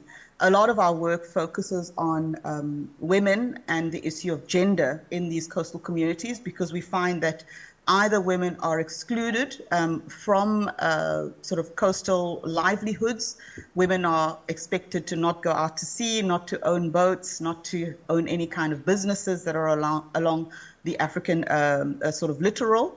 But in fact, women have much to contribute to this domain. Given the fact that heritage is also part of the topic, the core aspect of the topic, the project is concerned with critical evaluation of the UNESCO World Heritage Conventions, specifically the ICH, or the Intangible Cultural Heritage Convention, ratified in 2003, as well as the Underwater Cultural Heritage, which refers to shipwrecks and other tangible artifacts of cultural value, and also the UN Declaration on the Rights of Indigenous Peoples. We work extensively with Indigenous peoples, as well as those who self-describe as First Nations or Aboriginal people, both in South Africa and Namibia, and now also in Kenya. In terms of the national legislative space or the environment or the applicability of the work that we're doing, the National Heritage Resources Act is something that we're very much interested in reforming that piece of legislation for it to reflect more clearly ICH identification and conservation. And of course, as Chanel says, all of these processes are by no means politically neutral. There are ideological processes and perspectives which shape global understanding of heritage and its management, as well as local interpretation of that heritage and whether or not it should be protected and conserved. You can see there the list of topics that we're dealing with, and this list is basically commensurate. It's commensurate with the, let me go back, sorry.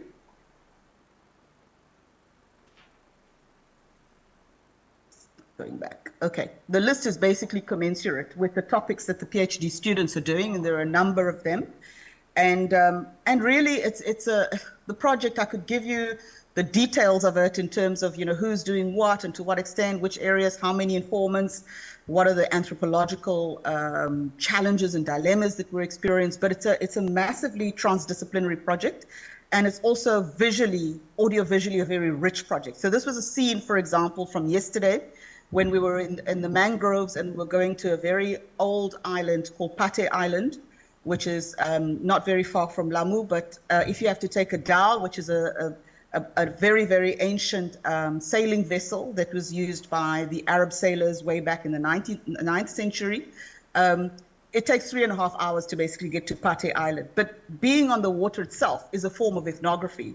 So many things to see and to observe.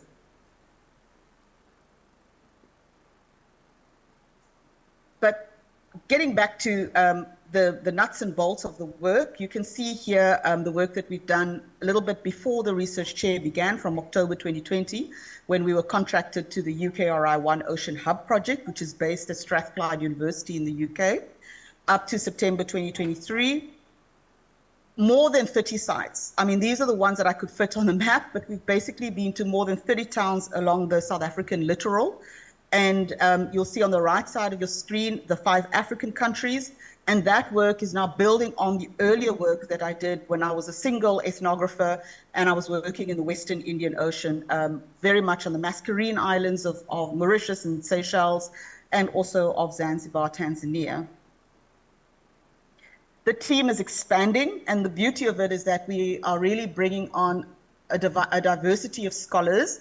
We have both senior scholars, so we have 4 postdoctoral fellows at the moment on the project, 8 PhDs and 2 master's students, as well as research associates. These are people who are either previous postdocs or they were very important research collaborators. For example, Dr. Pedro Pombo, he's based at Malta University, and he's also an ocean researcher.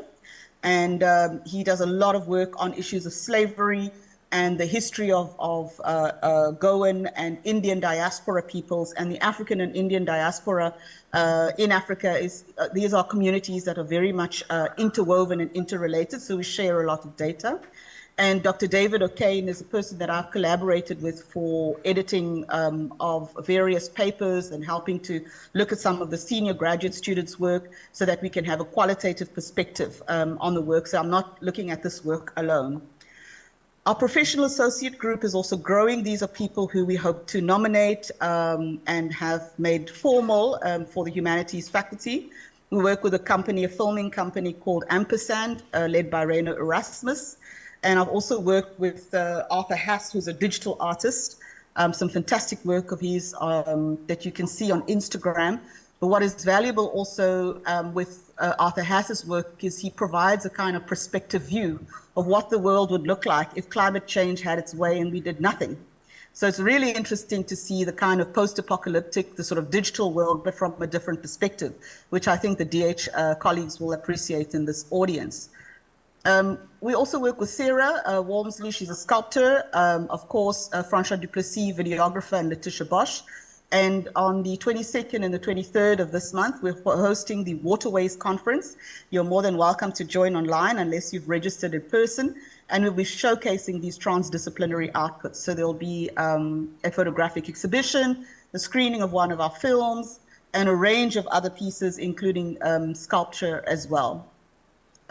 Research assistants, I've noted a few of them here, but this group changes, it waxes and wanes.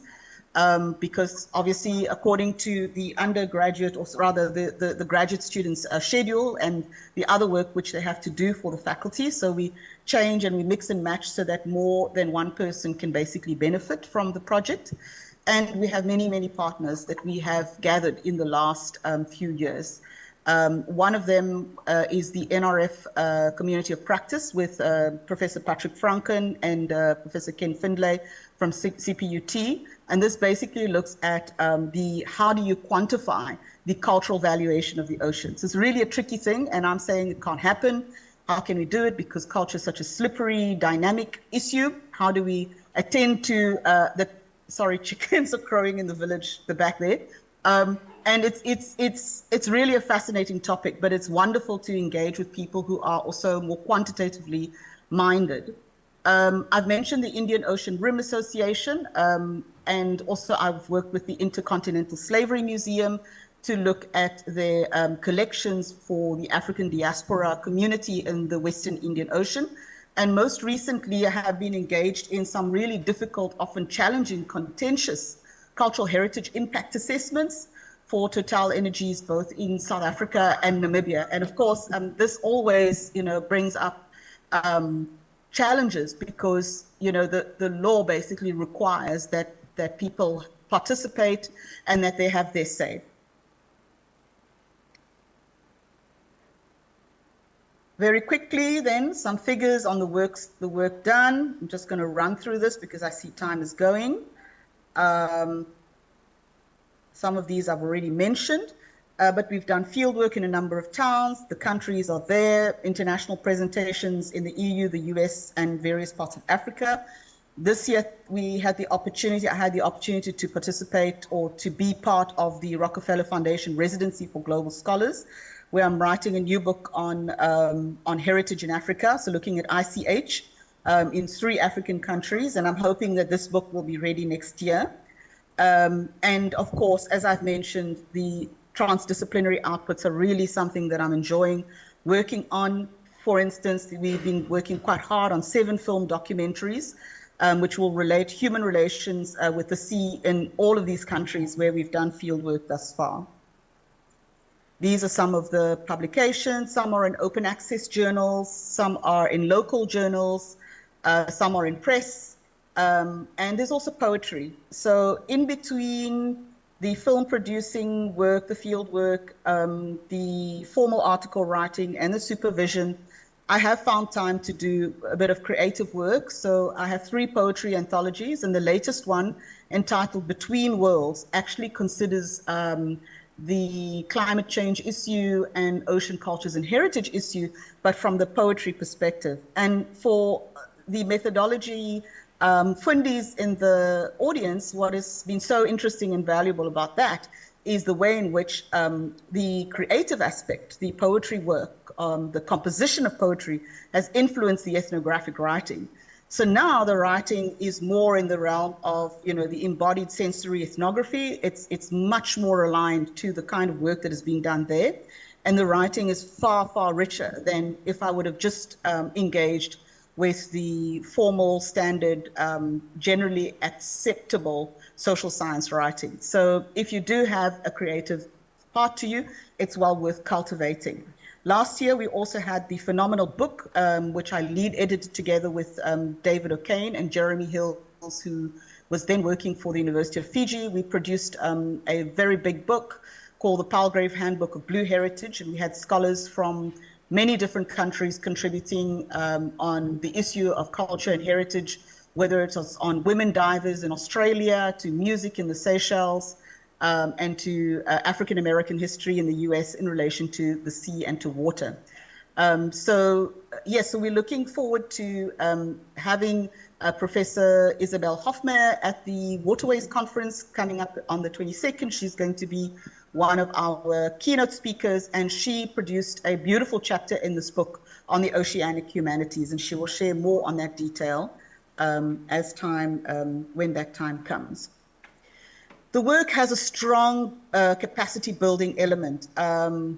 We work in all the different provinces. We identify potential projects that need support. One of the ones that I'm working on now, I'm just waiting for the final confirmation of funding in that regard, is a project called the Blue Values Journey, which will see a selection, because obviously we can't cover everyone, but a selection of coastal community members being supported in the work that they do to showcase the environment and coastal heritage.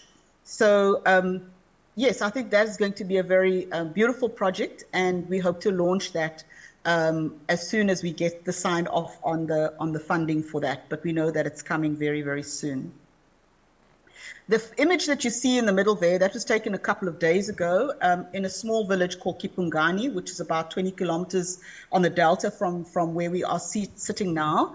And we have been working with these women who really have showcased their contribution to sustainability, because they use mangrove flowers.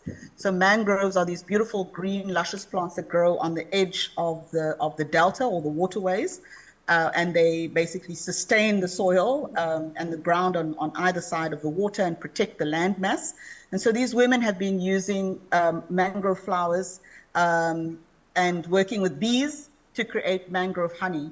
So we're finding ways to set them up with relevant business development partners, and we're also engaging our master's students. Our 2 MA students that you saw on the list are from Kenya, and they are doing their ethnographic study on these 2 coastal villages, Kipungani and Matondoni. We're comparing gender statistics, and interestingly, for those who spoke earlier on whether there is an ethics of care, I think it was Kawe who talked about the ethics of care in Africa, South Africa specifically. In Kenya, the women are very, very much at the forefront of that.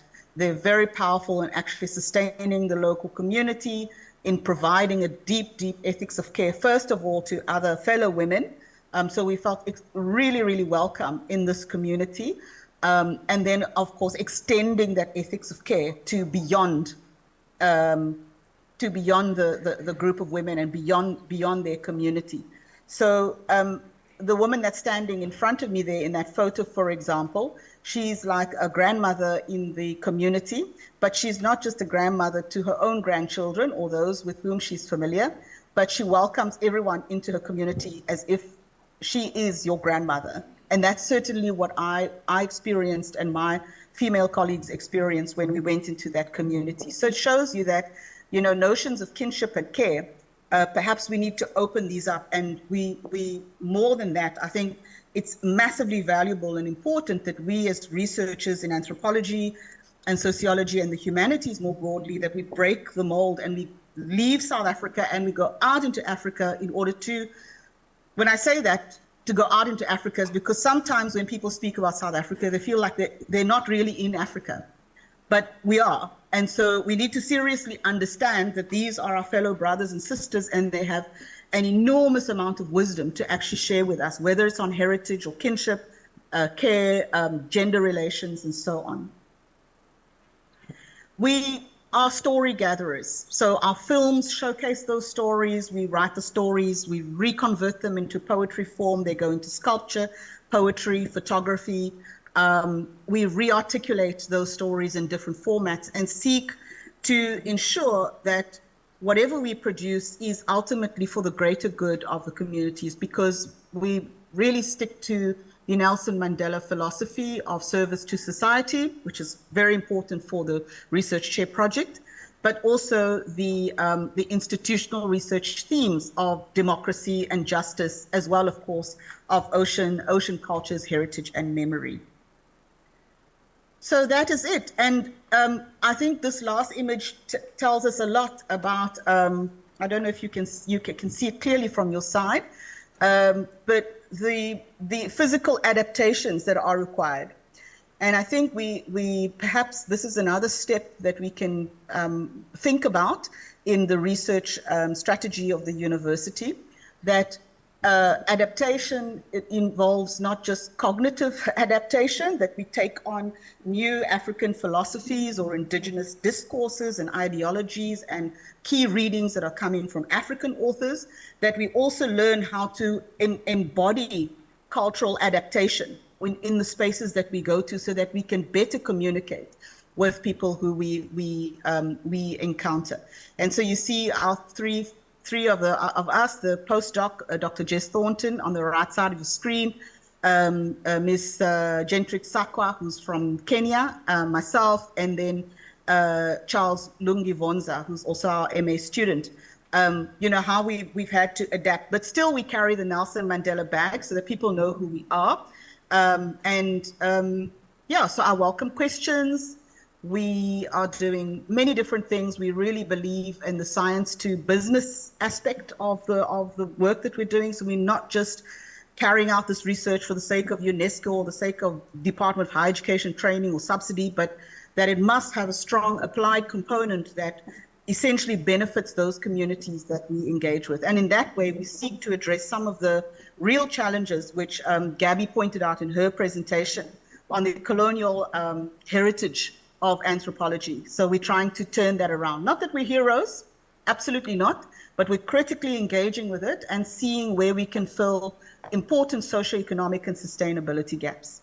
So thank you very much, and I'm glad that my PowerPoint worked. Thank you. Thanks very much, Rose. That was massively interesting and engaging, and I think really impressive the magnitude of the projects that are being undertaken in your research space. Thanks very much for that presentation. I think questions, as normal, we'll take them at the end. Right, okay. If you're prepared to hang in there long enough, Rose. So I'm Bruce Cadle, and this is the first session. Sorry, Shana, standing in front of you. First session, we've actually got two of us in the front here. As I understand from Prof. Maseko, what she wanted was a senior academic and an emerging academic. And so you've definitely got that here. It doesn't get much more older than this one. So let me tell you a bit about myself and my research. As Prof. Maseko was saying, I have quite a long a legacy of being involved in the learning and teaching projects in the visual arts, of which Laduma and Ngxokolo was one of them, very proudly, I might just add. And I think the important thing that has grown out of that kind of association of being involved in undergraduate teaching and development, moving into a postgraduate space, and also helping with the development of independence and conceptual thinking, allowing students the flexibility to be able to go in places where formerly maybe they would have felt restricted. It's always been a big part of what I have done as a teacher and what we do in the visual arts is to encourage our students to be provocative. Consequently, my research began in the space of critical design. I'm a designer by training, and my research has obviously initially moved in that space. And from the critical design space, where we are undermining the status quo and focusing poignant questions on the role that design plays and how design works in the social and commercial space, I found I became more interested in a broader sense of visual communication and how my design sense and sensibility worked in that space. And of course, I'm a futurist at heart and a science fiction fanatic in my soul. And so it was a natural, the next step would be into the space of Afrofuturism.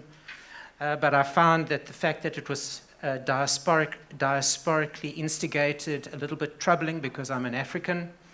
And I wanted to bring it back home to the space that was more familiar, where I felt that I owned it.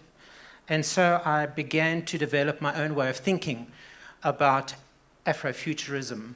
And through much contemplation and research and discussion, I determined that in actual fact, Afrofuturism was a misnomer and that it needed to be called Afro-nowism because it's happening now. And it's what Africans are doing in the present. And they're doing it in the present because they're thinking about their futures and it excites them. And Afro-nowism led me into the space of African futurism, where the conversation is broadened out of the space of purely just design and visual arts into conversations around, my favorite topic of the moment, Africanness. And in this space, I like to think about developing a methodology that would allow us as visual artists, visual communicators, to be able to define this thing that we call being African or Africanness, specifically in a visual communication and visual arts space. And so, of course, it's clear that extant in a space of Africanness is indigenous knowledge systems, ways of knowing, communicating of values, and the importance of cultural significance, how we understand our history, and meaning making. And I have written several articles on those topics, and also presented them at conferences. I'm about to go to a conference in the next couple of days to talk more about my ideas and thinkings and methodologies around determining Africanness. And if you want to read the paper, it's out there. Sneak preview. And right, so that's me. And it now behoves me to, no, you. Yeah, you. To invite Pumla to the stage. Are you going to just do it there? Do you want to just do it there? You can, yeah. Yeah, we're very chilled in humanities, I remember. I know. There you go. So there you go. Hmm?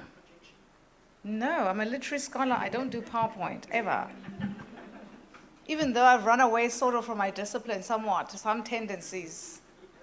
I'm trained in history and literature, and in my time, we didn't, both literature and history were very like, you listen. You listen. So.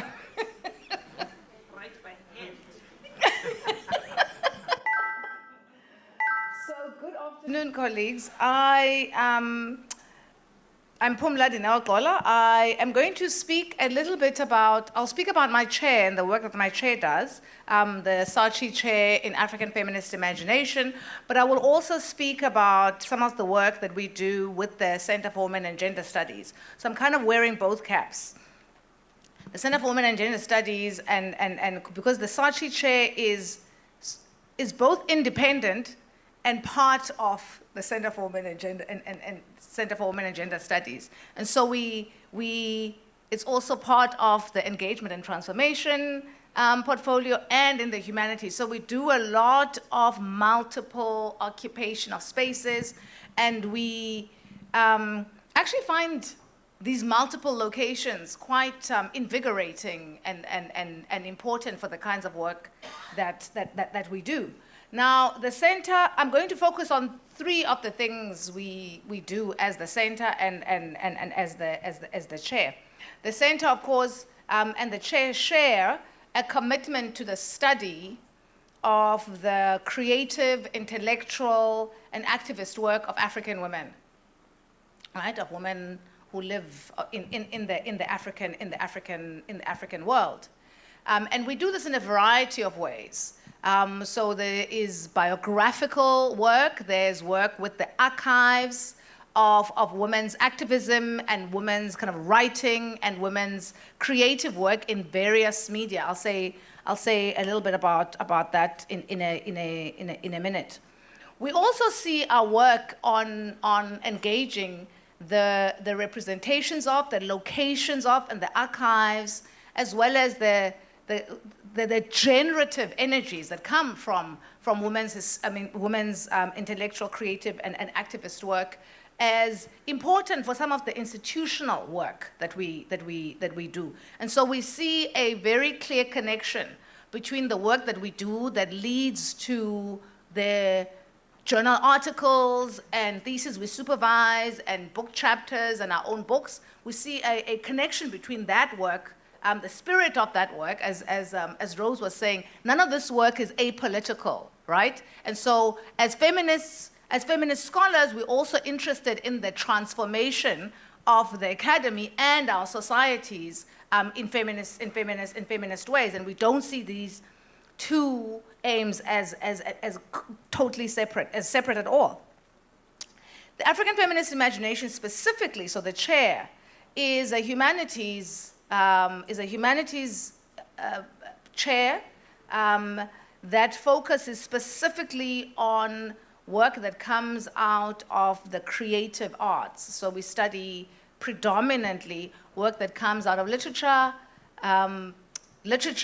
dance, film, and the visual arts. Those are the foci, but also, of course, popular cultural sites. And we read these not as the sites for the application of theory, but as spaces that themselves are generative of knowledge, theoretical and innovative sites of knowledge as of themselves. And just, now of course we take this for granted, but I think at this time I'm going to ask a question that perhaps drives home the importance of treating creative sites in these particular ways. We sit in a time in African history, in global history, where part of the inheritance, part of the ways in which historically, the meanings of creative genres to the project of freedom, not just in our own country, so we see a very kind of close relationship historically between creative sites, creative forms, creative knowledges, creative genres, and the project of creating independence. And we see this throughout the African continent. We see this in Latin America. We see this in parts of Asia, right? So all liberation movements venerate the place of the creative for a variety of ways. The particular articulation of this importance is different. But historically, throughout the up until the mid to late 20th century, the relationship between the creative and the project of remaking society is taken for granted for much of the world. And yet, we sit in this moment where in the bulk of those places where there was this absolute recognition that the creative is not just escape, but a way in which we can remake the world and reimagine the world. We sit in those very countries across Latin America, across the African continent, across large parts of Asia, where the creative is devalued, is underfunded. In our own country, we often hear around elections that, oh, the arts and culture ministry is the throwaway ministry. Whoever is not, the favorite person in the ruling party, we're going to give them that throwaway ministry. Now, of course, we have several ways to respond to this. We could say, well, that's unfair, and get angry about it, and that's a legitimate response. But part of what we ask in the African feminist imagination is what this means. What does it mean? Why is it possible? And why is it so rather than reading it as neglect, we read it as telling us something about what the imagination can, what explicit sites of the imagination can and cannot do. And of course, in studying, for those of us who study nationalism, it's important to ask questions about what is happening in the sites that is dangerous enough to make freedom, but clearly also dangerous enough perhaps to ask the kinds of questions that are not convenient, but that are necessary for us to ask of those countries post-independence, post-democracy, post-apartheid. And so we ask questions about the ways in which power is imagined and reimagined in gender power, but gender power always works in concert with other forms of power. And so we take the works of the imagination very seriously as generative. What are artists of all genres, of different genres, saying? What are the ways in which these sites offer us access to freer ways of inhabiting gender, of thinking about race, of thinking about power, of ways to inhabit the world in more interesting ways? And so those are some of the questions we ask, and we ask this in a variety of ways, both in the articles and the book chapters that we publish, but also in some of the graduate work that is currently underway by students in both the center and the chair.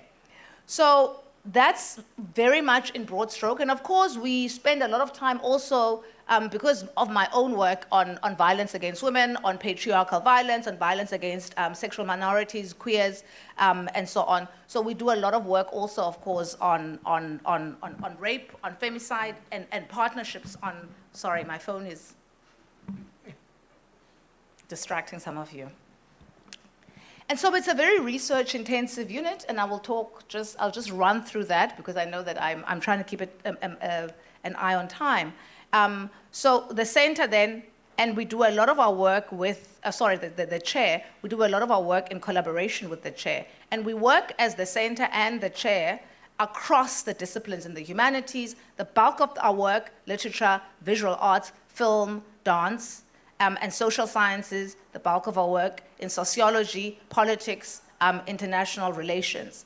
And of course, our research takes three forms: supervision, which doesn't need explanation, mentorship and training of younger scholars. By this, I mean both the junior scholars who are associated with the chair specifically or who are staff of the center. So with the exception of the administrator who does not want an academic career, all of the staff at the Center for Women and Gender Studies publish, and are encouraged to publish, and we build kind of writing and research into the posts. We also run, in collaboration with the chair in sexualities, genders, and queer studies at Fort Head, Dr. Zetuma Tebeni, and colleagues at Rhodes, Dr. Spoka Zimagadla, and Dr. Atambile Masola, formerly Pretoria, now UCT Historical Studies. We run an annual feminist graduate writing. We can't figure out whether we call it workshop, but it's a 4-day, in-place, intensive. I think it's more like a summer school, but I seem to be the only one who wants to call it a summer school. So we keep calling it a workshop. A 4-day, intensive, high theory workshop. I don't know. But, so supervision, mentorship, and training of scholars. The second one, of course, is our own research as members of Center for Women and Gender Studies and African Feminist Imagination. And we also, of course, take very seriously research and interventions into the culture of the institution. So one of our projects, one of the things we realize is that universities, paradoxically, even though we generate all of this fantastic knowledge across the world, universities are very bad at studying themselves, right? And so very often, if you occupy a university for 5 years, you know certain things, and those things get lost. People come 10 years later, 15 years later, and then they try to do, and there's no memory that this is not the beginning of whatever project. And one of the studies, one of the research projects we're phasing in different phases by the Center for Women and Gender Studies is research on how Mandela teaches gender. So there's work on the residences, but on the curriculum. So we're scanning all of the ways in which gender is taught explicitly and implicitly across faculties. I know that often when we think about teaching gender, we think of the people who teach it explicitly, which is the humanities and social sciences people, but we're also looking at the ways in which it is indirectly taught in other curricula, in other faculties, so we can have a clear sense of who we are as an institution. Now, very quickly, I'm just going to maybe share some of the highlights of our research outputs before I say something about our partnerships and then hand over to the next person. So we are very proud of our research outputs. In addition to our journal articles and book chapters, Female Fear Factory, one of my books, won the Humanities and Social Sciences Best Book Award in Nonfiction last year, National Institute of Humanities and Social Science Awards. Also published Miriam Tladi, Writing Freedom.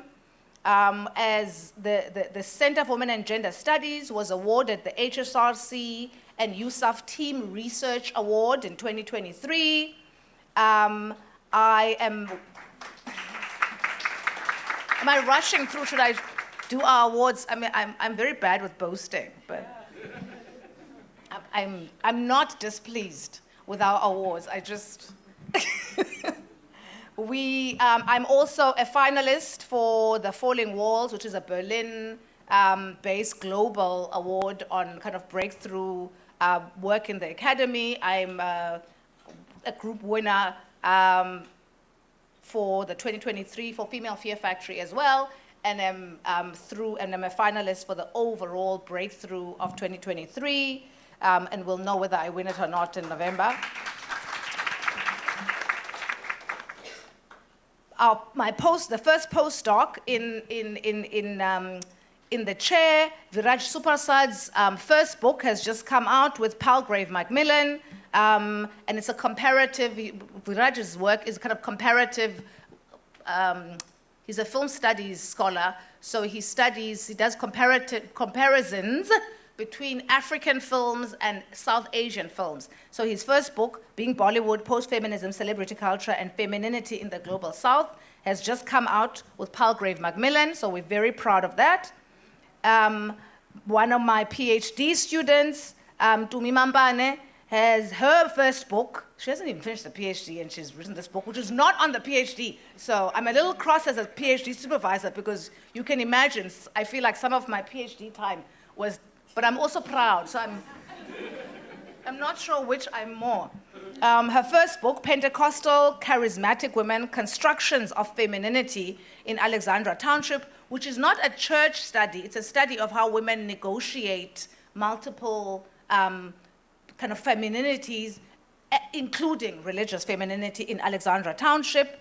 We co-organized a colloquium on the historic exhibition that was curated by Nontobe Kontombela and Portia Malaji, When Rain Clouds Gather, 60 Years of Black South African Women's Art, 1960 to 2000, last year, which was, and we're working on an edited book collection on that, looking at archive, imagination, and gender in visual work. Also just collaborated with the exhibition that was at the Zeitsmoker that just went down, 100 years, a century of Black figuration. I was on the webinar series and the seminar series, so the publications of that is forthcoming. And I've just come back this week from Open Book Festival, where we also collaborate. We had panels on African feminist imagination, and some of the people on those panels were, so I was on some of the panel, I was on one of the panel, two of the panels, and some of the, just to give you a sense of some of the other people on the panels, Hilda Chiongeriwe, who is the director of FemRight. FemRight is the now, I think, 28 years old, feminist publishing company in Uganda that, I mean, if you think of many of the big global with award-winning kind of fiction writers of the last kind of 20, 25 years, many of them come out of from Uganda. Many of them come out of our FemRight. So she was on that panel.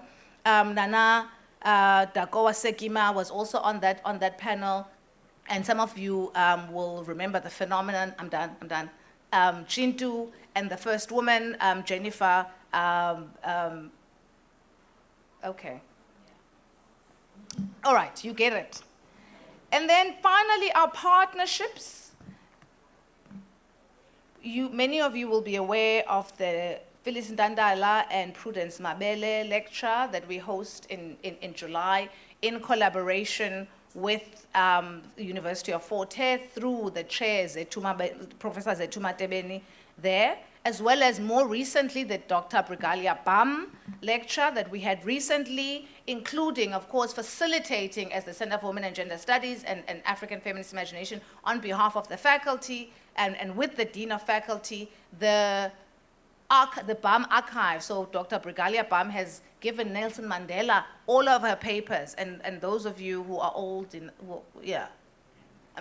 will remember that she was the head of the IEC and a very, very important figure in the anti-apartheid movement and in the feminist movement globally. So the archive she's given us is really important for us as an institution, but also for, has multiple uses for research. We host a range of things in the center and the chair, including the annual conference in August, which we didn't host this year, but we've hosted every other year, and we'll host again next year with Rhodes, UP, and UCT on different aspects of women's history, African Feminist Book Worlds, Feminist Friday Speaker Series, which includes launches, and of course the summer school that I've already talked about.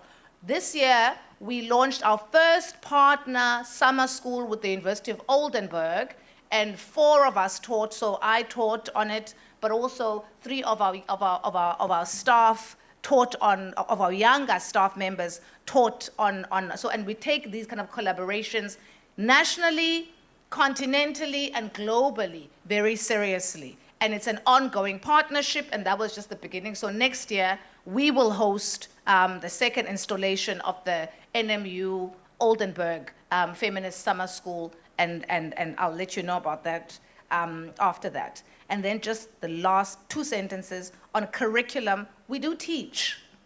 I know we do a lot of things, but we teach. Baba Loas continues to teach has continued to teach, Professor Makokwana has continued to teach in sociology in all of this time. I taught in the English department at postgrad level. I designed I redesigned a course on writing gender in English literature. We have designed a master's in gender studies, 2 of them, it has been approved, and one is a research MA in gender studies, and one is a coursework MA in gender studies. The research one will start in January 2024. The coursework one has been through. We expect it to be able to have our first intake in January 2025. I'm going to stop there. I could go on. Thank you. I think I've more than used up my 15 minutes.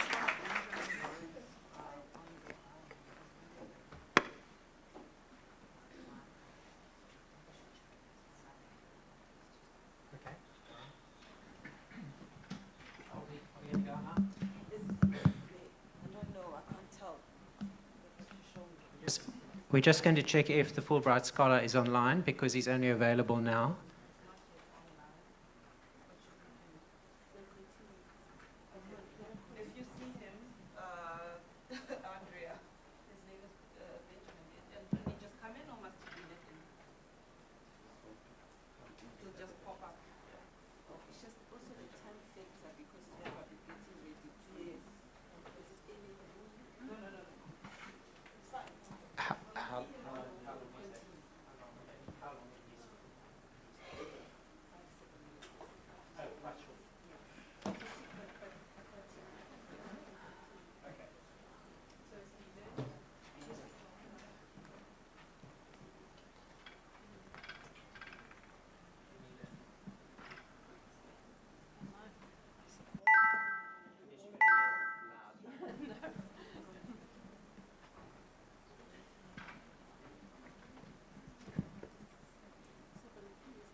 I'm not going to stop. Yeah, so he must come on now or after. Yeah.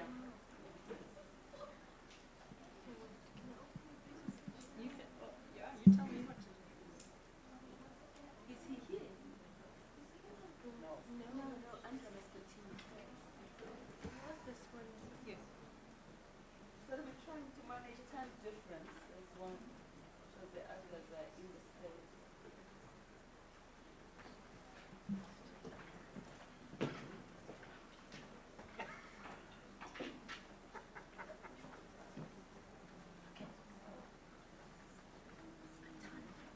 All right, hi. Let me just move on to here. Okay, so these are roughly the chair's details. I'm not going to go into them, just that I am the Saatchi Chair in Identities and Social Cohesion in Africa. When I was appointed, we call it the ISCIA Chair, I began a research program that fuses philosophical inquiry with practice-based knowing in the arts and the humanities. And the basic research hypothesis is that in complex, diverse societies, the relationship between identities and social cohesion is paradoxical. So you'll get social cohesion, sure, if you create a very strong national identity. But if your nation is complex and diverse, like ours is, then the more you focus on strengthening identities, the more difficult you make it to achieve social cohesion. So the idea is that fostering more fluid, flexible identities would promote greater social cohesion. So the general question is, well, how do you do that? And the researchers and students that sort of are associated with the chair look at this question from very, very different points of view. I mean, can we foster fluid identities through art, through humor, through laughter, through love, for example? Can we do it by rallying around a shared social and environmental problem like water or energy? What role does race play in this? What about shame, shaming, gender, sexuality, masculinity? cultural appropriation, religion, self-transcendence? What about practical things like food security? How did the pandemic affect how we understand ourselves as living in a condition of complexity?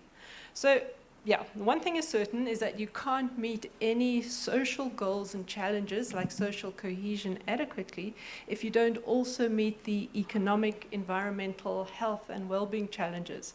It all works together as this massive, complex system. And this means that, as you can see from the picture, the chair's research and engagement area is very diverse. So what exactly does a chair do, or this chair anyway? There are three main areas that we are active in. We build a community of humanities students and researchers.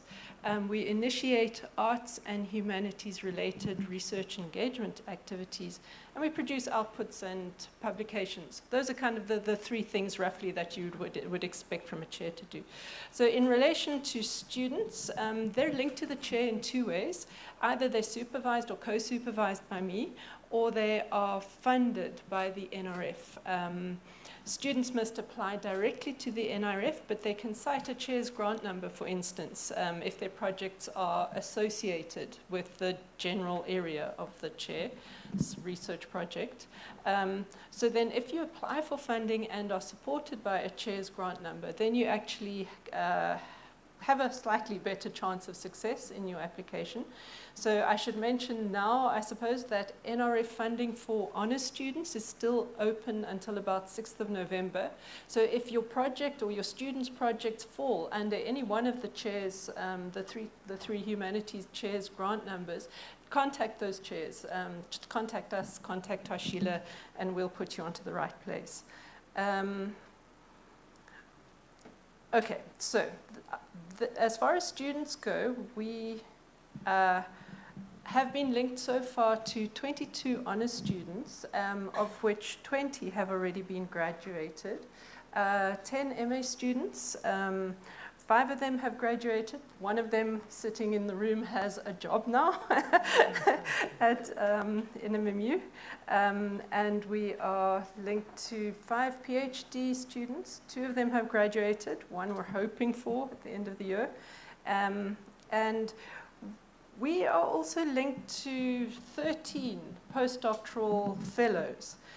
We've hosted 6 NRF-funded postdoctoral projects on all sorts of interesting things, like the live witness and the TRC, thinking beyond the established model of humanity, art and social cohesion in Africa, decolonization, social justice, and ownership, focusing on copyright issues in music, environment, and complexity, social cohesion, nature, and social healing. So a whole lot of diverse postdoctoral projects that are funded by the NRF.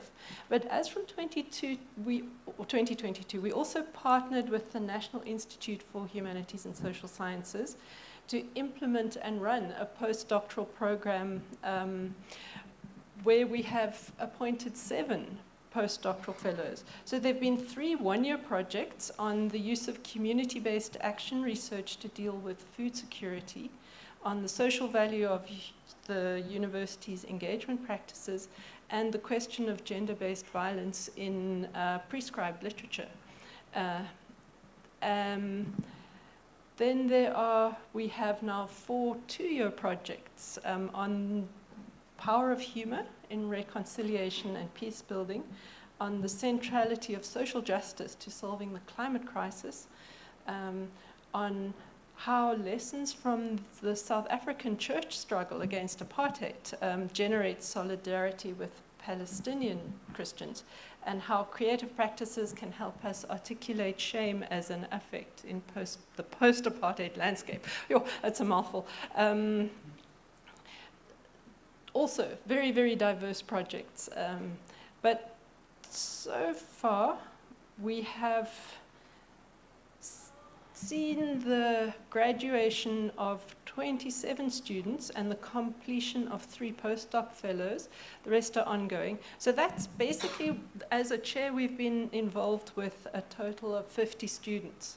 It's a massive part of what a chair does. On top of that, we have different kinds of associates and partners. Our main institutional partner is the NIHSS and the NRF, obviously. But we also have very exciting ongoing research associations and partnerships with individual academics that are local, national, and international. I'm not going to name them all. That would take, it's like a list as long as your arm. But a couple of the more recent interesting ones has been Prof. Ian Buchanan of University of Wollongong, Australia. He's a Deleuze expert. The philosophers will know what I mean by that.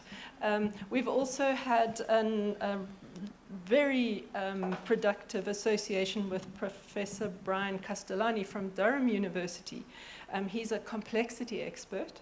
And Prof. Lydia Amir from Tufts University, Boston. And Dr. Massi Zekafat, University of Groningen, Netherlands, and Prof. Lawrence Ugwanya, University of Lagos, Nigeria. All three of the last three are humor experts. I'll tell you a little bit about that in a minute. So one of our wonderful engagement projects, that's the third thing that a chair does, engagement, is the Tributaries Project. That began in collaboration with the visual arts, and the project aimed to foster kind of cohesion in a diverse academic community on the assumption that cohesion occurs when diverse individuals share a kind of environmental concern. And we selected water as the environmental concern. And the project consisted of a year-long seminar series together with this unique water pilgrimage experience. That's what the picture is all about there. And that was a 3-day journey from sea to source, repeated 3 times for 11 participants each over the year. And the project then also created opportunities for experimental, experiential learning, which was kind of outside of habitual academic spaces. The participants were also requested to produce creative and academic responses to their experiences, and we showcased that during an exhibition week at the end of the year. This was included an exhibition opening where works were actually performed. We had a wonderful performance of what was called Waterworks. It was a composition by one of our musicians. You can see on the picture there the person is actually playing water at the concert. We had an art exhibition together with that and a 1-day colloquium of academic presentations. Also a narrative event where poetry was read and stories were told. So I think you can see in all 3 of the humanities chairs, it's not just a matter of doing plain straight academic research. We also do a whole lot of engagement with arts and humanities. Let's go on. Okay, then the pandemic hit, and we went online. And what we did was we hosted a year-long seminar series called Thinking Together Through the Pandemic. We found this to be such an interesting space for bringing local academics into direct contact with national and international academics. So we've actually continued this idea of a yearly online seminar on different topics. Our second one was called Grappling with Complexity. We did that in conjunction with Anton Buerter from Durham University. The year after that, we did a seminar series on the power of humor. That was in collaboration with an NIHSS postdoctoral fellow, Jenna Lidonian. And this year, we're doing a seminar in collaboration with 2 postdoctoral fellows, Alex Lenferner and Gary Kukamur, and the topic has been energy. Everything is energy. So I've just been called, Professor Energy from one of our...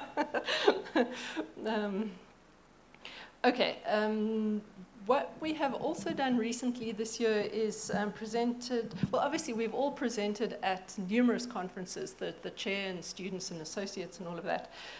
But this year we actually hosted an in-person international conference on the power of humor. And that was a wonderful opportunity to kind of meet and engage with international scholars in person again.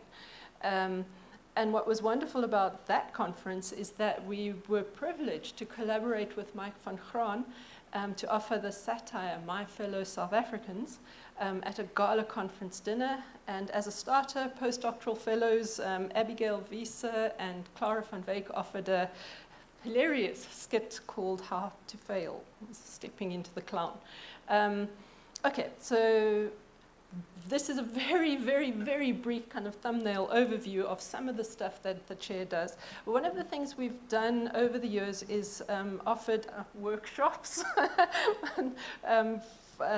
from visiting experts. And I think this year we had a workshop offered by Prof. Castellani from Durham University, offering something on complexity, and that was a workshop that everybody wants him back for. So hopefully we'll try and do that again. And also as a double billing, he offered a double talk with Caroline Fitzpatrick from Sherbrooke, Canada, and that was talks on issues of early life development. Also, digital media and air pollution, the two together. Okay, so that's just some of the research publications. I just threw them up there. We've published together, the students and associates of the chair, sort of 32 accredited articles or book chapters. We've also produced an exhibition catalogue with extensive commentary on all of the wonderful multimedia work that emerged from the Tributaries project. That's one of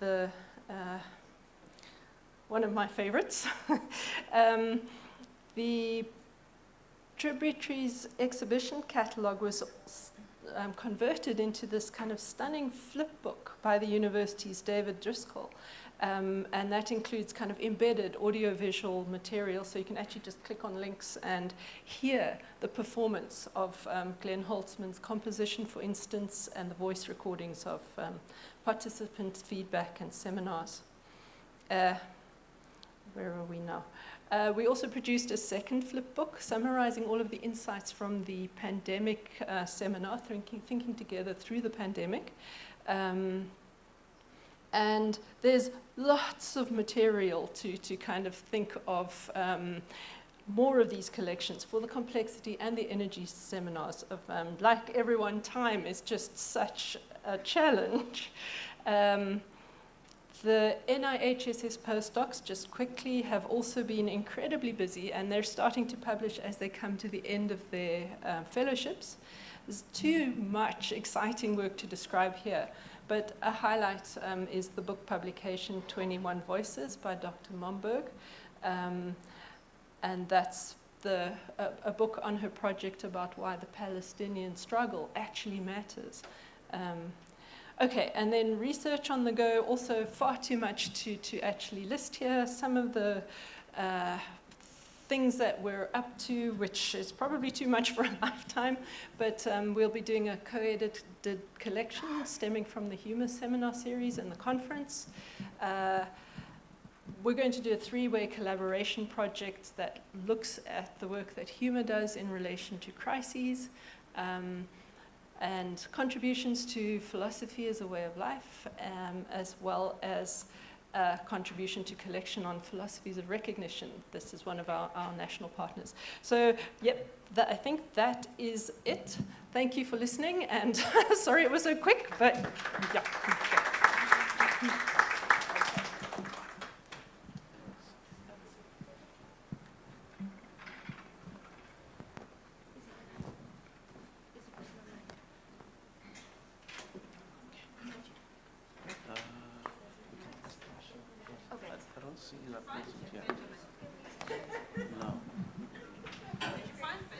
Okay, did they?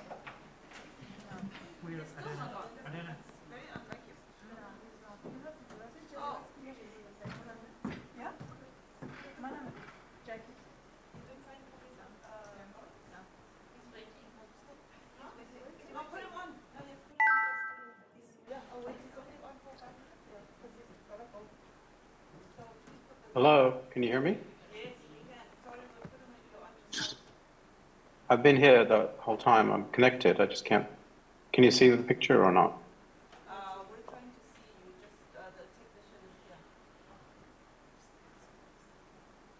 You have to speak into the microphone. I can't hear you.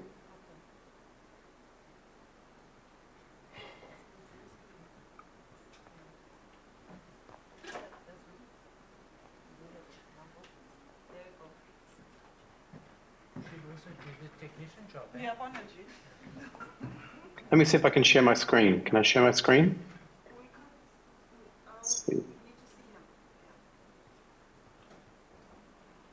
There we go.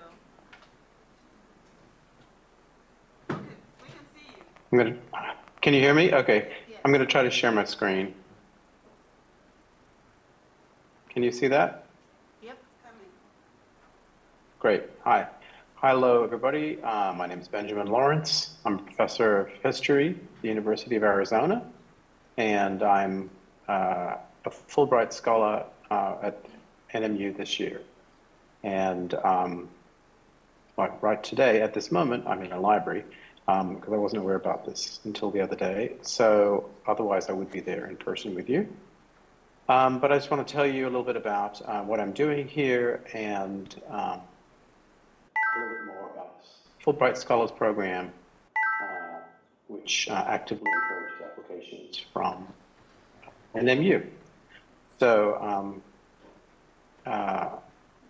I teach in the history department at the University of Arizona in Tucson, Arizona. And I'm currently collaborating with Dr. Busumusi Kumalo, who is in the History and Political Studies Department in NMU. And over the course of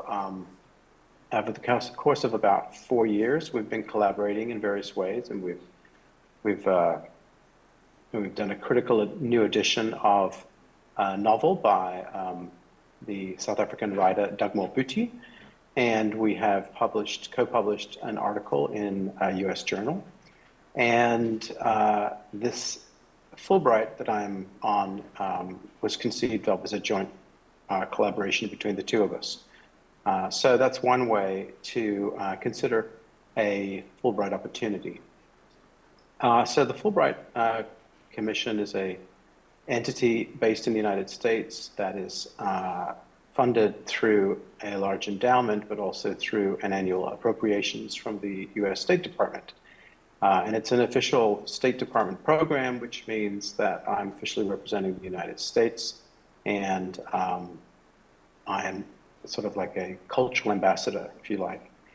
Fulbright is an international program, and it permits people to go to the United States from South Africa, and of course almost every other country in the world, and it permits people from the United States to travel to South Africa in various capacities. So for Americans in South Africa right now, there are various different programs. There's the sort of hybrid research teaching program, which is what I'm part of. There are more specialized teaching programs. There are English language teaching programs. There are research-focused grants. And for scholars in South Africa who might be interested in traveling to the United States to study, there's a variety of different programs. So I'm directing you to the website. If you can see it, I'm going to hide one thing. Hide video, oops. Let's see, hide floating beacon controls. And can you still see that screen? Yeah? Okay, well up here is the link. So it's fulbrightscholars.org/non-US-scholars. And so that website will bring you to all the different programs. So for every Fulbright program, there are different rules, and there are different rules, and there are different application procedures. There are deadlines that depend. They differ throughout the year. There are some programs that have rolling deadlines. There are some programs that, for example, the scholar application deadline is just around the corner. You can see here, September 15th. I know that there's one person in the law school who has already applied. She's somebody that I've collaborated with this past year. And then based on that, she asked me if I would support her application to the University of Arizona, and my college, my collaborators in the University of Arizona supported her program. So you can learn more about the program here. More than 800 faculty visit the United States through Fulbright every year. It also has programs for students. So there are lots of different programs depending on the level, the academic level that you're interested in. There are also programs that are not just for scholars. So there are programs for people who are in sort of a more professional capacity, non-academic capacity, or who are sort of transitioning from the academy and interested in exploring new career opportunities. So here, what I'm doing is I'm primarily working with Dr. Kumalo, and we are co-authoring a book. And we have spent the last several months conducting research and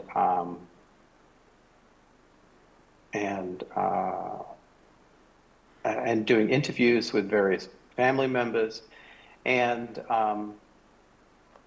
in addition to that, we've been sort of traveling around the country and also giving talks. So that's sort of the short version of what I'm doing. I think many years ago, there was somebody who was a visiting scholar from Fulbright in an English language teaching capacity. I'm not quite sure if she was part of NMU before it was called NMU. I'm not quite sure exactly, but I believe that I'm the first Fulbright scholar to attend in a research capacity at the university, and Fulbright hopes that there will be many applications from NMU. So if you have questions to me, you can reach me at my University of Arizona email address, which is benlaw, BENLAW, @arizona.edu. I'm happy to take questions if there's time, or if you want to send me questions by email, that's fine too. Ima. Yeah, thank you so much for sharing with us about the Fulbright Scholarship. If there are any questions, you are free to email. Thank you so much for providing your email as well.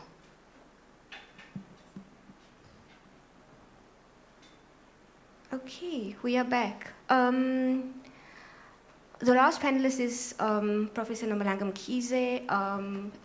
We will, take questions afterwards. So, we'll indulge you.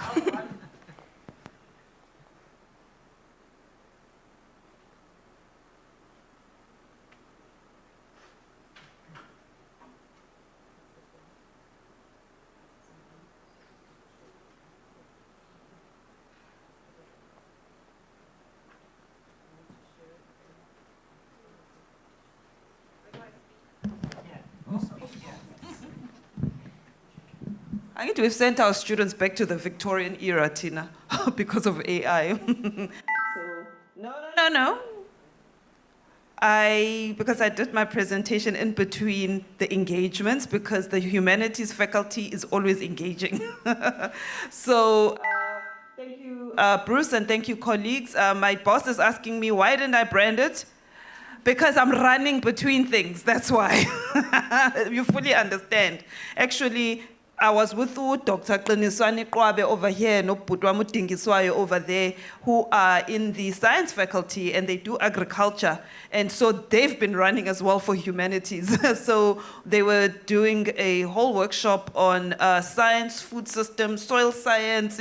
Ask me anything about pH and soil, I will tell you, because that's what I did this morning with the scientists. And we are doing it as part of our engagement of Khoisan heritage that we're engaging this whole month. So that is why it's not branded. So, and that actually nicely connects me very much to what it is the center is going to be doing, or what the center is about. Years ago, Dr. Mutinda Nzioki conceptualized the Center for Philosophy in Africa as a way to give the faculty, but the university, a way to think about its future. and to think about the fact that it had changed its name to this gigantic name of Mandela, Nelson Mandela. And so I am sort of part of the thinking around what the center should do, not for the humanities, not for philosophy, but for the university and for the country at large. So I'm just going to use some slides from a presentation I did in a discussion I was doing last week, but just short examples in picture form of what it really means to think about about ourselves in the world and what a center like ours wants to do. Here, of course, we have an image of Socrates, and last week I was discussing with colleagues the connection between Socrates in our knowledge traditions and Steve Biko in our knowledge traditions, right? And it's quite apt because last night, of course, we had the institutional lecture on commemorating the life and remembering and not forgetting the death and murder of Steve Biko, and it was amazing. And so who are we in terms of how we think? Scientists, of course, kind of trace their umbilical cord to the European and Greek tradition and are more and more challenged to think outside of those boundaries. And of course, for us as Africans, we want to stay rooted in our traditions, but we want to be able to and have always embraced the traditions of learning of the rest of the world. These two people are connected as human beings, as subjects in history, as subjects in time. And for thinking about the humanities, it's about this ability to connect things. It's the ability to make the connection that is important. And I don't remember who was talking just now. I'm going to remember, but now I'm under pressure because of time. But you cannot produce a scientist who can't think about the connection with anything else in their society. And you cannot produce a humanities person who can think about the way in which science itself works to liberate society. So all of these connections have to be made. And so in the end, the revitalization project at the universities, as we were doing today, while getting a whole talk on soil science, and then I realized, Tindlubu is this thing they're calling African chickpeas now, in my sense. So these are the things that we need to be able to do. We have to be able to deal with the connection between things. This is the society that we've inherited. This is the legacy of 400 years of dispossession, 400 years of oppression, of subjugation, but more than that, 400 years of producing human beings in which this is normalized, all right?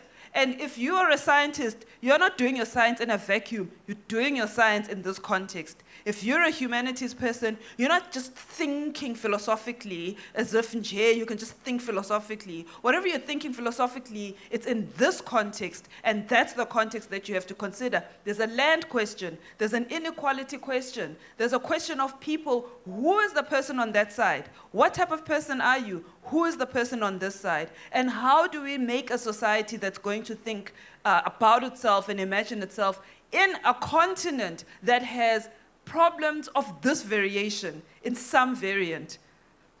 So it's in this context that I've been attending all kinds of things, starting to make the connections as the center would want to.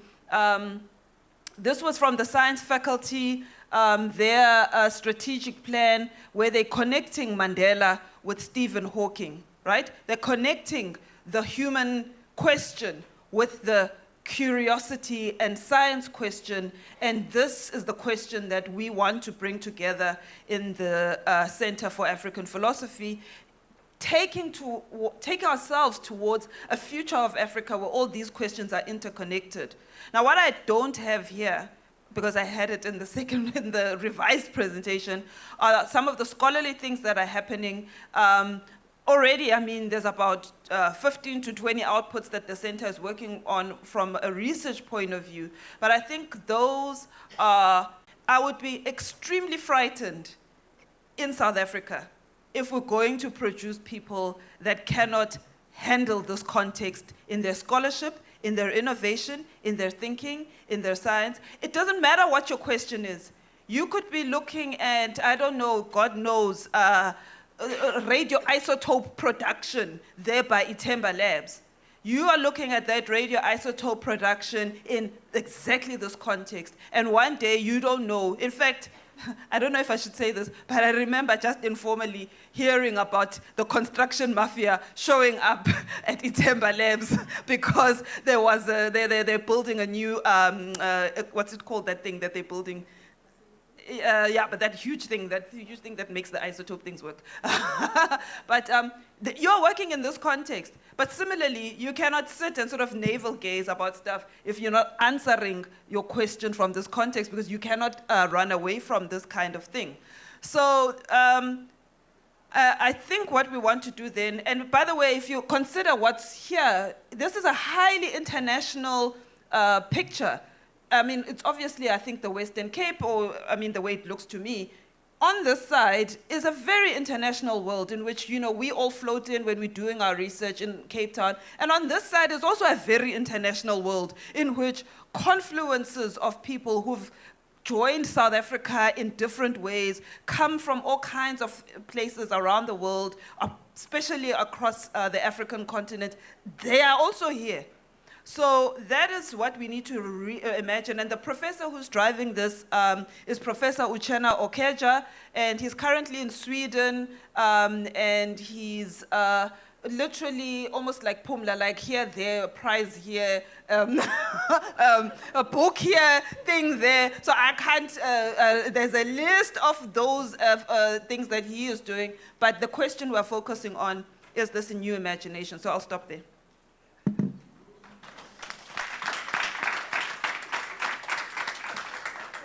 Thank you so much to all of our panelists. I think what came up for me was something that Prof. Okeja said in the July forum that we had in July this year, which was, what has African scholarship meant for and contributed to the real material lives of Africans? And this was a very hard question, I think, for a lot of the scholars in that session to answer. And from even from Prof. Gola's talk, as well as Prof. Mkhize, the power of imagination is really fundamental to the line of thought that goes throughout the presentations. For instance, in Prof. Mkhize, how we make connections. In terms of how we think about disciplines, or the divide between disciplines, what we value and devalue, and why it's a creative not part of that. In terms of Prof. Gola's, what is the power actually of the creative that we devalue it? How do we imagine ourselves as citizens in terms of social cohesion? Is there even something that we must perhaps grapple with, this idea of citizenship in itself? How do we imagine heritage, and how do we imagine our agency in what is heritage? And then how does this then reimagine the university and the African university? So we'll open it up for questions now.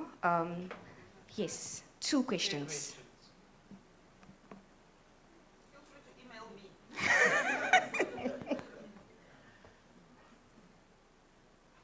Okay, it's quite late in the day, so we understand that there are no questions, so please feel free to email. Okay. Anyway, thank you so much. We'll move on to the next session. Thank you so much to our panelists.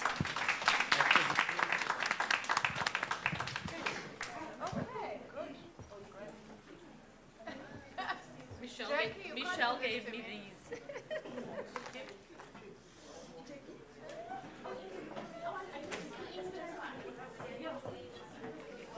Just a role model. What are you talking about? I owe you so many things. Every time I see you, I'm like, oh, shame.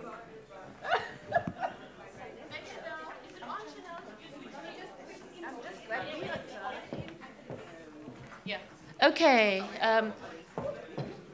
Hello, everybody. I see there's lots of flurry of activity. I just wanted to show you, as Prof. Gola leaves the stage, I have her 2 books that were gifted to me by one of our friends.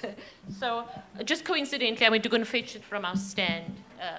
But thank you. We're moving into the last session. We hope you can stay with us for it. We are not going to keep you too long, but we have, I'm going to, if I can, just our colleagues have to leave. So, and now,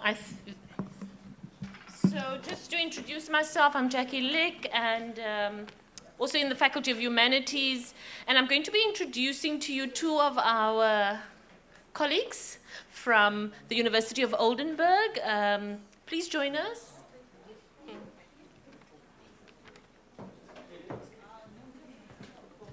We're shifting the program around because they have to go leave. They've got another engagement.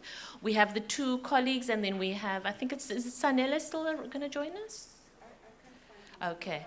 And then we have two of our students, Sia Lungelo, you and student colleague. You want to join us as well on stage, please?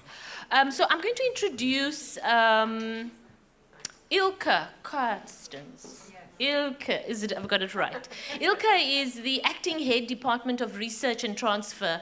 I'm intrigued by transfer. I was wondering what that means. Transfer of knowledge? What does transfer mean? Yeah, knowledge transfer and technology. Okay.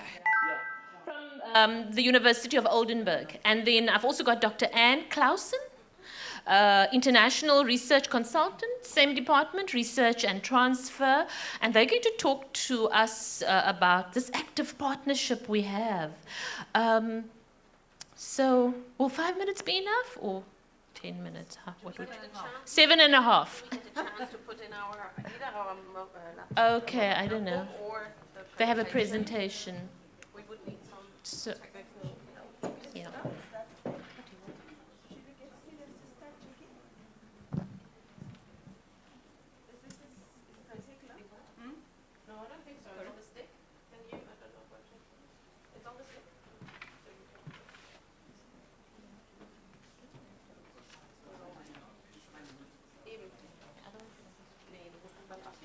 Okay, I start already. Sorry. Standing here, it's a bit awkward with my laptop in my hands, but yeah, sorry. Yeah, many thanks, Jackie. It's a great pleasure for us being here, and yeah, thanks for the invitation.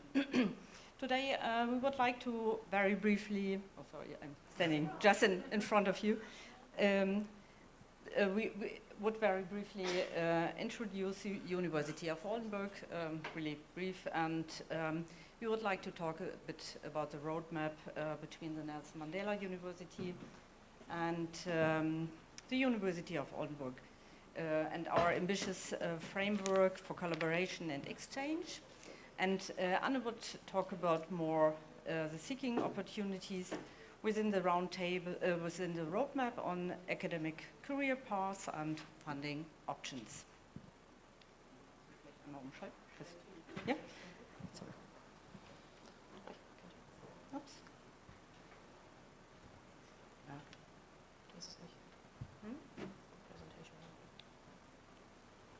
Nee, ich wollte. Scheiße, ich muss mit meinen Notizen. Wieso? Ah, sorry.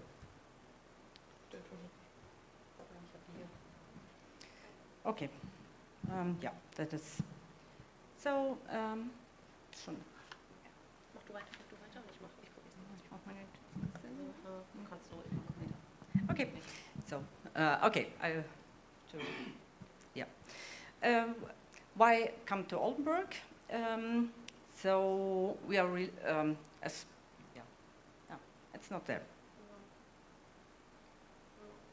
Yeah, okay. Founded, no, it's not. Okay. We are located in the northwestern region of Germany, close to the North Sea and to the border to the Netherlands. Yeah. We do have, the city of Oldenburg has a 900-year-old history, and it's quite cozy, green and safe in Oldenburg. There's plenty of entertainment and culture. Oldenburg is a cycling city, and I assume some of the colleagues were already there and had some experience with cycling in Oldenburg. Yeah, and the campus university is an integral part of the city, and the university, of course, has the spirit and a welcome culture as well. Okay. Okay. Mhm. Kannst du da an dem anderen weitermachen? So, we are founded in the 70s, have 15,000 students, and around 1,200 are international students. We have a so-called smart house for science that is our venue for technology and knowledge and public. So it's a venue for exchanging with the public in the field of knowledge transfer. We have around 280 university corporations worldwide, 2 partnerships with the Nelson Mandela University and one of the universities in the Netherlands that are the strategic ones for us. 280 university corporations worldwide, and 3 campuses, 6 faculties. About the roadmap, maybe some of you or all of you know it already. So this year we had our 25th anniversary between the Nelson Mandela University and the University of Oldenburg. And of course, we have a close cooperation in research and education since late 90s, and building on the foundation, the roadmap for cooperation for the next 5 years outline a strategy to consolidate, strengthen, and further develop existing relations during the forthcoming years. And at the moment we do have 5 focus themes, and the humanities and social sciences are one of it. It's already the next one. Okay.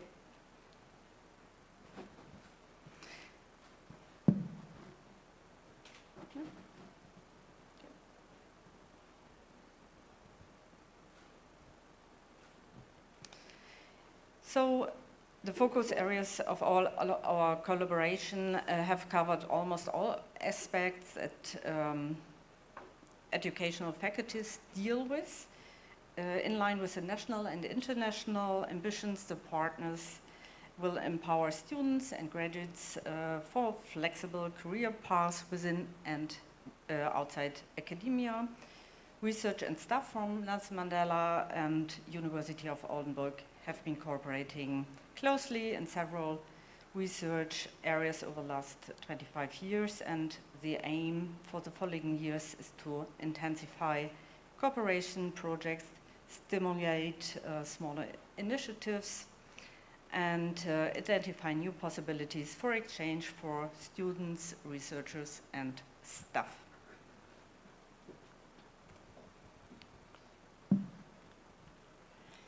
You can see the activities linked to the research, teaching, capacity development, and engagement over the 5 next years, and the topics and activities. But I still, I guess you have it on your website as well somewhere, so could read it or could upload it there.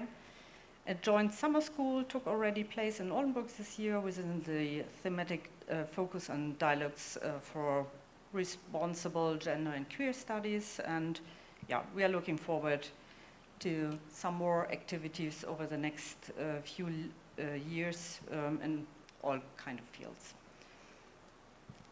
And for the academic career paths and funding options, I hand over to Anne.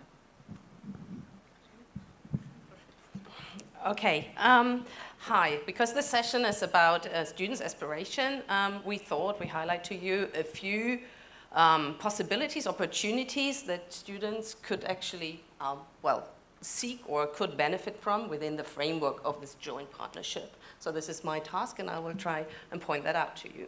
But in order to do that, you first need to understand the German and the German academic system. And this graph here actually shows to you that probably similar to South Africa. We've got lots of PhD students, but if PhD students want to go up the academic career ladder, there are less and fewer places, and it gets more and more competitive. And we talk in Germany about the first stage researcher up to the point of the PhD who have to come up with certain competencies in order to be successful, and then they become the recognized researchers who are PhDs, postdocs, but they are not fully independent yet. Now, ideally, if you want to be successful and have a successful academic career, you should go up these career stages with an international angle or having an international setup. Machst du mich weiter? Yeah. Okay. Now, in the context of our institutional partnership, as of any institutional partnership, you need to consider what's the added value, what's the extra that international mobility actually brings to your academic career. There are certain aspects, and I'm sure some of them have been very much highlighted during this week already, that those are the criteria that it takes to stay in academia. You have to develop your own research topic, but in an international context of the partnership, you have to network with international researchers on the topic. You have to find a postdoc position, not just any, but is a host abroad perhaps ideal? So could it be the University of Oldenburg, who is an ideal host for some of your research ideas? Acquire third-party funding. Be aware of internationally available scholarships and grants, and as I've just said during several occasions during this week, there are actually German scholarships and grants that are available to South Africans, and part of that is why we're here, because we would like to highlight that to you. Generate scientific outcome, publications, but become internationally visible. You need to have that in order to be a successful academic. Create impact and show it. A lot of the talk this week has been going on about engagement. We call that impact on our side. So in grant proposals, we always ask to put the notion of impact in, but basically it's similar, or the understanding of it is similar to what you understand as engagement. And take a strategic approach early on. So if you aspire an academic career, I think already as a student, you need to look up at these things and come up with a strategy how you want to go about it. Okay, let me highlight to you, and I'll speed this up. Let me highlight to you 3 different DART funding programs which would enable students at different career levels to come and spend some time in Germany. These 3 programs are really flexible, and they enable different categories of researchers to come and spend time. I will not go, because looking at the time, I will not go into detail.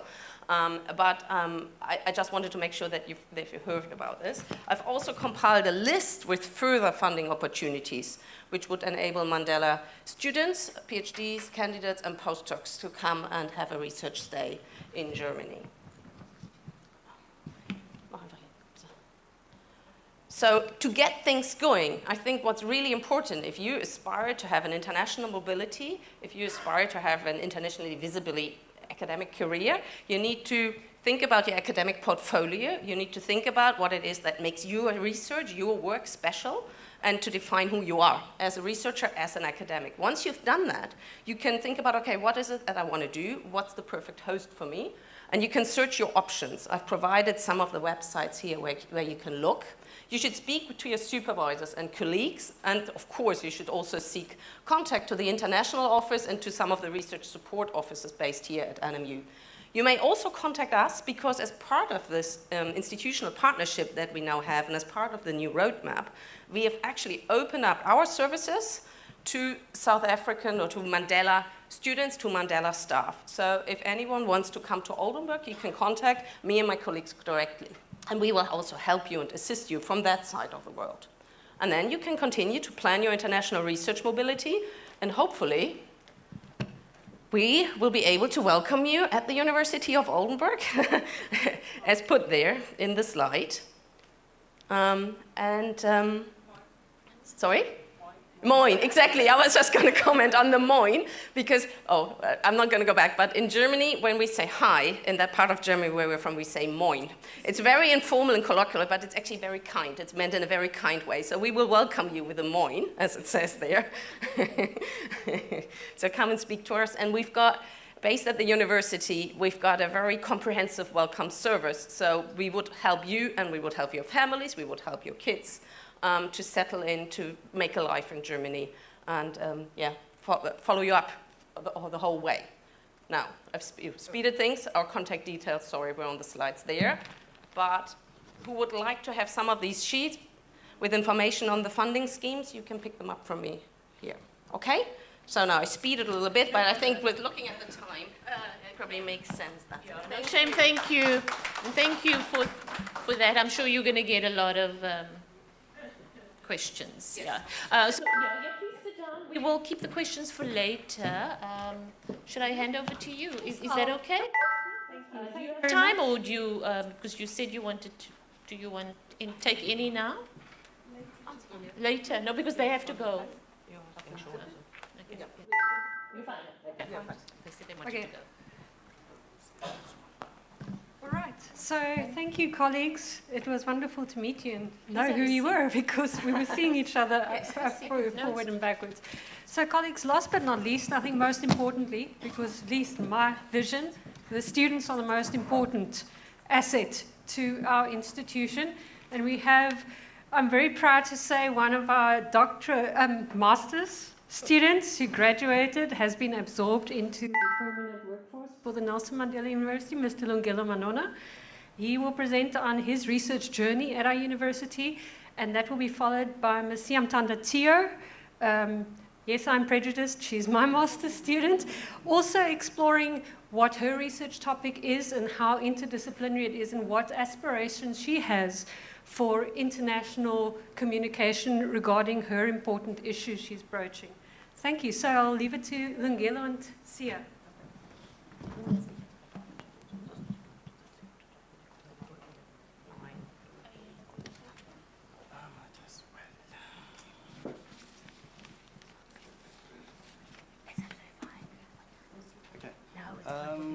Hello, everyone. Okay, let me just try and get this going quickly. It is that one.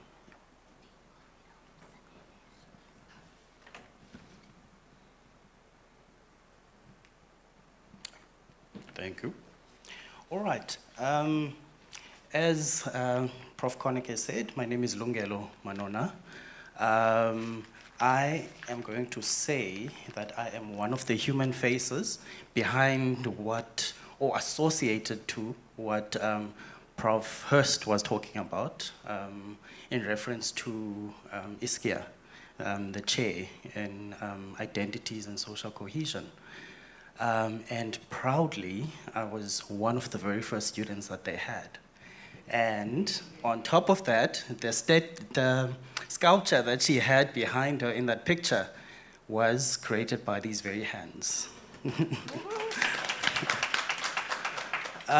So just briefly, as background, my journey has been largely an exploratory one, like a meandering butterfly, so to speak, with a wide range of interests and bouts of experimentation.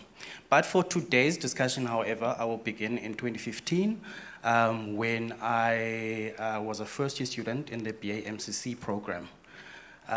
In short, that was supposed to be me doing the short program for 3 years and going back into the working world, but 8 to 9 years later, here I am. So, as an undergraduate student, I found a lot of things that were both resonant and dissonant with my own lived and professional experiences. These were all things that piqued my interest. That being said, however, I did find myself drawn towards certain fields and discipline focus areas. These have included media studies, cultural studies, philosophy, with a strong bias towards ethics and masculinity and the implications that these have for our society at large. So for my honors study, the title was, "What is it to be a man? Rights, hashtags, and outrage." This was based on the outrage that was caused by the release of the 2017 film, Ingleba. It had caused controversy and anger within one of the largest population groups in South African society and provided me with an opportunity. The controversy surrounding the film brought forth opportunities for the robust debate and conceptual renegotiation of social ideas and norms, which may disadvantage and victimize those who may not fit cultural prescripts. The film highlights issues such as denial of difference in a cultural context and social cultural effects of convergence of culture, gender, sexuality, and technology. And these are very important issues, especially in post-modern societies and like South Africa, and also with our history of difference and non-recognition of the other. My research in this regard proposed a look at ways that we can trace such questions and highlight the messages held within such media products, right? Society can find ways in which to recognize that there are variances in masculinities and maleness. This speaks to identity, culture, social justice, and cohesion. And from this paper, What is it to be man? Rights hashtag and outrage was published in image and text. And then for my master's research, the topic was appropriation or appreciation, assessing cultural adoption in terms of diverse conceptions of otherness.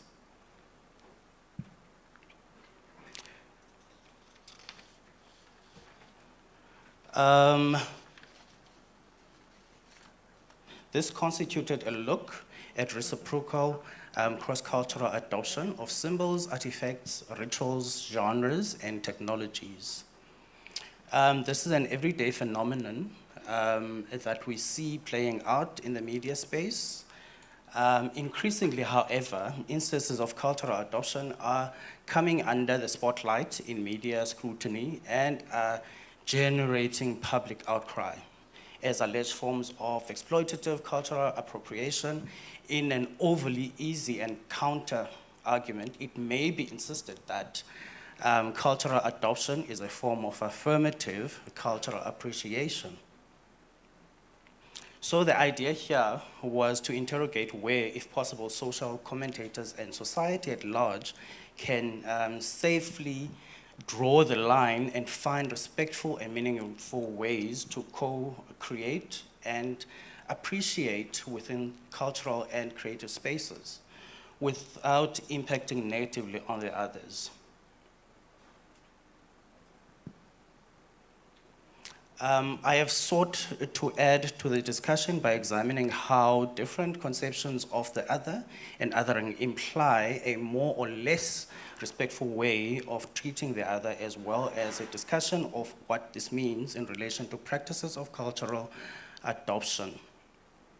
So methodologically speaking, the research is cross-disciplinary in nature and draws broadly from philosophy, ethics, and cultural studies in order to make a contribution within the broad domain of media studies where the degree was situated.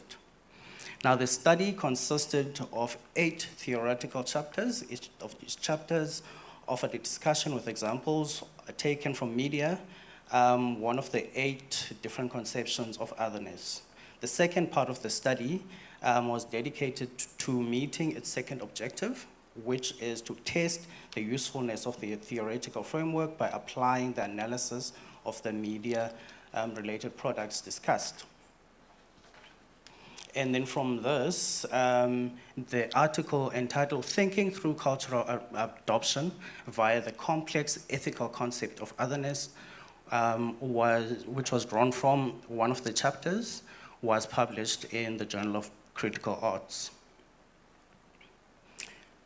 Now, as I mentioned before, a major and enduring collaboration has been with the Saatchi Chair in Identities and Social Cohesion in Africa, headed by Professor Andrea Hurst. This is because most of my work is nestled within the themes of identity, social cohesion, and social justice. This association involved presenting at symposia on at least a quarterly basis, including the 9th Annual Wild Coast Philosophy Symposium. And in 2022, I delivered a paper entitled Catfishing, Sexuality, and Online Technologies at the 8th Annual International Conference of the Center of Phenomenology in Africa. And then in closing, my proposed PhD study with a working title, Advancing African Eco-Masculinity in Contemporary South African Mediascapes, seeks to reimagine the masculinity discourse towards imagining what an eco-masculine outlook or even a form of indigenous eco-masculinity could look like. This research trajectory shows common themes such as identity, culture, social justice, and cohesion that mirror and reflect the faculty's own research themes. This includes advocacy for the freedom, representation, and artistic expression in society and in media, as well as the environmental stewardship that is reflected within the institutional themes. And I thank you. Thank you so much, Lungelo. Can our colleagues from Oldenburg please take any questions you may have as they have to leave, but please don't leave before you hear Siamtanda's riveting study. Any questions for the Oldenburg staff? Prof. Mkize? Yes, thank you. I just wanted to know, you presented very much on... Oh, okay, because you presented, just two questions. One is you presented on sort of a trajectory, but I'm not sure that many South Africans have a, what's the word, a chance to be competing in the German academy, because the whole thing is unequal. We may have Germans come here, but, so I was wondering what that trajectory was about. But the second one was, in terms of those grants, which one do you think is the most successful for South African scholars? Which one do you see as the one the South Africans take up the most for Oldenburg? Because I think maybe we'll just go for that one. Okay. I think South Africans do stand a chance, and we've actually have had really good experiences. We've also, because of this long-standing relationship, there's something that can be built on in research proposals and in grant applications. And we've had many staff and students going back and forth over these last years, and we wish to increase numbers and explicitly wish to increase numbers of South Africans coming to Germany. And that's really why Ilka and I are here, so that you know our faces and that you know there are these opportunities there. I think if one of the prerequisites is that one needs to identify common interests and common research areas, and where there are partners and research groups on both sides, at both universities, and then students can move between those research groups. Okay, now we on the Oldenburg side are there to help identify these groups and help to connect. So that's one of our tasks, and the students and you as staff can contact us personally and directly, and we will try and make possible whatever can be. And I do think that the DART scholarships, all of them, are those who are the lowest hanging fruits, as we would call it in German. Those are the ones, the DART scholarships. They are actually comparatively easy to get, also because DART South Africa is extremely active, and because the German government, the federal government, has recently put out a new strategy for academic engagement with South Africa, and with Southern Africa in general, but also specifically South Africa. So within that sort of policy framework and in the institutional partnership, and then with the personal connection and joint research foci, I think there's a really good chance at different levels, yes. So I hope so. So I will, personally try and make it a success. I don't know if that answers it. One more Yeah, of course, yeah. Thank you very much. Maybe just to add in from an institutional point of view. So as the international office at Nelson Mandela University, sometimes we also encourage staff and also students to get in touch, especially where we are already having this MOU, where we can actually explore ways of how we can assist each other in terms of applying, for example, the DAD amongst others, and then it becomes even more easier in terms of, because these things require a lot of time. So the office, when you get in touch on time, we can always, offer support. We don't direct or dictate, but we offer support, and then we also get in touch with our colleagues on the German side. So if you look at it from that particular perspective, I think this particular partnership, it has indeed low-hanging fruits. I think it's just a matter of academics and students, just identifying these things in advance, and then also getting in touch with the office, and then we collaborate and assist wherever we can possible. Thank you. I can double that. Thank you so much again, colleagues from Oldenburg, and all the wonderful opportunities that are available. Last but not least, before Prof. Maseko will close for us, I would like to introduce Yamtanda Tio. She's one of our MA Media Studies students, but wait till you hear how transdisciplinary her study is. Thank you, Sia. Hello, everyone. I must admit my supervisor is quite biased when she says all of that. But like she mentioned, my name is Yamtanda Tio, and I'm currently pursuing a master's degree in media studies. Today I was called upon just to share my research journey so far and the significance of my proposed study in the broader field of the institutional and faculty research themes. So just to provide some context, my research then explores the imbalanced nature of development discourse, particularly in media, looking at the representational biases that are perpetuated by donor agencies, and what that means then for marginalized communities as a whole. So just to say that my journey began largely with a strong interest in environmental studies and social justice, which led me to the question of what are dominant narratives about these green initiatives saying, and what are their supposed contributions supposed to be in terms of sustainability. So what is meant by these terms like green growth and sustainable development is the aspiration of economic development without degrading the natural environment, which then offers us a pathway into sustainability that balances our present needs without compromising those of future generations. But then this sounds all good and promising, but my research then examines what happens when these initiatives meet the real world, particularly in the African context. Are they as good as they claim to be? What are the associated effects, if there are any? While the research is still in its preliminary stages, a few key themes have stood out for me. First and foremost, it is quite evident that these mainstream development discourses or concepts often fall short of their intended goals. So what means by this is that there are a lot of video, even online testimonies that showcase the discrepancies of these initiatives and what their real-life effects are in these communities. So what ends up happening is that a corporate-led sustainability program is promoted on a global scale, which several theorists have argued that it is nothing more than just greenwash.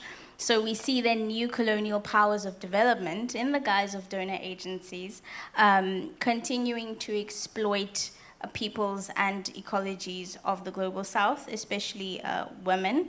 And in turn, we see African women in the context of development and media being frequently depicted as victims, which simply just oversimplifies their complex roles and contributions in our broader society.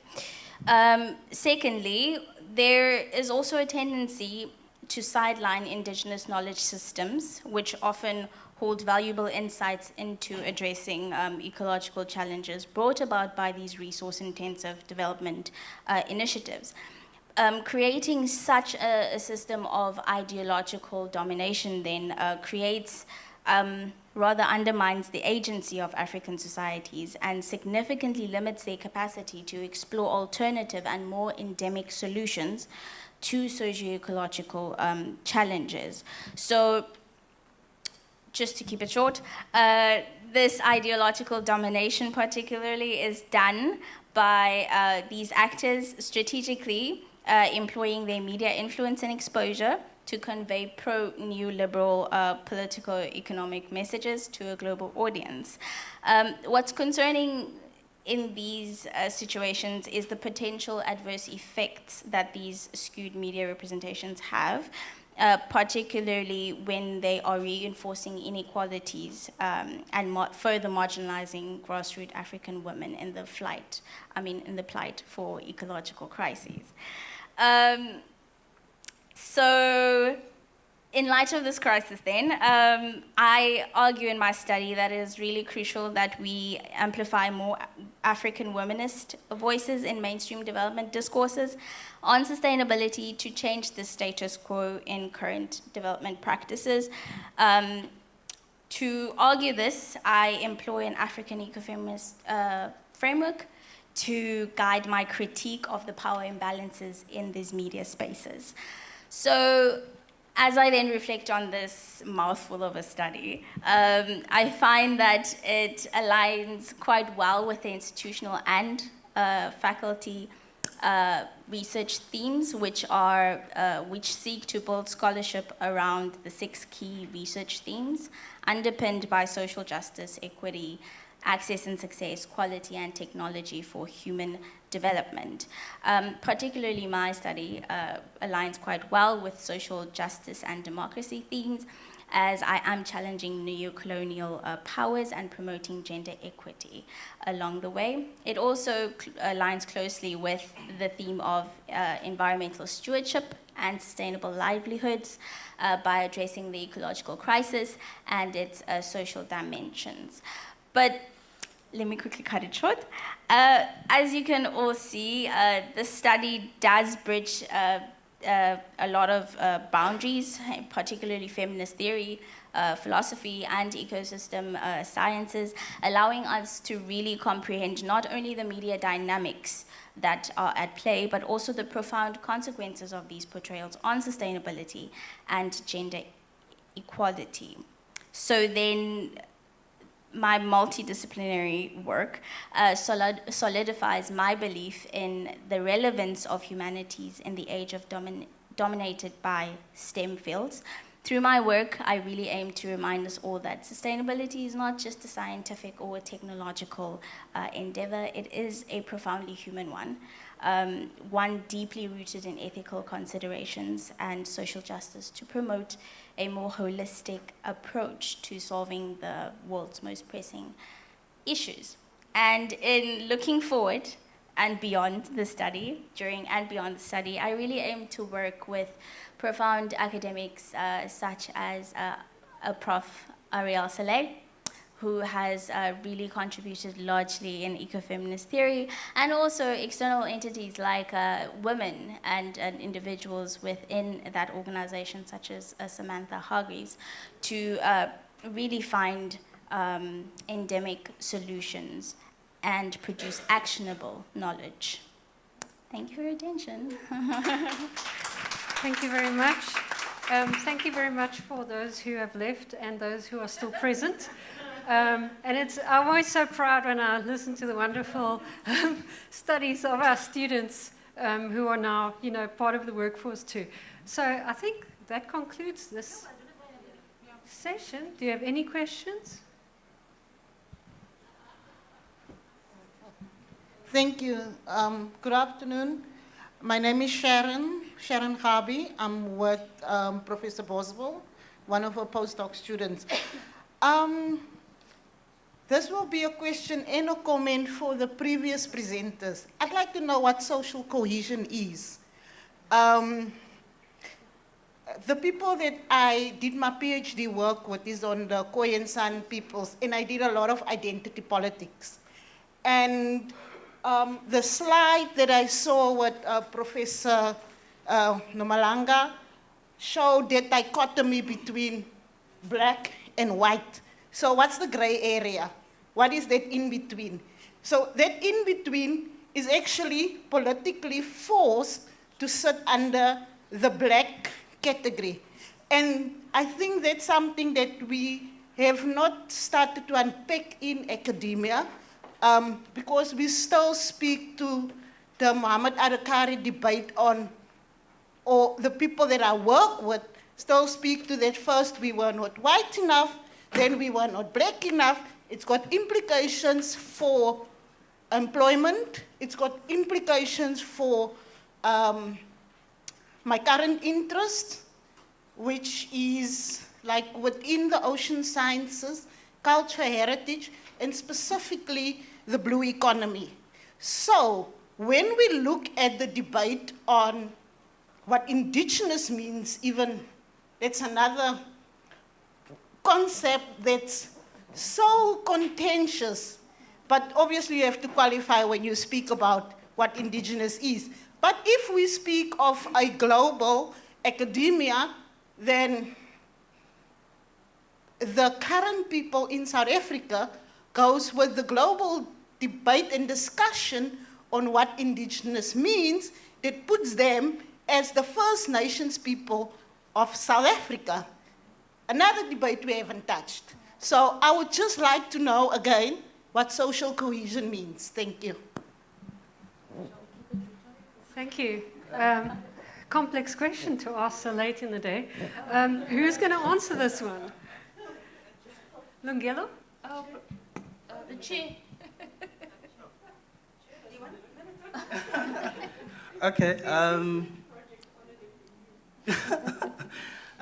I wasn't sure whether that was directed at me or Prof. Hurst, but my take on it is that, as she mentioned before, that since South Africa is such a complex society, right, as with other post-colonial societies, we don't have that one identity. That's where the gray area comes from. And that's where the complexity and understanding of complexity and will then lead to that form of social cohesion, right?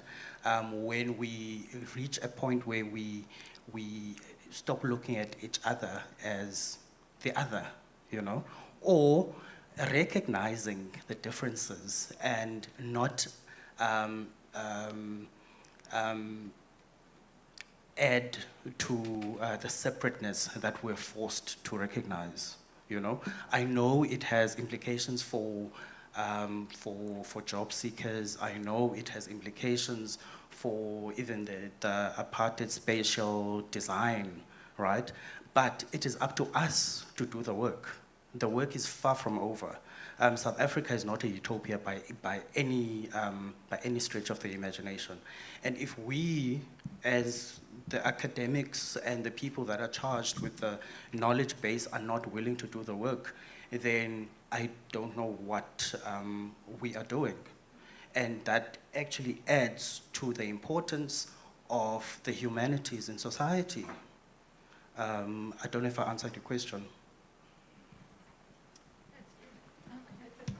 Thank you. Thank you very much, Ngolo. Yeah. Thank you. I'll hand over to Deputy Dean. Okay, Dr. yes, Luck. please don't go. Let us thank you before you leave. First, a big round of applause for all those who presented today. You are amazing, beautiful. You really bring us joy and pride with your rich research, and you've made this day memorable. I see people have stayed, even people who have children, like Dr. Liesel. And thank you to those who have conceptualized today, our big thinker, our dean. Thank you, Prof. Maseko, for today. It's really been good. I mean, that's euphemistically. And those who did the logistics behind the scenes, thank you so much for bearing with the humanities as we fall over our feet a little bit sometimes. Thank you for your patience. To the audience, thank you for thinking with us today and for engaging with our research journeys and our narratives. As you can see, we are guided by the VC, Prof. Sibongile Mutwa's call to revitalize the humanities and what it signifies.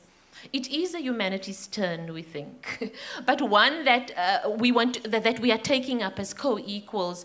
We don't want to be the ignored middle child, that A in the STEAM. You know, we like the one in the middle. We're not the firstborn S. We're not the baby M. We're the A. So we want to be co-equals. And so what is today we've shared to you what our ideas are, our conceptualizations of this thing called research in the humanities. And you've seen that our research focuses on people, their interactions. It's reflective of a home, of nation, of past and present times, of lives lived globally and locally. And you've seen what somebody called today our consistent curiosity, and I loved that. I think somebody said it. And we are speaking back to a set of ready-made ideas that's there, that's existing for us to take up. We're speaking back to that dogma, those closed, exclusive ideas. You can see it here, how things came to be and how they are. So our research, Sia, you showed us so beautifully as well, how we are linking the disciplines in collaborative, interdisciplinary and Lungelo ways to ameliorate global challenges. Our schools, our centers, our research chairs, I've got Prof. Gola's books here, it's like beautiful. We are building the scholarship around those 6 key themes that you spoke about, research themes, and just to mention them again, the African Vernacular Archive, Heritage Studies, Origin, Culture, Memory, Women's Digital Archive, Gendered Histories, Public Management, Governance, Leadership, Arts, Entrepreneurship, Identities, Social Cohesion, Ocean Cultures, Heritages. Please come journey with us if you see space for yourself as we work to solve everyday problems and what Chanel mentioned, Prof. Okeja talking about, improving material conditions in Africa. Undoing, reconfiguring in a continuous cycle, as Prof. Kiet talks about, that which has been dismissed, disfigured, unnarrated, unpalatable. So, I want to now just also quote Prof. Gola from this book, What is Slavery to Me? It was outside of the exhibits. She says that history demands a critical attentiveness to the uses of the past to negotiate positions in the present. And yesterday lives in tomorrow, while the fantasy of the future shapes what's possible today. So I know, Prof, I missed your talk this morning, and I'm sure you've spoken about a lot about the past. I'm going to talk about that now. So we've taken up in our faculty with the notion of research as needing to free and fully utilize the capabilities of Africans to be creative, critically and socially conscious. Relevant, socially active. We don't even want the consciousness, we want the activism. So it is a revitalized, it's a humanized, it's an Africanized, multilingual research for African good. Wisdoms, imaginations, Prof. Gola spoke about from the past to free us in the present and to help create this viable future. So colleagues today spoke about, and this is now I am thinking this is what Prof. Maseko spoke about, the thinking of early African intellectuals, Prof., because I saw what you said there and their positions on a pluriversal research. So you can see where our richness is and why every day I am so thankful. I just want to hug my colleagues every day for the fabulous, for their fabulosity. But in a transdisciplinary way. I think we are doing pioneering work. Chanel, what if the university is the custodian of language? What does that mean? I mean, this is brilliant. Transdisciplinarity was invoked all the time as building bridges between different disciplines, beings. Dualisms were highlighted, but we were told not to stay there, it's stale. Dr. Denver Davids told us. We have to move to a questioning of what this mutuality, this coexistence could mean between different traditions. So we continue, and I'm ending now. I've just gone beyond what I'm supposed to say. Let me just get back there. Sorry, before you end it? Yes, mustn't I end it? Okay. Oh, no, I'm gonna end now. We continue to present ourselves. We relish in our research as conceptually and practically a co-equal. And Simon said beauty and art cannot exist without meaning. But I think we are existing with meaning, with beauty, with art. And I just wanted to, so many wonderful things that came up today. We recognize there's a lot of challenges in undoing these vestiges, of what research represents. And so we want to grow our transdisciplinarity, and so we invite you to co-journey with us. converse with us and to share our human-centric research. So thank you, colleagues. You were fabulous. Prof. Mkhize, I don't know if you're the only presenter, and Prof. Hurst stayed here today, and Lungella's here. Who else is here? I think the others had to go. But thank you, you guys. You're fabulous. Yeah, thank you so much. I think we can actually clap for the faculty. Thank you so much for the day. Really, it's been quite insightful and very much informative. And I'm really actually extrapolating your last sentence regarding the transdisciplinarity and multidisciplinary research, which is actually so nice, from all the offerings that have been showcased. It would be nice really to take it further. And I really would say, maybe I should have introduced myself. I'm Paula Melarere, Acting Director of Research in the Faculty of Health Sciences. So already we have spotlighted, some very key interest areas of possible collaboration that we can take forward. And I really want us to know that we can do a lot of things together. And one of the strategic goals of the Faculty of Health Sciences actually is encouraging multidisciplinarity and transdisciplinarity. And we hope to do that by engaging with our colleagues in the other faculties. So colleagues, thank you so much for making this a very worthwhile event and sparking up discussions that we can take further. Thank you so much. Thank you for staying with us. We have so much to say, that's why we're still here. But thank you. Prof. Maseko? Thank you. You want to say goodbye, Prof? Thank you. We release you.